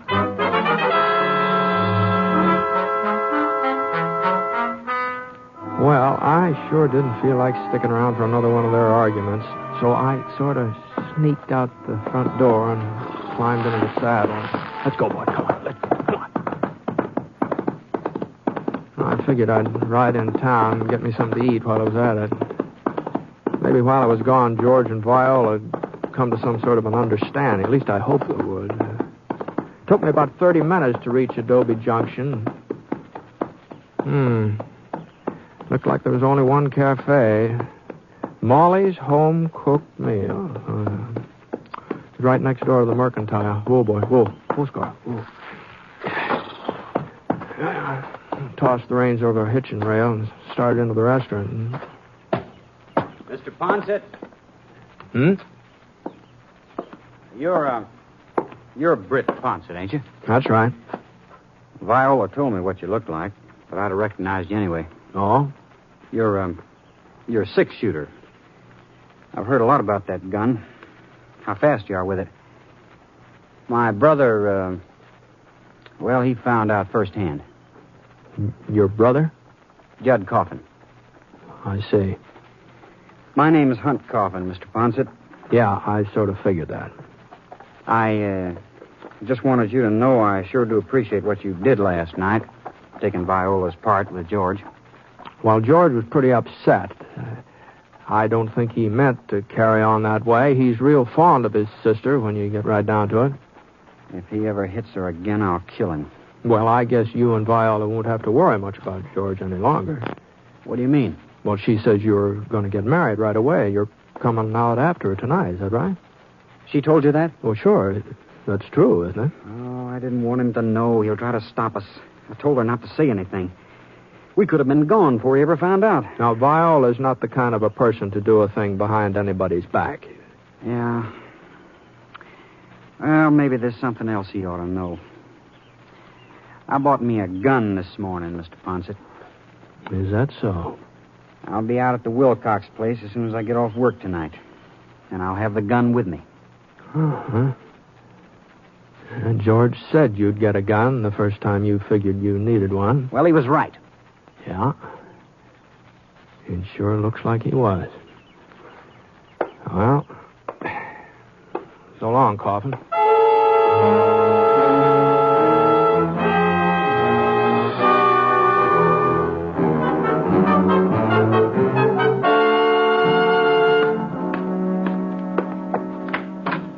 What in thunder happened to you, Brett? Oh, I thought maybe you and Viola ought to have a chance to talk this out in private, so I rode in town. You needn't have bothered. Huh? I tried to talk to her, but she just wouldn't listen. She wouldn't, huh? I don't know what to do, Brett. I just don't. After last night, I thought she'd see things my way. I guess you were right. She's more set in marrying him now than ever. If Paul was still alive, he'd find some way of stopping her. I guess I'm letting him down. Well, where's Vi now? Upstairs, packing. I thought about locking her in her room, but it just wouldn't do no good. Besides, she ain't to blame, not really. That's right, George. A person just can't help it. It's his fault. Everything that's happened. And it's him I'm going to take care of. As a matter of fact, I ran into Hunt Coffin while I was in town. You saw him? Yeah, we had a little chat. He's kind of upset about what happened last night. He's upset. He'll have something to get upset about if he comes around here tonight. Well, maybe you ought to know, George. He's got himself a gun. There. What'd I tell you? Just like his brother. Why? Why, your friend's coming out here with a gun. He means to kill me. A man who'll take up a gun once, he won't stop, not as long as he lives. Now what do you think of it? Viola didn't answer George. She just stayed upstairs and went on with whatever she was doing. George walked into the hall. I heard him rummaging around in the closet. And he was gone for a minute or so, and then he came back into the parlor. He was carrying his pa's old Winchester rifle. He jammed some cartridges into the magazine and stared out of the window. The sun was just beginning to drop behind the hills to the west, and the shadows on the slopes were turning orange. And George pulled up a chair and sat down. The rifle was lying on his lap, the barrel pointing toward the open window beside him. George? Yeah? You use that gun, you'll be doing the very thing you accuse him of. There's a difference, Britt. This is my property. Pa left it to me outright. Sure. If Hunt Coffin sets foot on it, he's trespassing. I got a right to shoot a trespasser, ain't I? No, you haven't. Not under these circumstances. You gonna interfere? You gonna take his side? I'm not taking anybody's side. I'm riding into town, and I won't be back. You'll have to hire somebody else to handle your cattle drive. Suits me. I'll be able to handle the cattle myself now. I won't have to stay here after tonight. You know, George, he might kill you. Leastwise, if he takes after his brother, there's a good chance of it. Well, it looks like you're going to be around for it, whatever happens. What? There he is now, pulling into the yard. Coffin! Get out of here, Coffin! I don't want no trouble, Wilcox. Well, then start moving. I'm taking Viola with me. You're not taking anybody! I could see Hunt Coffin through the window over George's shoulder. He was climbing down from his buggy. Looked like he was carrying a .44 in his holster. George Wilcox stood up. His back shut off my view of Hunt. He shoved the stock of his rifle against his shoulder, and his finger curled around the trigger. He shifted his weight onto one foot, and I got a glimpse of Hunt again. His right hand was inching toward that .44, but he hadn't pulled it out yet. I'm coming in and get her, Wilcox. Go on and draw. I know you got a gun. Go on, use it. I don't think I'll need it. I gave him a chance. You heard me, Britt. He There wouldn't wasn't take much it. time to answer him. His finger was already squeezing back. There wasn't even time to get over to him. I grabbed for my gun. The bullet hit him right in the arm, spun him half around. For a second, I didn't know what had happened. I hadn't fired at him. I hadn't even had a chance to finish drawing. And then I saw a little spiral of smoke on the hall stairs behind him. Viola. Put down that rifle, George. You're crazy, Vi. Vi! Are you all right? Stay there, hon. I'll be right out. Put it down, George. Now, I'm going away with Hunt. And if you come after me, it won't be Hunt who will stop you. Kind of funny, isn't it? You always said Hunt would turn out bad because his brother was that way. And they both had the same blood in them. What about it, George? Would you be willing to shoot me? What are you talking about, Vi? You know I'd never do a thing like that. Why not? I was willing to shoot you. We've got the same blood, haven't we? Goodbye, George. Goodbye, Mr. Ponson. So long, Vi. Good luck. Up. She wasn't making any sense, Britt, asking if I'd shoot her. Why, that's just plain foolishness. Yeah. Yeah, well, I'll take you into town, George. You better see the doc about that arm. My own sister. My own flesh and blood. I sure had her figured wrong. Well, maybe you had young Coffin figured wrong, too. Come on, let's go.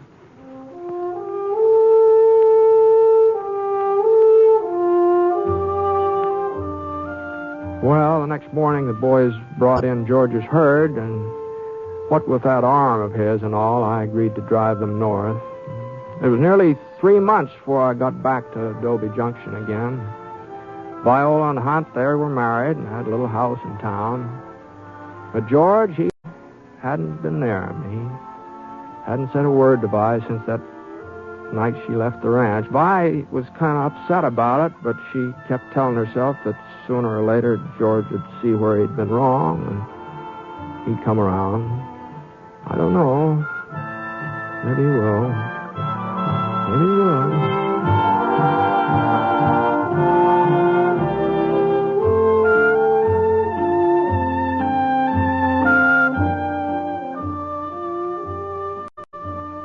The Six-Shooter is a transcribed NBC Radio Network production in association with Review Productions. It is written by Frank Burt and is based on a character created by him. Mr. Stewart may currently be seen in the Universal International picture The Glenn Miller Story. Others in the cast were Barbara Eiler, Herb Ellis, and Sam Edwards. Special music for this program was by Basil Adlam, and the entire production is under the direction of Jack Johnstone. All characters and incidents were fictitious, and any resemblance to actual characters or incidents is purely coincidental. Oh, by the way, you'll be interested in knowing that the Six-Shooter has been chosen for broadcast to our men overseas through the facilities of the Armed Forces Radio Services. This is John Wall speaking.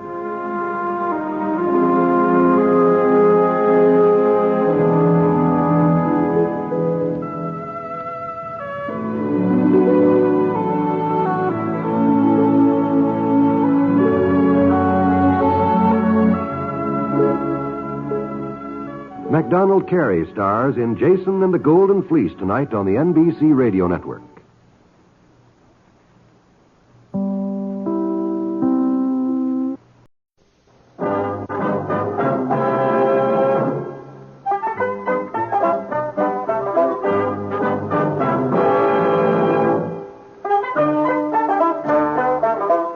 In just a moment, you'll hear James Stewart as the Six-Shooter, just one of the many great stars brought to you Sundays on NBC.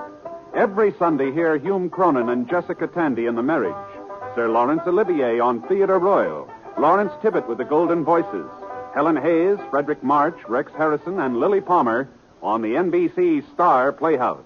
All of them heard only on NBC. James Stewart as the Six-Shooter.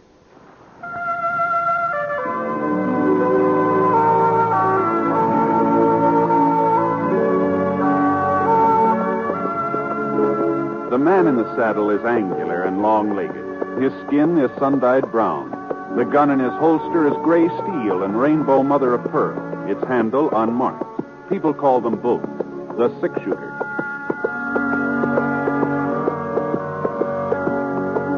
The NBC Radio Network presents James Stewart as The Six Shooter, a transcribed series of radio dramas based on the life of Britt Ponsett, the Texas plainsman who wandered through the Western Territories, leaving behind a trail of still-remembered legends.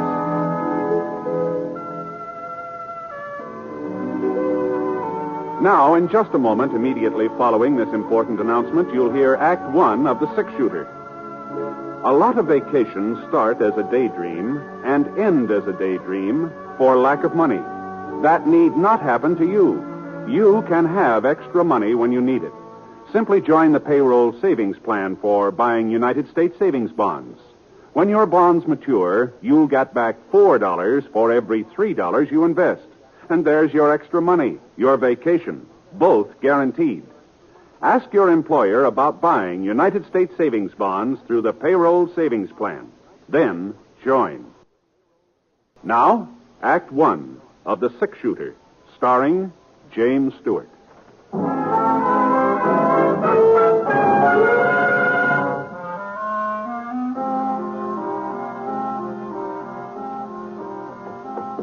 The rain had stopped, but the wind still carried slivers of moisture that cut into the boy's face as he rode along the edge of the creek.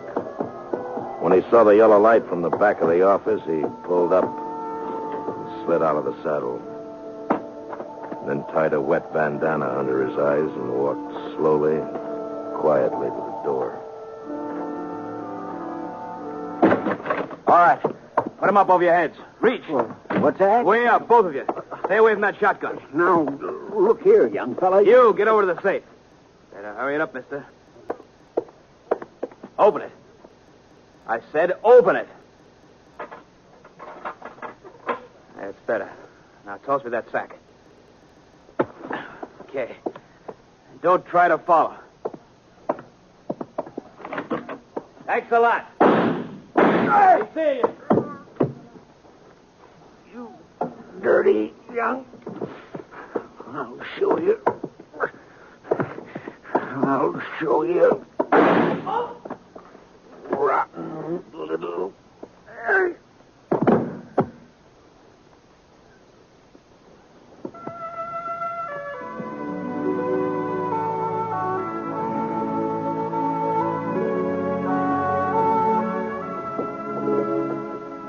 I hadn't figured on going through Clay City. It was an hour out of my way, and I was already a day late to the Jefferson Ranch where I'd signed up for the roundup, but scars started limping from a loose shoe, and I didn't have much choice. So we had to head to the nearest blacksmith shop, so we turned north.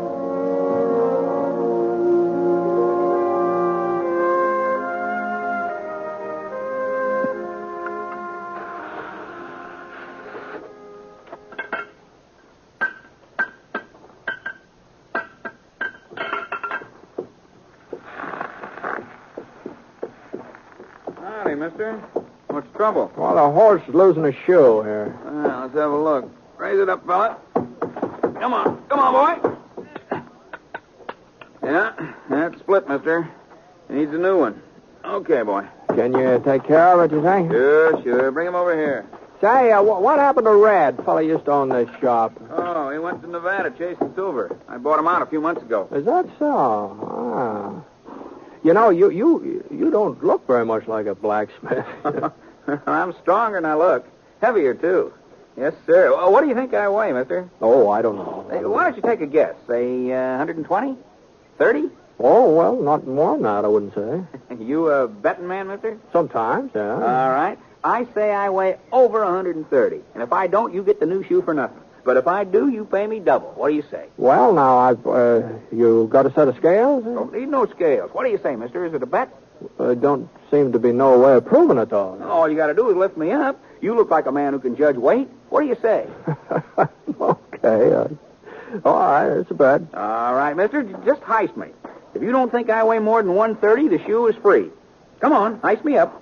I haven't ever tried to judge a man's weight before, but... Well, here we go. Wow. Yeah. Oh, I'll be doggone. Yes, sir. I'm packed solid, mister. Real solid. Oh, you're packed tighter than a steer. You must weigh 150. You see what I tell you? 158. Horseshoe's going to cost you money, mister. But you ain't the only one. Ever since I bought the shop, there ain't been a stranger come through Clay City but what he paid double for his first horseshoe. You ain't sore, mister? Oh, no, I'm not. That's a fair bet. Sure it was. I told you I was heavier than I look. That's what folks call me, Heavy Norton. My real name's George, but everybody calls me Heavy. What's your name, mister? Ponsett, Britt Ponsett. Fellow they call a six-shooter? Well, doggone it, I've heard about you, mister. I sure heard about you. Well, I sure have. Would have recognized you, too, if I'd have noticed your gun. Sure is fancy, ain't it? Say, do you mind showing it to me? No. Here, catch it. Oh, that's real fancy. Just like Sheriff Scofield said. And you know something? He says he's seen you fire 6 shots with it while Whitey Jackson was getting off his first bullet. That time down at Eagle. Yeah, well, the sheriff kind of likes to build up a story, you know. Well, he swears it's the truth. Well, here's your gun, Mr. Ponsett. Thanks. Sure. You was mighty quick in getting into Clay City. How'd you hear about it so fast? Hear about what? Why, the holdup at the Fargo station last night. Ain't that why you come? No, I was heading past town. Turned off because Scar got a loose shoe. Well, now, ain't that a coincidence? Fellow holds up the Fargo office, kills one man, maybe 2, gets away with $5,000, and 12 hours later you ride into town. You got any idea who did it? No, sir, not a single solitary one from what I hear. Like I say, the deputy agent was dead when they found him. Other fellow, Fred Wilmer, a friend of his, got shot up pretty bad. Ain't done no talking yet. Doc says maybe he never will. I see. Wow. Does Sheriff Scofield take out a posse? Nope, ain't nobody to go. Most of the men signed up for the Jefferson Roundup. Left town day before yesterday. Here's the Jefferson Ranch paying good money this year. You seen the sheriff this morning? No, not lately. He might be over to his office. You could try there. Yeah, I think I'll walk down there while you're fixing up Scar. Sure, Mr. Ponsett. Darn good idea. Sheriff Scofield will be real glad to see you.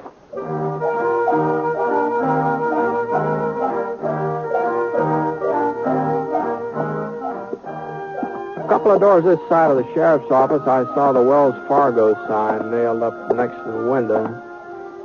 The place wasn't locked, so I went inside. One of the chairs was upset, and there were some damp stains on the floor. The cast iron safe against the wall was standing wide open, so I kicked it shut. And then I went out in the back stoop. There was some more blood on the steps, and then just red mud. Right at the edge, I saw the hoof prints. They trailed off the side of the creek, and whoever made them had headed west. I let one knee down into the mud and looked at the prints real close. The horse had been wearing one shoe different from the other 3. A sharp rock must have cut into it somewhere or another. Not enough to split it, but just enough so that the print left a sort of a jagged line, like fancy handwriting. You find something, Britt? Huh? Oh, hello, Sheriff. I was just heading out your way. Yeah, I just saw Heavy. He told me he was in town. Did you find something? I don't know. Did you see these hoof prints? Yeah. Well... Don't mean nothing. Trail gives out a mile or so down the creek at the fork. Has Clay City had any other trouble lately, Ed? No, not a bit. I guess any town's got to expect a hold-up once in a while. Well, I heard it was more than that. Yeah, that's right. Fred Wilmer able to talk yet? I'm afraid not. Doc said he'd let me know the first time he come around. Took him out to his ranch on the other side of town. You been out to see him since last night? There wasn't no reason. Well, it might be a good idea to be there just in case. I thought maybe I ought to stick in town. Well, it don't look like anything more is going to happen here. Why don't I'll get Scar and meet you out at Fred's place, huh? I can handle this alone, Britt. Well, sure. I was just offering to keep you company, Ed. I'll meet you there.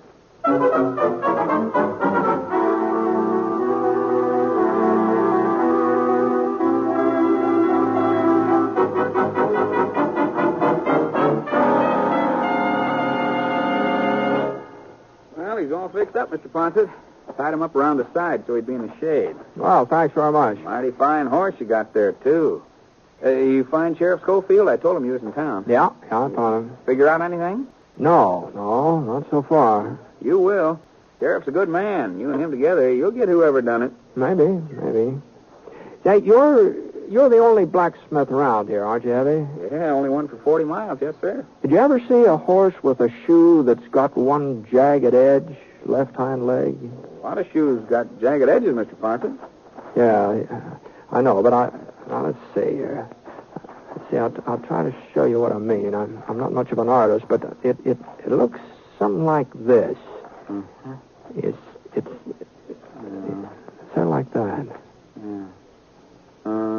Seems to me I did see a shoe like that just the other day. Well, sure. I remember. Told me I ought to get a new one for it. Ben Scofield, that's who it was just the other day. Ben? That's right, sheriff's kid. You know him, don't you, Mr. Ponset? Sure. Well, I haven't seen Ben for a couple of years, though. Well, sir, you wouldn't recognize him if you saw him now. That boy just sort of growed up overnight. Yeah. Yeah, I guess he has.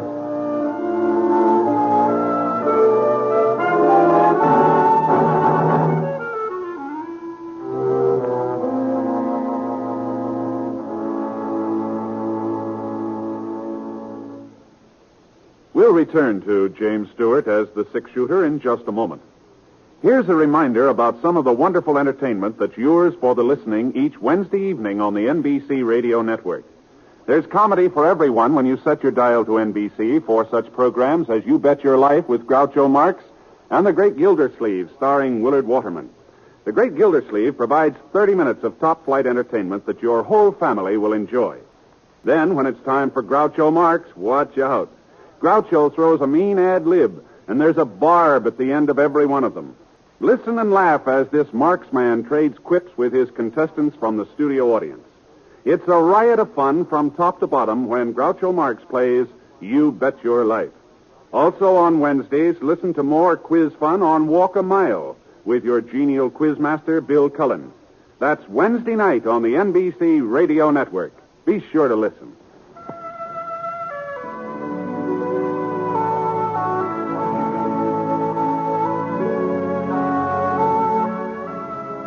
Now, Act 2 of The Six-Shooter, starring James Stewart as Britt Ponset.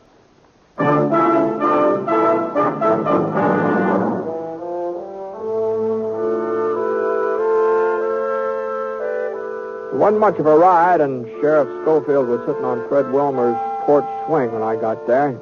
He told me Doc was inside with Fred, so I squatted down on the stoop and waited.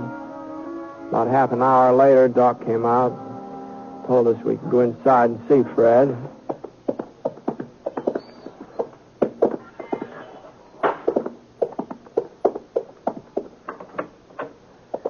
Fred was lying on a cot, breathing hard.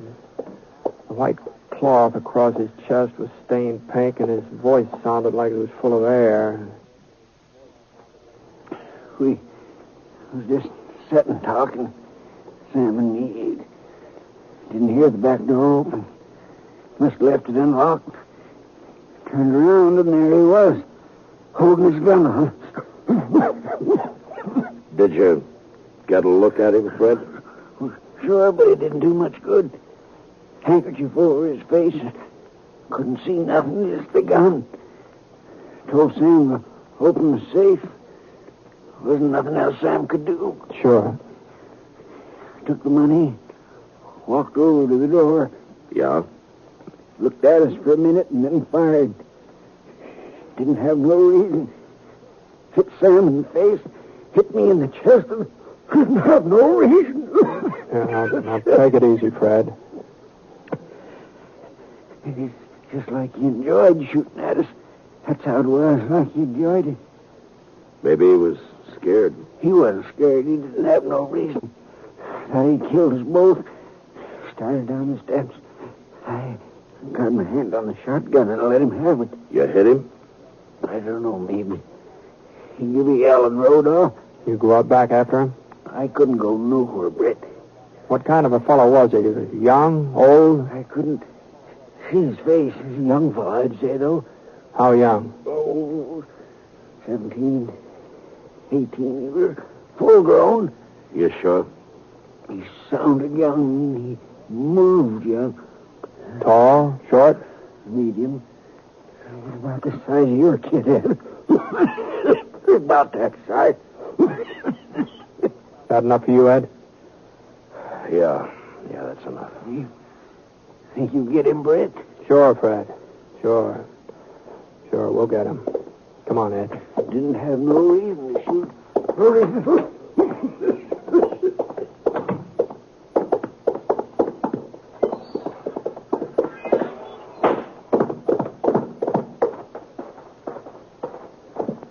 Let's go, Ed. We're wasting our time, Brett. He's got a day's head start. He'll be 40 miles from here. Not if he's shot up. Well, you go on if you want to. Well, you're the sheriff. You've got to make the arrest. You ain't never been so particular before. Maybe not. This time I am particular. You coming? We don't even know where to start. Well, I thought along the creek. As good a place as any other. It's a waste of time, Brett. We picked up the trail along the creek and headed west. Wasn't hard to follow. Every once in a while, we'd see a few drops of blood spattered against the bushes. About 10 minutes later, we came to the fork where Ed said the trail gave out. Scar stuck his nose down into the water, and I looked around. The trail didn't give out. It turned south. I nodded in that direction. Ed didn't say anything. He just followed. Then about 5 o'clock, we stopped to eat. Ed built a fire, and I opened up a couple of cans of beans I had in my roll. Oh, you're not hungry, Ed? It's early for supper. It's too early. Yeah. Ed, I talked to Heavy before I went out to Fred's place. I asked him who had a horse that would leave a mark like the one we've been following. So? He said that Ben did. Your son, Ben. I thought you ought to know that. A lot of horseshoes leave the same kind of mark. Fred said it was a young fellow. It wasn't Ben. Where is he, Ed? He's at Jefferson Ranch. He's working on a roundup. He left Clay City day before yesterday. It couldn't have been Ben. There's a lot of wild youngsters in these parts, but Ben's a good boy. It couldn't be him. You sure? That mark don't mean nothing. Plenty of horseshoes leave the same kind of mark. You know that, Britt. You got enough to eat? Yeah. All right, let's go.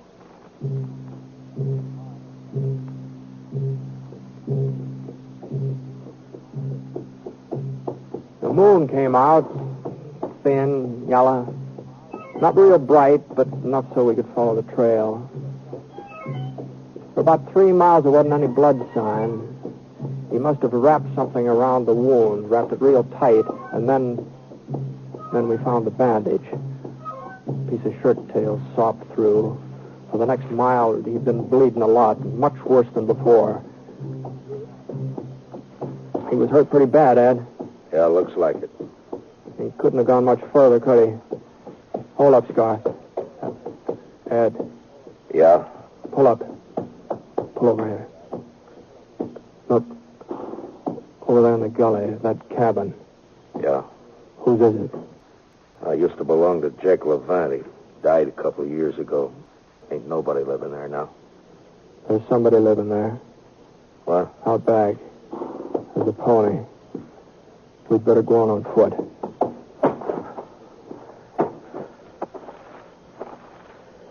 Britt? Yeah? We're gonna take him alive, ain't we? If we can. We gotta take him alive, Britt. It's Ben, isn't it? I don't know, not for sure. It could be Ben? It could be. Where's he been the last couple of days? I don't know that either. I had an argument with him 2 nights ago.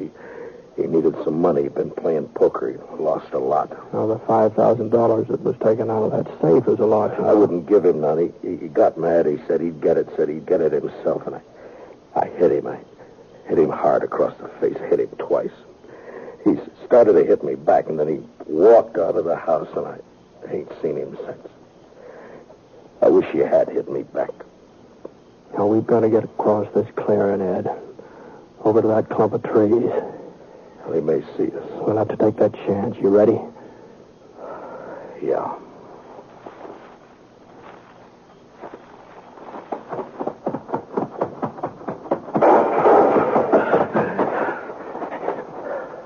You all right?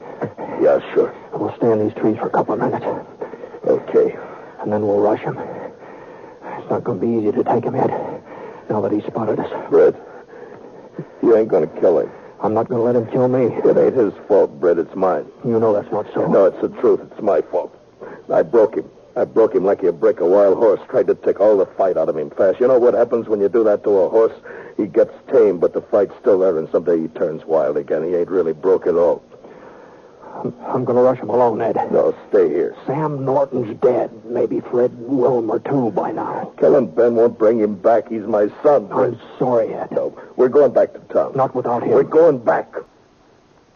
Now, you can outdraw me, Brett, but I'll still have time to get a shot off. I'll try to get him alive, Ed. I'll try. No, don't turn your back on me, Brett. Don't be fooled. Don't make me do it, Brett. I knew he wouldn't shoot. I wasn't being brave, but I knew he wouldn't shoot. A man like Ed Scofield just don't change overnight. You can figure a man like Ed. But I hadn't figured on what happened next. Ben! It's me, Ben! You're dead! Can you hear me, Ben? Brett Ponce is coming after you. Throw out your gun, Ben. Brett Ponce is coming. No, listen to me, Ben! I saw him go down, real slow, like his legs had buckled under him. I pushed myself past a couple of rocks and edged over toward the back door. The kid was in the kitchen. I couldn't see him, but I could hear him moving around, going from window to window, looking out, waiting for me. I slid past another rock. I could run for the door now or wait. The kid made up my mind for me. He knew right where I was. I took out my gun and waited. I knew he'd get nervous first. Young fellas always do. I wasn't so young. I could wait. It wasn't more than 5 minutes before the door started to open. His pony knew he was coming, too. He started for his horse. I aimed at his leg. For a second, he just stopped moving, just hung there in midair like a hawk. And then he sprawled forward out of sight behind a log. Everything was quiet now. Even his pony. And then the moon went behind a thick cloud. And I came around the corner of the cabin. And then suddenly the moon came out again, and just in time for me to see his .45 coming up over the top of the log. His revolver slipped out of his fingers, and I saw him try to reach for it. But he couldn't make it. I stood up and I walked over to the log. I turned him over with my foot, and I looked at his face.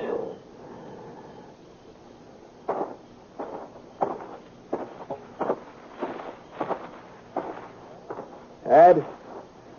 Ed? Over here. Where'd he get you? The shoulder.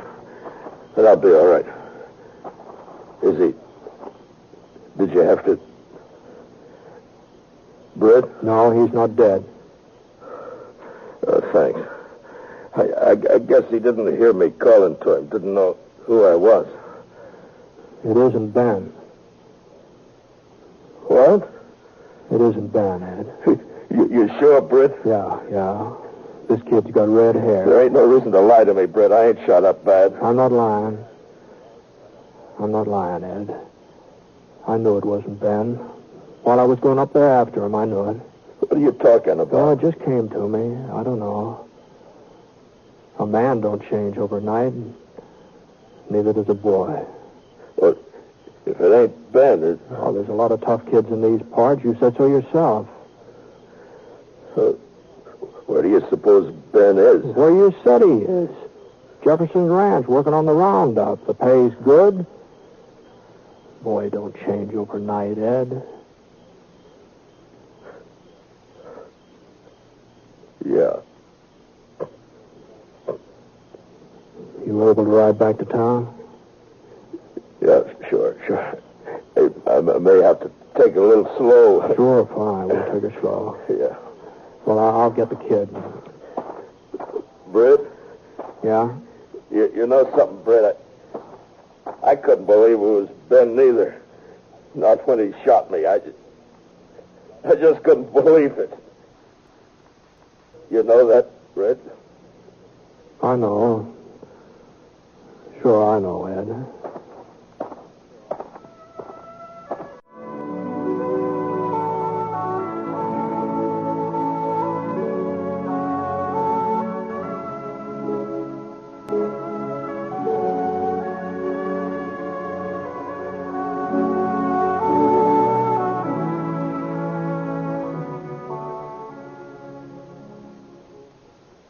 Picture the most extravagant vacation imaginable. Then picture yourself going on that vacation.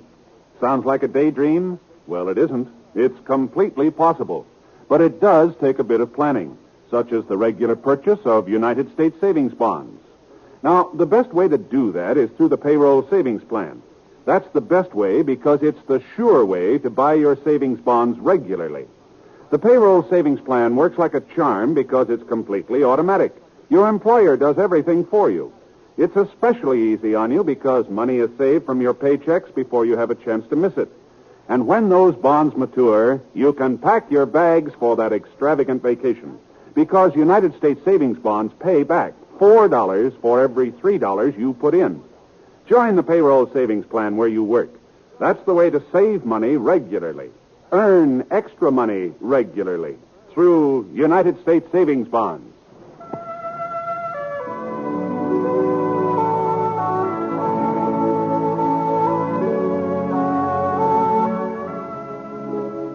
The Six Shooter is an NBC Radio Network production in association with Review Productions. It is based on a character created by Frank Burt, and the transcribed story is written by him. Mr. Stewart may currently be seen in the Universal International picture Thunder Bay. Others in the cast were Parley Bear, Jimmy McCallion, Herb Vigran, and Bill Conrad. Special music for this program was by Basil Adlam, and the entire production is under the direction of Jack Johnstone. All characters and incidents were fictitious, and any resemblance to actual characters or incidents is purely coincidental. Hal Gibney speaking. Hear Exciting Stroke of Fate tonight on the NBC Radio Network. James Stewart as the Six Shooter.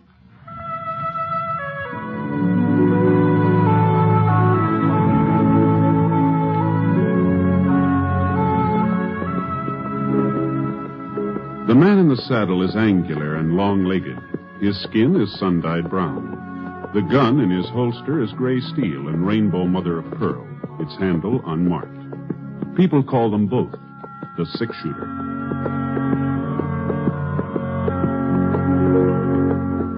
Coleman, America's leader in modern automatic home heating equipment, and the National Broadcasting Company present James Stewart as the Six Shooter, a transcribed series of dramas based on the life of Britt Ponset, the Texas plainsman who wandered through the Western Territories, leaving behind a trail of still-remembered legends.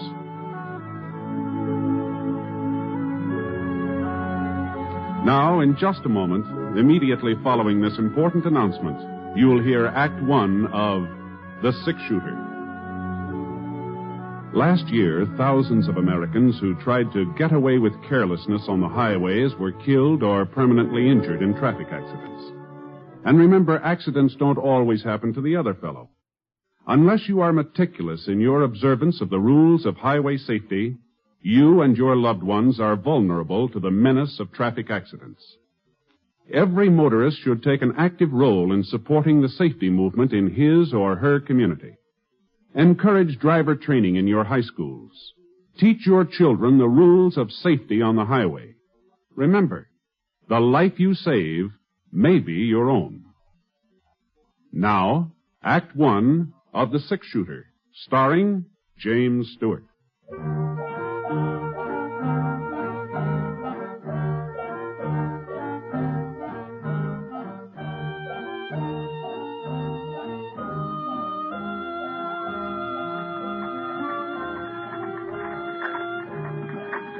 I had a grandstand seat, a rocking chair on the front porch of the Temple City Hotel. Not that there was much to watch. A couple of women looking at the bonnets in the windows of Bradley's Mercantile, and some kids playing mummy peg over in the alley next to the bank, and the checker game in the shadow of a big elm across the street.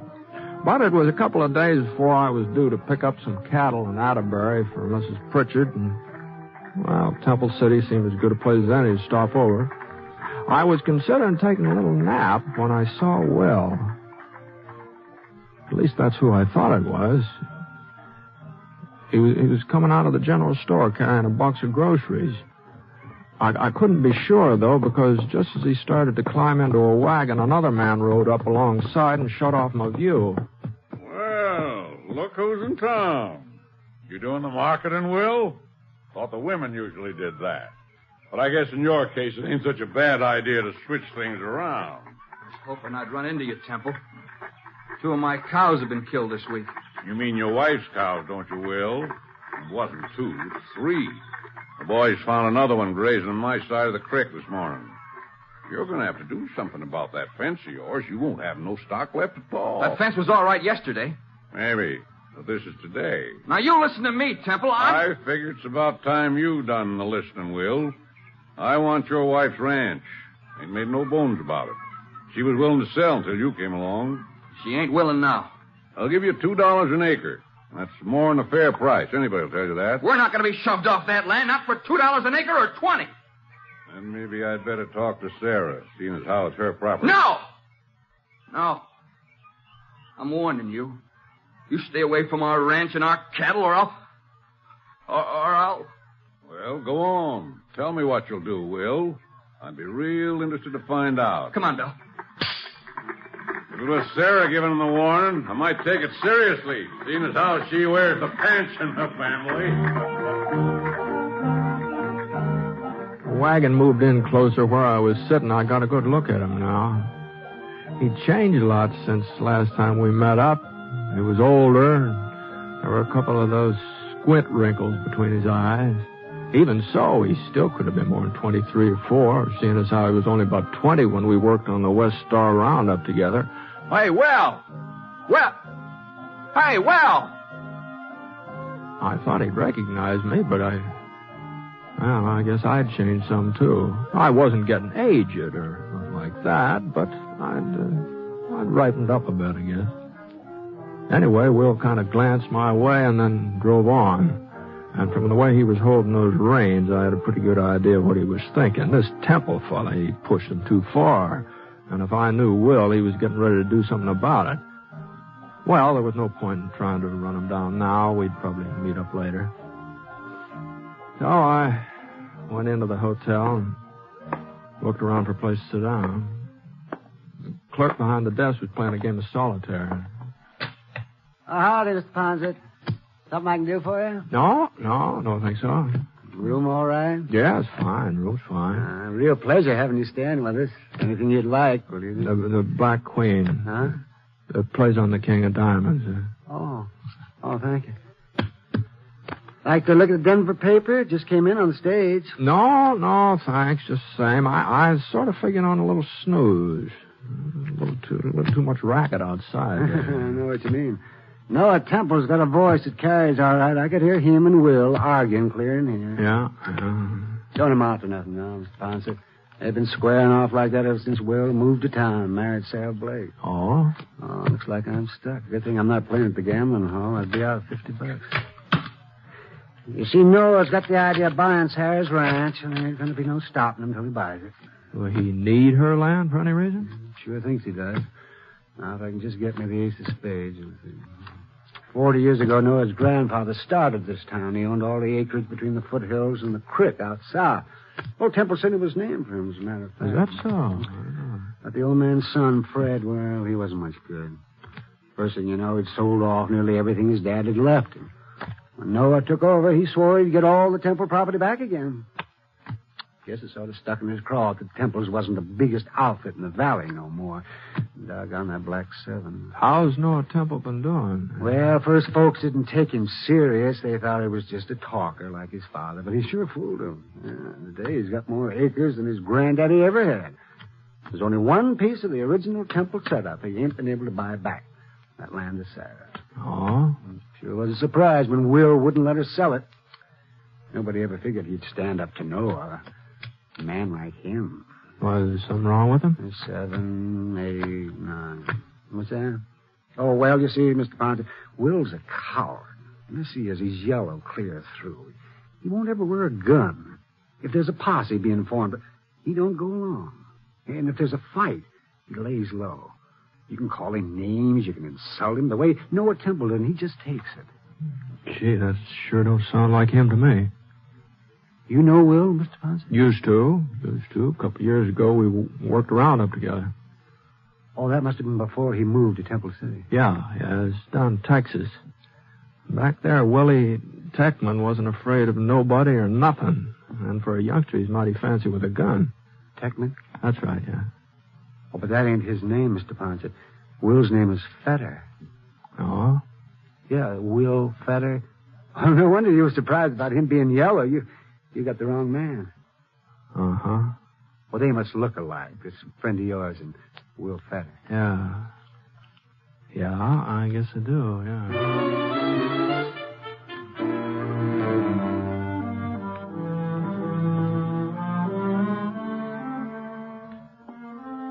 I went upstairs to my room, started to pull my boots off. You know, it's funny. I hadn't been doing anything but sit all day, and my feet hurt worse than I've been walking 20 miles. Oh.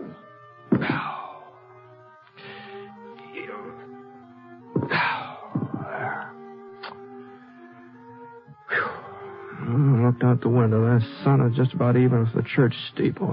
So it'd be around 3 o'clock. I had a couple hours before supper, so I let myself down in a bed.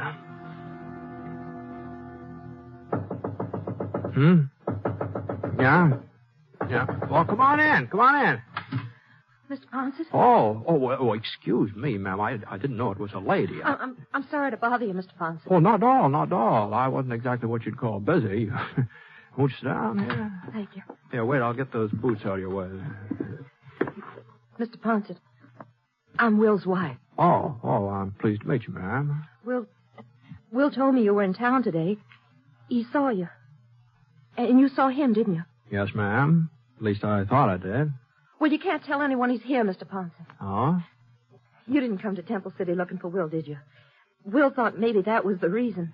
We heard about what happened in Prescott last winter when you came across Bar Cleaver. Well, you heard wrong, ma'am. I didn't come across Cleaver. He came across me. And as for Will, He's made a new life here. A good life. If he has to go back to prison... Prison? Oh.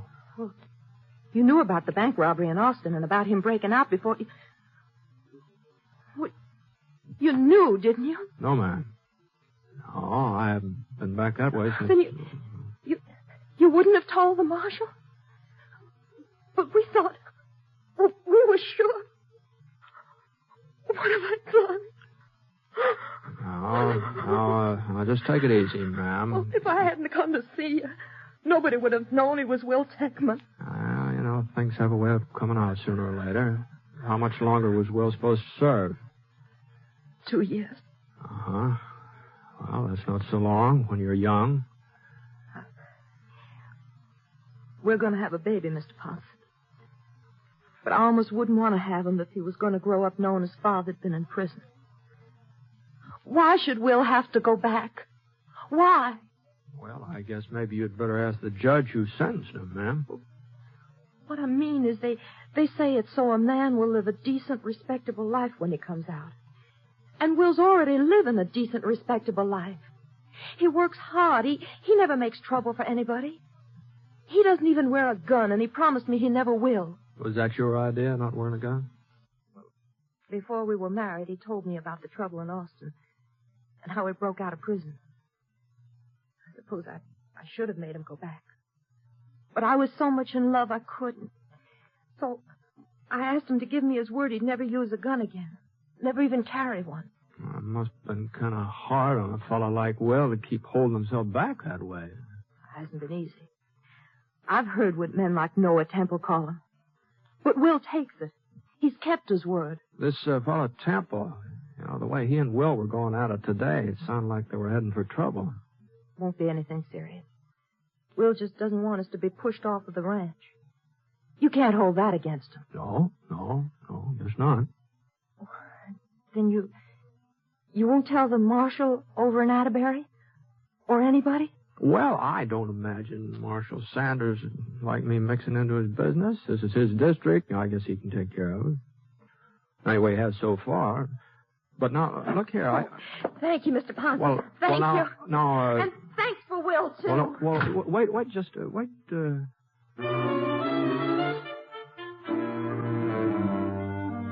after all, most of what she said was true. Sending Will back to prison might do more harm than good, and it wasn't up to me to sit judgment on him. I was going to be leaving town a day or so anyway, and if anything happened after that, it wouldn't be my concern, so... Of course, a man does have certain duties even if he's not wearing a badge. A man who spots a wanted criminal, he's supposed to report it. And I always had before.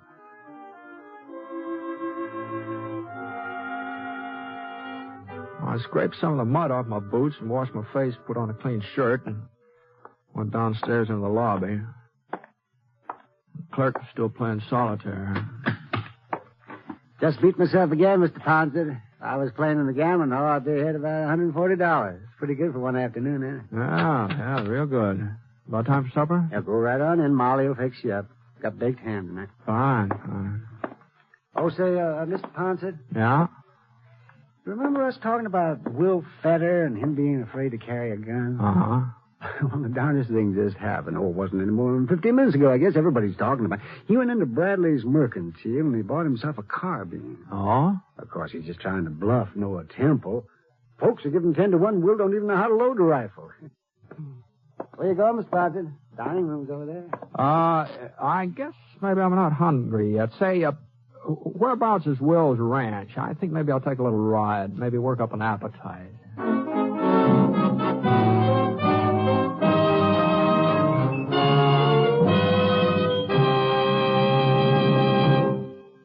We'll return to James Stewart as the six-shooter in a moment. First, a word from Coleman, America's leader in modern automatic home heating equipment. When winter comes, does your house shrink like this? Well, I guess it's time to close off that back room. There's just no way to heat it. Don't deprive yourself of valuable living space. Get a Coleman automatic heater and enjoy new warmth in the hardest-to-heat room. Get your Coleman oil or gas heater now during Coleman's big bonus sale. You'll get 3 bonuses. A new low price. Yes, now you can get a dependable Coleman oil or gas heater at a new low price. A new low operating cost. Coleman saves you up to 25% on heating bills because Coleman gives you maximum heat from your fuel. And a 32-piece set of Libby Safe Edge glassware worth $14. It's free with your new Coleman heater. Get 3 big bonuses during Coleman's big bonus sale. The sale is for a limited time only, so see your Coleman dealer tomorrow. Look for his name in your telephone directory. Remember, comfort costs so little with a Coleman.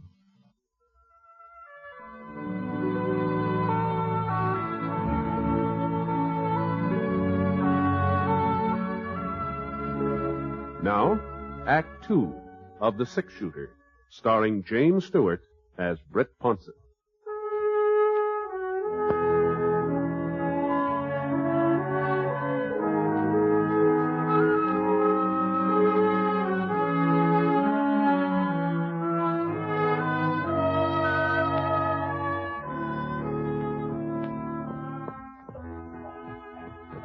ranch was about 2 miles south of town, and from the outside looked neat and comfortable, well kept up. The ground stretching out behind it was good grazing land, though it was worth at least $5 an acre, maybe more. I tied Scar to a cottonwood in the yard and walked up to the door.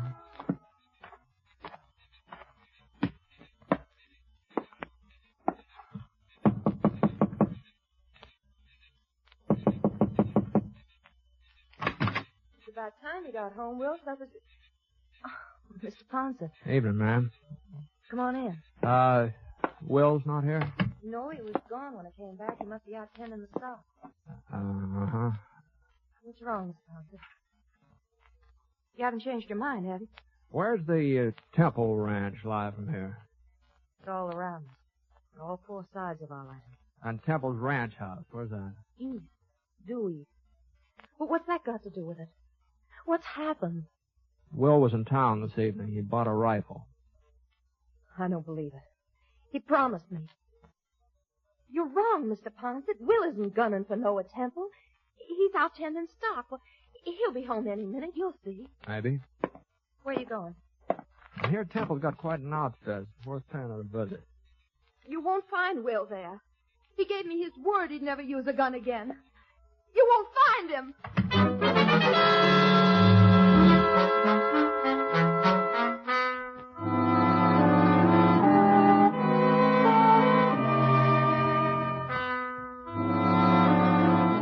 I headed due east for about a quarter of a mile, and when I came to the edge of Will's property, I saw a sorrel tethered to a fence post.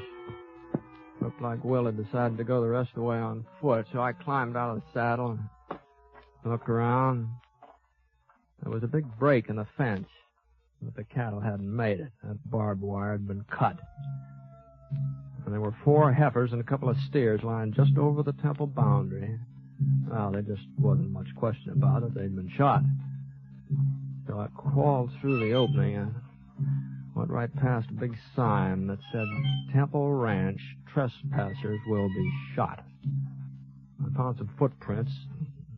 I figured they were Will's.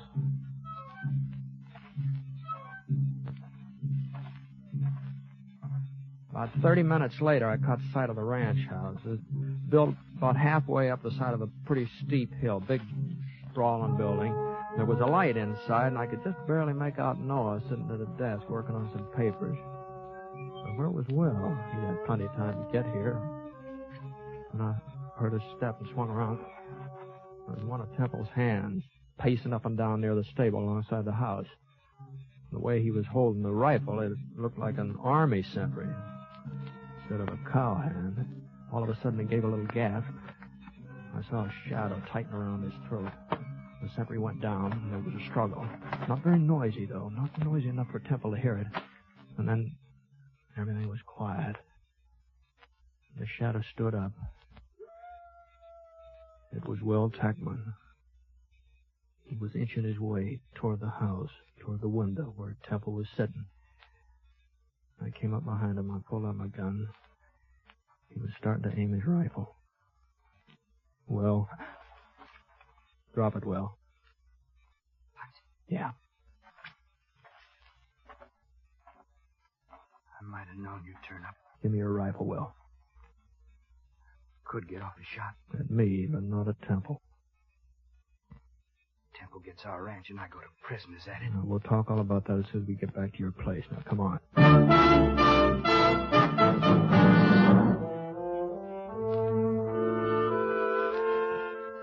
I carried Will's rifle and led the way. About 20 minutes later, we passed another one of Temple's guards. He was dozing, didn't notice it.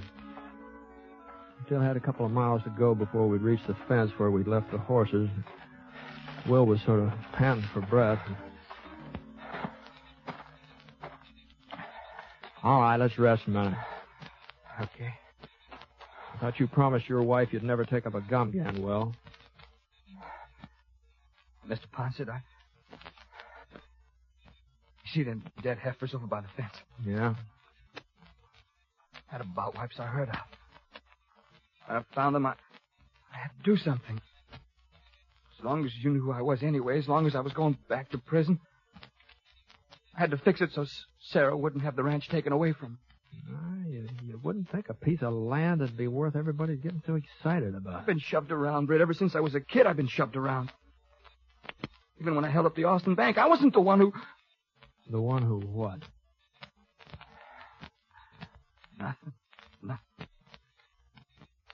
Since I married Sarah, well, I've had to take a lot that other men wouldn't put up with because of her and because of her knowing what I was. This thing with Temple got under my skin. I made up my mind to stand up to him. A man's got to take a stand sometime, somewhere. I'm sorry, Will, but... Hey, what's that? Get down, Will. Yep. We've got you dead to rights, brother. Trespassing. I ain't alone, Temple. Britt Poncett's with me. Ponset? That's right, Temple. I might have known Feta wouldn't come along. Well, I guess 4 of us can take care of 2 of you. He won't be much use to you, Ponset. Not enough fight. Okay, boys, move in. I could see one of his boys firing from behind a tree behind it. So I aimed at his arm. And the bullet hit him on the shoulder and he lurched forward. That meant only 3 of them now, but they were closer. Will still didn't say anything. He was waiting for me to make the next move. I tossed him the rifle. Thanks, Britt. He got to his knees and started across a little clearing. He was still all right when he died behind a boulder. I knew where he was heading, too. Noah Temple had been shooting from behind a clump of pines about 50 yards back. For a couple of minutes, I didn't get a chance to watch him. Temple's 2 guards were on either side of me now. One of them was more than 8-10 feet away. I saw the barrel of his carbine rise up from behind the bush. And only 1 guard left. About that time, it seemed like he'd had enough. Anyway, I moved across the clearing toward the pine trees where Will had disappeared. Pulled up behind a rock. Well, there was Noah Temple. Crouched down low, his gun ready. A little bit of movement in the brush caught my eye. It was Will. He was right behind Temple. But Temple didn't know it. He was looking my way. Will had a perfect shot. I saw Will's finger curl around the trigger. But Will didn't fire. I couldn't figure out what had gotten into him. He didn't fire. And then he threw his rifle to one side and let out a yell. Temple! Temple turned and got off a shot. Well, he was surprised he couldn't do much aiming. And then Will was on top of him, twisting the gun out of his hands. And after that, I saw a fight the like of which I'd never seen before in my life. There, Will hit Temple across the face, and he went over backwards. And then Temple kicked, and his foot lifted Will right off the ground. But before Temple could pick himself up, Will was right on top of him again. And Temple tried to reach for his gun, and Will brought his boot right down on Temple's hand. Temple quit reaching. And then Will backed away and let Temple up again. And as soon as Temple was steady again, Will drove his fist right into Temple's stomach. And Temple's hand flew apart, and he was wide open. Will hit him again, and hit him again, and again. And finally, Temple managed to send his fist into Will's face, and Will looked like maybe he was going to go down, but he still had a fight left to land a right that snapped Temple's head right back. And it was Temple that toppled over, and then I knew he wasn't going to get up again, not for quite a while.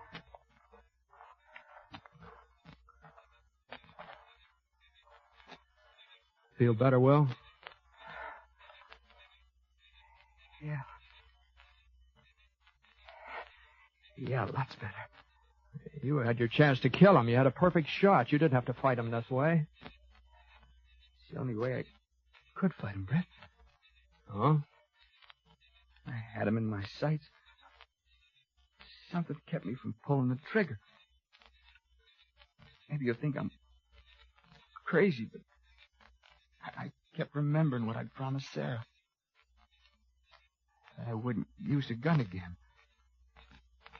I couldn't pull that trigger, Brett. I just couldn't. Uh-huh. Well, let's see if we can't get Temple here to a doctor. You know, it looks like he needs one.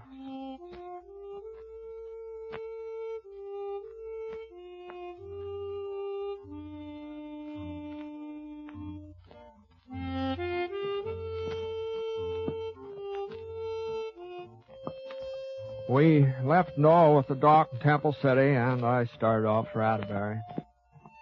I've made up my mind to tell the marshal about Will, all about him. Sarah and Will, they agreed. They think I should, too.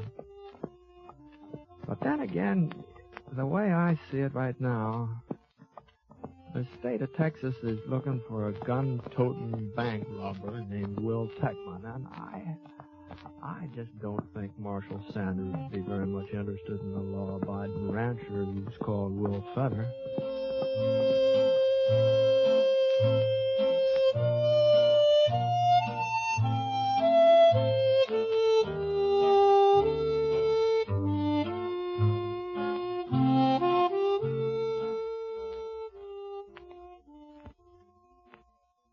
I'd like to take a minute here to remind you about some of the great entertainment that's in store for you on NBC Radio.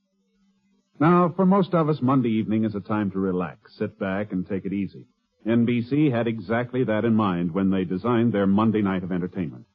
You'll want to listen to the delightful music of the Railroad Hour as they resume their fall schedule of popular operettas that have entertained for so many years. Gordon MacRae will be your host and star, and during weeks to come, you'll have many charming guest stars to add to your listening pleasure with their famous voices. And you'll want to relax to the melodies of the Firestone Orchestra and Chorus under the direction of Howard Barlow on The Voice of Firestone. Another great Monday night favorite is the Telephone Hour, with its wonderful program of music directed by Donald Voorhees. Yes, every Monday night, hear these three fine musical programs on NBC Radio.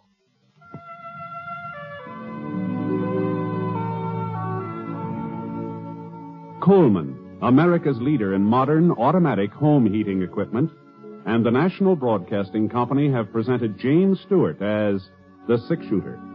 Mr. Stewart may currently be seen in the Universal International picture Thunder Bay. Others in the cast were Michael Ann Barrett, Herb Ellis, Howard McNear, and Will Wright. The Six-Shooter is an NBC Radio Network production in association with Review Productions, and it is based on a character created by Frank Burt, and today's transcribed story was written by him.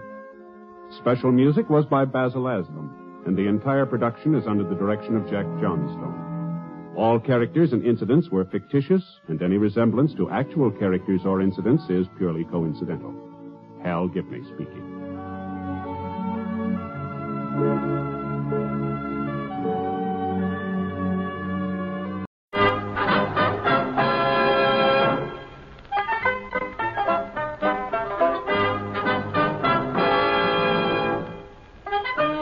In just a moment, you'll hear James Stewart as the Six-Shooter, just one of the many fine programs brought to you Sundays on NBC.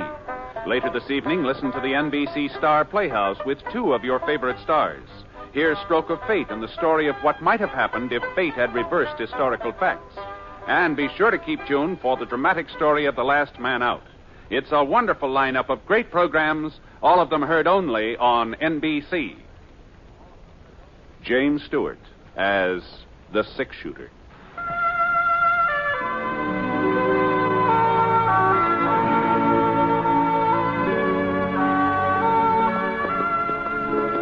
The man in the saddle is angular and long-legged. His skin is sun-dyed brown. The gun in his holster is gray steel and rainbow mother of pearl, its handle unmarked. People call them both the Six-Shooter. The NBC Radio Network presents James Stewart as the Six-Shooter, a transcribed series of radio dramas based on the life of Britt Ponsett, the Texas plainsman who wandered through the Western Territories, leaving behind a trail of still remembered legends.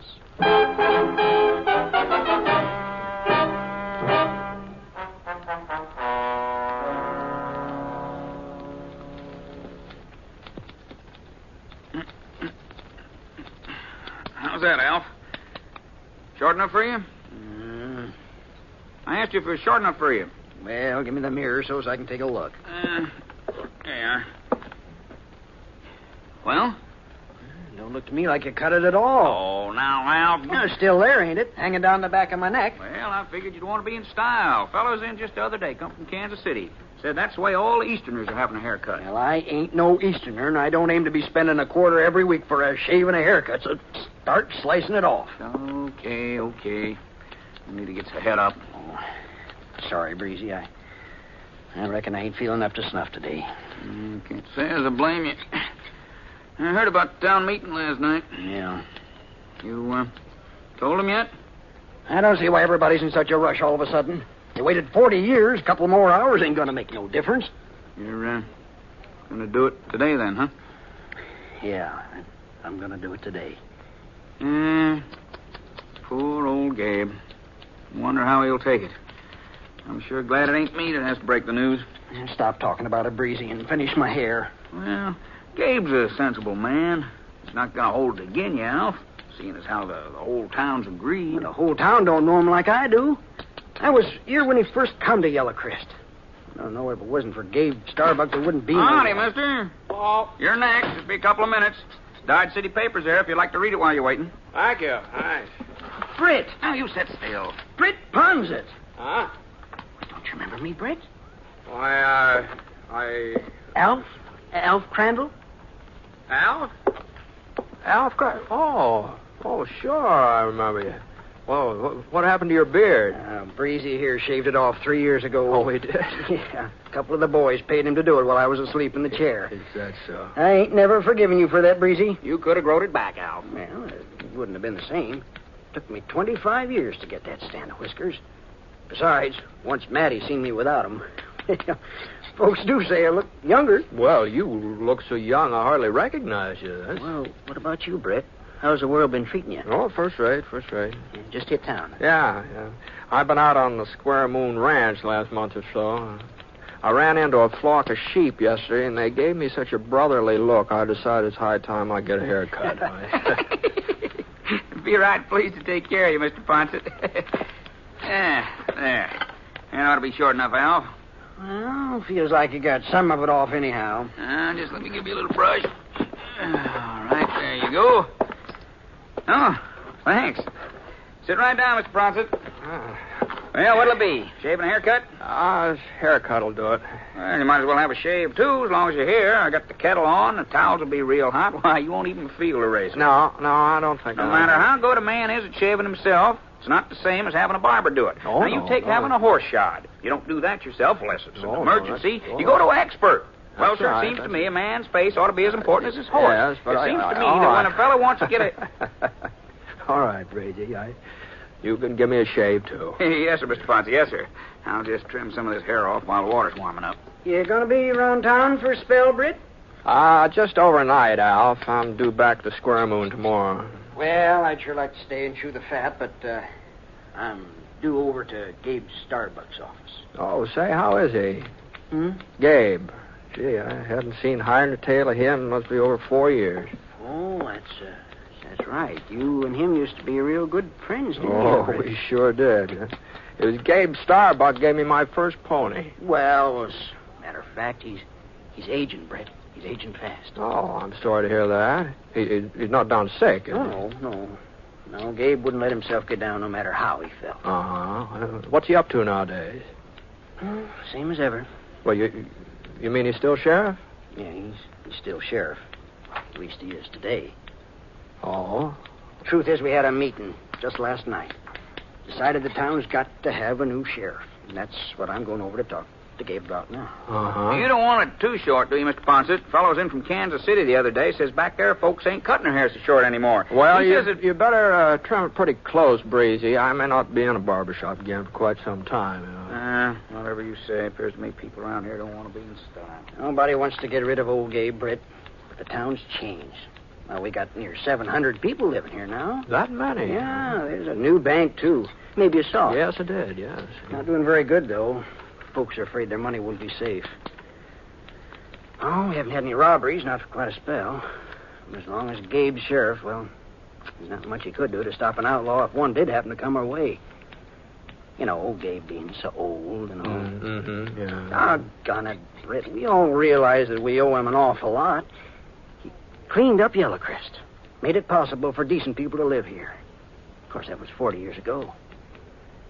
Things are a lot different now. We gotta have us a new sheriff, that's all. Does Gabe know you're planning on replacing him? No, we ain't told him yet, but can't put it off much longer. I see. It's gonna hurt him pretty bad, isn't it? Well, how would you feel if it was in your place? You give your life to a town, your whole life, and they say, we're sorry, but we gotta put you out to pasture. You're too old. Mm-hmm. Well, maybe if he was to have a deputy. Well, we talked about that. Town ain't rich enough to afford 2 salaries. Mm-hmm.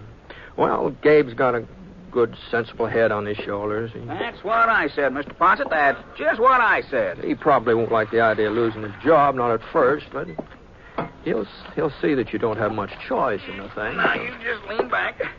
That's better. And be sure and tell me if this towel's too hot. Ooh. A little warm? I guess I can stand it. I'm real glad you don't think we're being too hard on Gabe, Brett.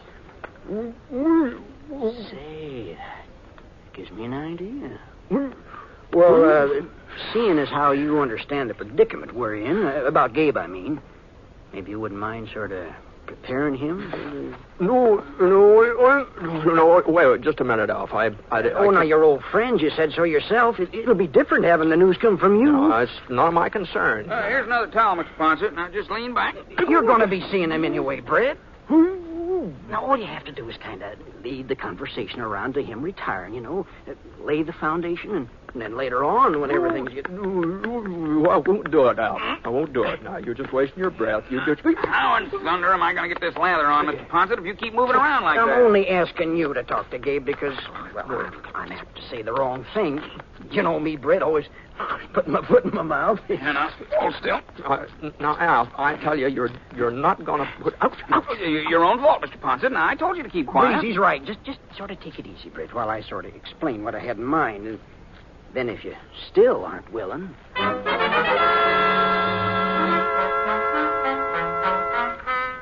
between the shaving and the hot towels and Al harping at me, well, not that I agreed to tell Gabe the town was getting a new sheriff. I didn't agree to that, mind you, but all I said was that I'd sort of feel him out, see how the land was lying.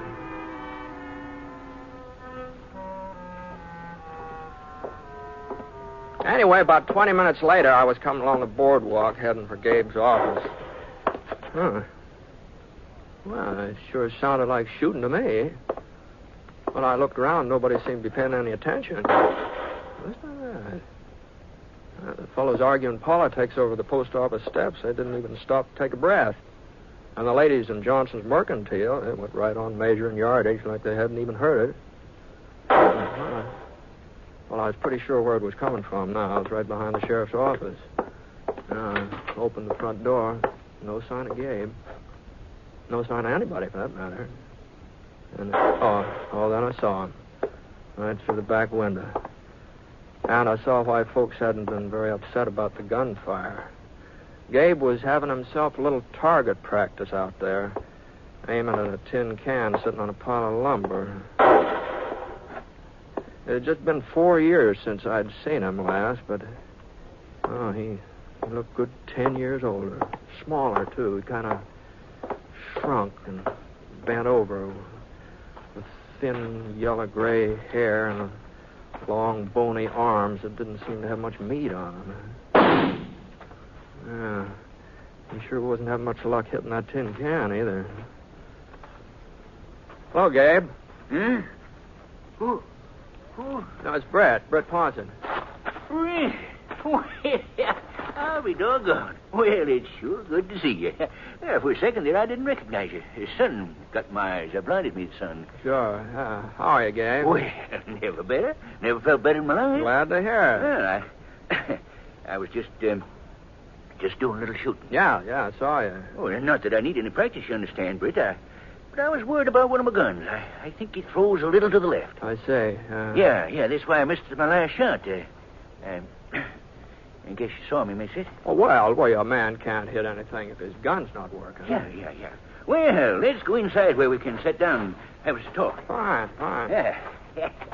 Well, you're looking good, Britt. Real good. Oh, well, a little older, maybe. Well, I guess that happens to all of us, doesn't it? Oh, I don't know. Man's only as old as he feels. Uh-huh. Yeah. Just take that chair, Britt, over there. Oh, thanks. Yeah. I'll sit by the window here, where I can keep an eye out on the street. Yeah, I was kind of surprised to hear that you're still sheriff, Gabe. Don't see why it should have surprised you. Well, you know, you must be getting along, Gabe. Oh, I'm 64, Britt. 64 last spring. Now, Gabe. Well, might be 65. The family never kept no records. But I ain't no older than that. No. Don't look no older. No. Do I? Oh, no. No. Huh. You still living alone? Well, of course I'm still living alone. You think I need a keeper or something? Oh, no, I was just wondering if you ever got a hold of that ranch you used to talk about, that's all. You remember? Ranch? Yeah, don't you remember that? When I was a kid, you always said someday you're going to have a ranch. After you'd retired from being sheriff, of course. Oh, I still aim to do it.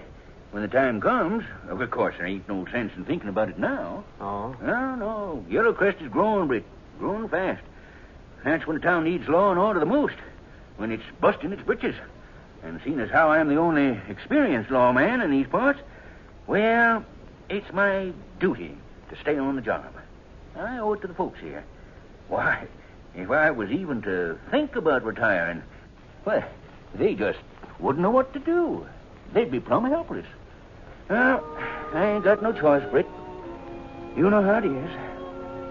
Sure, Gabe. I know.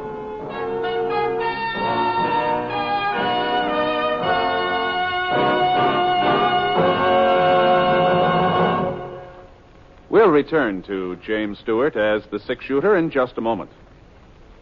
The winter brings extra hazards to the motorist and the pedestrian. Longer hours of darkness, poor visibility caused by snow, rain, and fog, and slippery streets call for extra caution.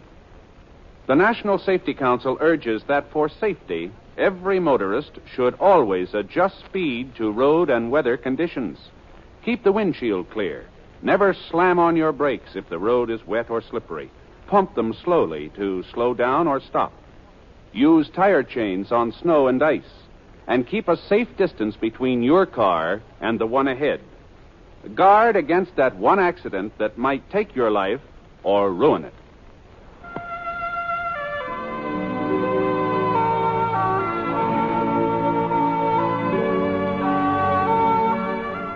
Now, Act 2 of The Six-Shooter, starring James Stewart as Britt Ponsett.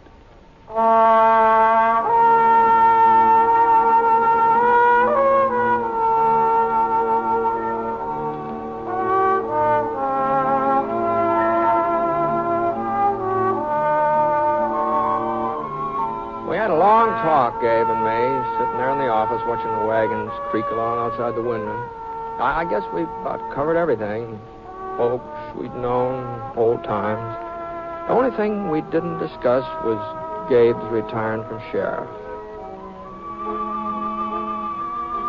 Anyhow, after I left him, I had supper and took a little stroll. Oh, it must have been about 9 o'clock when I got settled down for the night in my room in the Parker Hotel. The bed was real comfortable, a lot softer than those bunks out at Square Moon Ranch. Maybe that's why I had so much trouble dropping off to sleep. Yeah? Yeah, who is it? Alf Crandall. You asleep, Britt? Oh, no. Come on in, Al. Oh, come on in. I'll just get this lamp turned over here. There we are. I didn't mean to wake you. Ned Parker told me you only turned in a few minutes ago. Yeah, I'll pull up a chair. Thanks. You know, I was looking for you this evening after supper. Well, I went for a walk.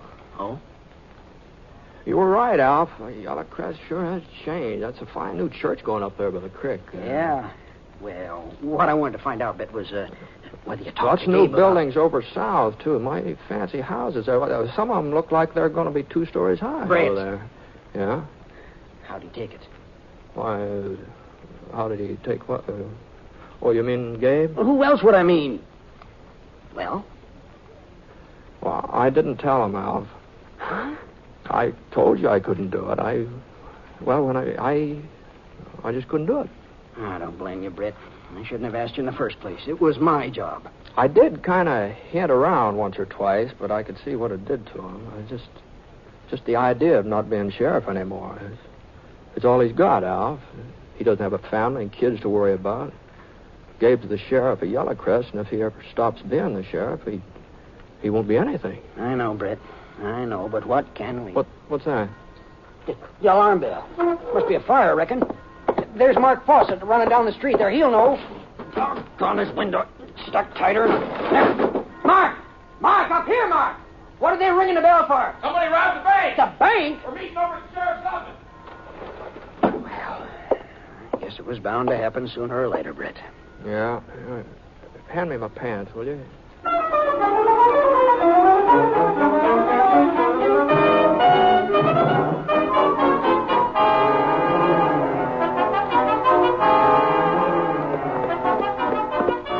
bell was still ringing when Alf and I rode up to Gabe's office. Everybody in town must have heard of it by now. There were 10 or 12 men standing around the streets, others coming up from all directions. Gabe was standing right by his horse, right in the middle of things, taking charge. Well, there wasn't much doubt about it. He was still sheriff of Yellowcrest. Britt, you boys know Britt Ponce, don't you? Yeah, what happened, Gabe? Well, it was just an accident. I seen him. An accident, pure and simple. They was riding out of the alley from behind the bank, giving the horses a spur. Couldn't get a look at their faces, but the way they was riding, that made me suspicious. Uh-huh. So I thought maybe I ought to see if everything was all right at the bank. Went around to check. Back door was broke open, wide open. People scattered around inside. Jim Waterby's over there now trying to find out how much they took. Didn't try to follow them, the outlaws. Well, they was gone before I knew they was outlaws. Before I knew for certain, that is. But I seen which way they headed. East. That don't make sense, Gabe. They'd have to cross the Salt Flats if they went east. Sure they would. That's the way they went. Right toward the flats. Well, you must have been seeing things. Man, to be a fool to strike out that way. 200 miles without a water hole. Oh, I bet they turned off, went up in them hills. Well, I'm the one who seen them, ain't I? Yeah, sure. $2,500, Gabe. That's what they stole. Oh, that's so, Jim. Sack of gold and a sack of currency. 2,500 as close as I can figure it. Well, boys, let's see if we can pick up the trail. Easy, Rusty, easy. They'll determine to chase him out onto them flats. Yeah, we want to catch him, don't we? If we do, we got to use our heads, Gabe. Men smart enough to rob that bank ain't going to take a chance on dying out there in that salt. They'd go for the hills. Mark is right, Gabe. You tell me I can't believe my own eyes. Well, it was pretty dark. Maybe you got confused. Maybe it looked like they was heading east. Now, we're only wasting time arguing with him. Let's go. I'm the sheriff of Yellowcrest. I'm running this posse, ain't I? Gabe, we're riding toward the ridge. All right. Come on, Rusty. Come on. Gabe. Hey, Gabe. You can't stop him, Britt. When he gets his mind set, nobody can stop him. Guess this just proves we was right about Gabe. He ain't up to the job of being sheriff no more. I guess you're right, sure. Okay, boys, I'll lead the way. Come on. This, Britt. No, you got enough man without me. Search yourself. I watched them winding along toward the rise of the purple hills west of town. After a couple of minutes, the night swallowed them up, and the hoofbeats trickled off into silence. All right, Scar, come on. I turned Scar east. It wasn't like Gabe to be stubborn about something as important as a bank robbery. Oh, I'll grant you, it didn't seem very sensible for a couple of bandits to take off across the salt flats. And Gabe's eyesight wasn't what it had been once, of course, but I just couldn't believe he'd be dead wrong. Scar threw up his head when the smell of salt hit his nose. He sure didn't like the idea of walking out into it. Easy, boy, easy now. We're not going very far. Come on now. Nothing but white as far as you could see. Stretched out taut like a cavalry blanket. White salt picking up the moonlight and bouncing along ahead of us. The funny thing, though, there was only one set of hoof prints out there on the flats. Well, about 10 minutes later, I spotted Gabe. Whoa, boy, whoa. Whoa, boy. He wasn't riding very fast, so I slowed up. I figured it was just as well Gabe didn't see me. I didn't want him to think that I'd tagged along because I was worried about him, you know. And then the darndest thing happened. he swung his horse around and started backtracking. Here, boy, come here. I eased Scar over behind a couple of gray boulders so we'd be out of sight, and Gabe came right toward us. At first, I thought he knew where we were. Then he turned his horse again and walked him out in the salt. For a couple of minutes, I couldn't figure out what he was up to. It seemed to me like he was just wandering around, no purpose at all. And then the next thing that happened was even stranger yet. Gabe jerked his gun out of his holster and he began firing. But he wasn't aiming at anything. As far as I could see, he was just shooting up into the sky. Yeah, he left off 2 or 3 more shots and then wheeled around and galloped past me on his way back to town. And I saw him reach in his saddlebags and bring out a couple of cloth sacks and hook them over his saddle horn. They were the kind of sacks banks used for carrying money. Well, there just wasn't any doubt about it now. The story of that bank robbery was something Gabe had made up out of whole cloth. Oh, somebody had broken into the bank, all right. Well, it wasn't an outlaw, though. It was Gabe. Well, I waited maybe 15 minutes. Then I heard the alarm bell start off again.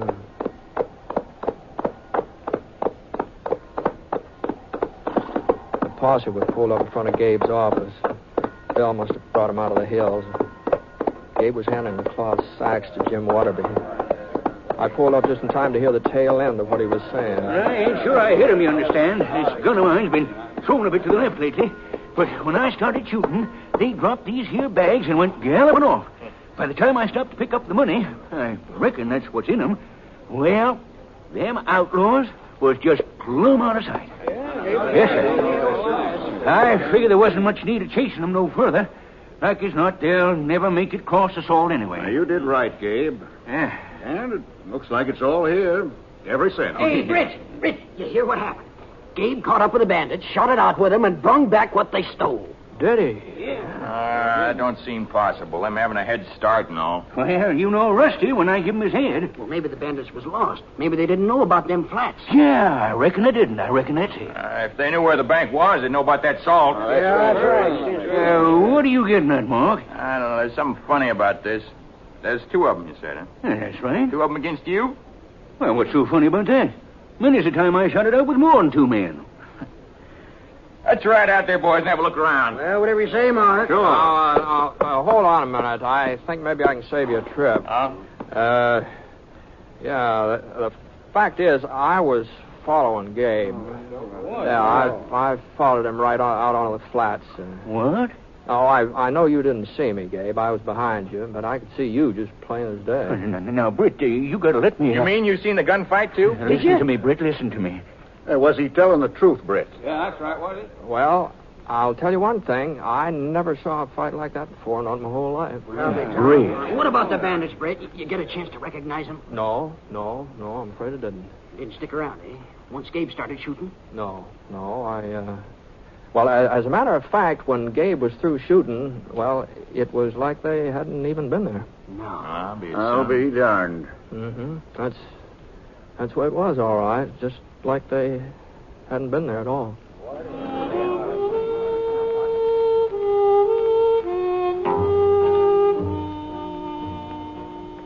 I don't know how Gabe had found out that the town was talking about having a new sheriff. I guess he sort of sensed it, the way folks have been acting. Of course, after this hold-up, well, they figured out maybe they could afford giving him a deputy. Jim Waterby, that's the banker. He put up part of the money, and then they didn't have much trouble raising the rest. I had a little talk with Gabe just before I left town. We didn't mention that night out on the flats, neither one of us. But he did give me his word that the next time there's any trouble, well, he'd let his deputy do a good share of the taking care of it. But the way things worked out, though, there haven't been any more robberies in Yellowcrest. Not one single solitary robbery. They say it's because of Sheriff Gabe. Outlaws just don't want to tangle with him. They all must have heard about what happened that time a couple of them tried to hold up the Yellowcrest bank.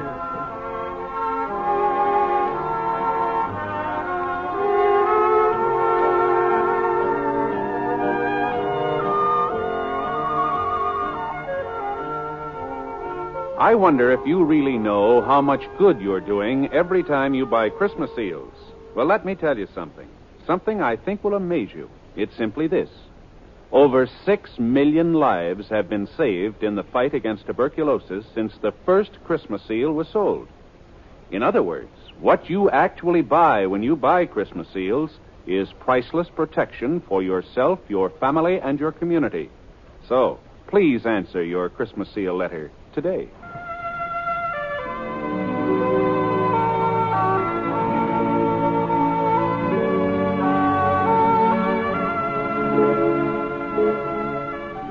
The Six Shooter is an NBC Radio Network production in association with Review Productions. It is based on a character created by Frank Burt, and the transcribed story is written by him.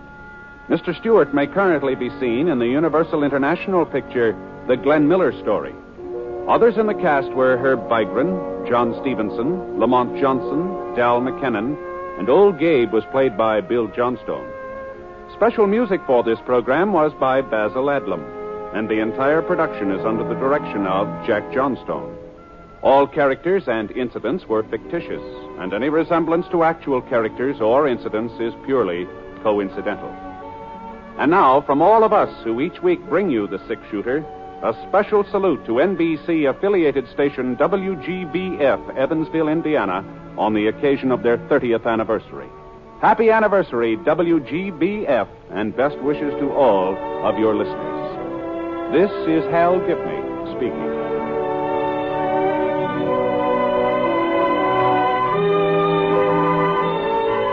Tonight, hear Lily Palmer and Rex Harrison in the NBC Star Playhouse on the NBC Radio Network.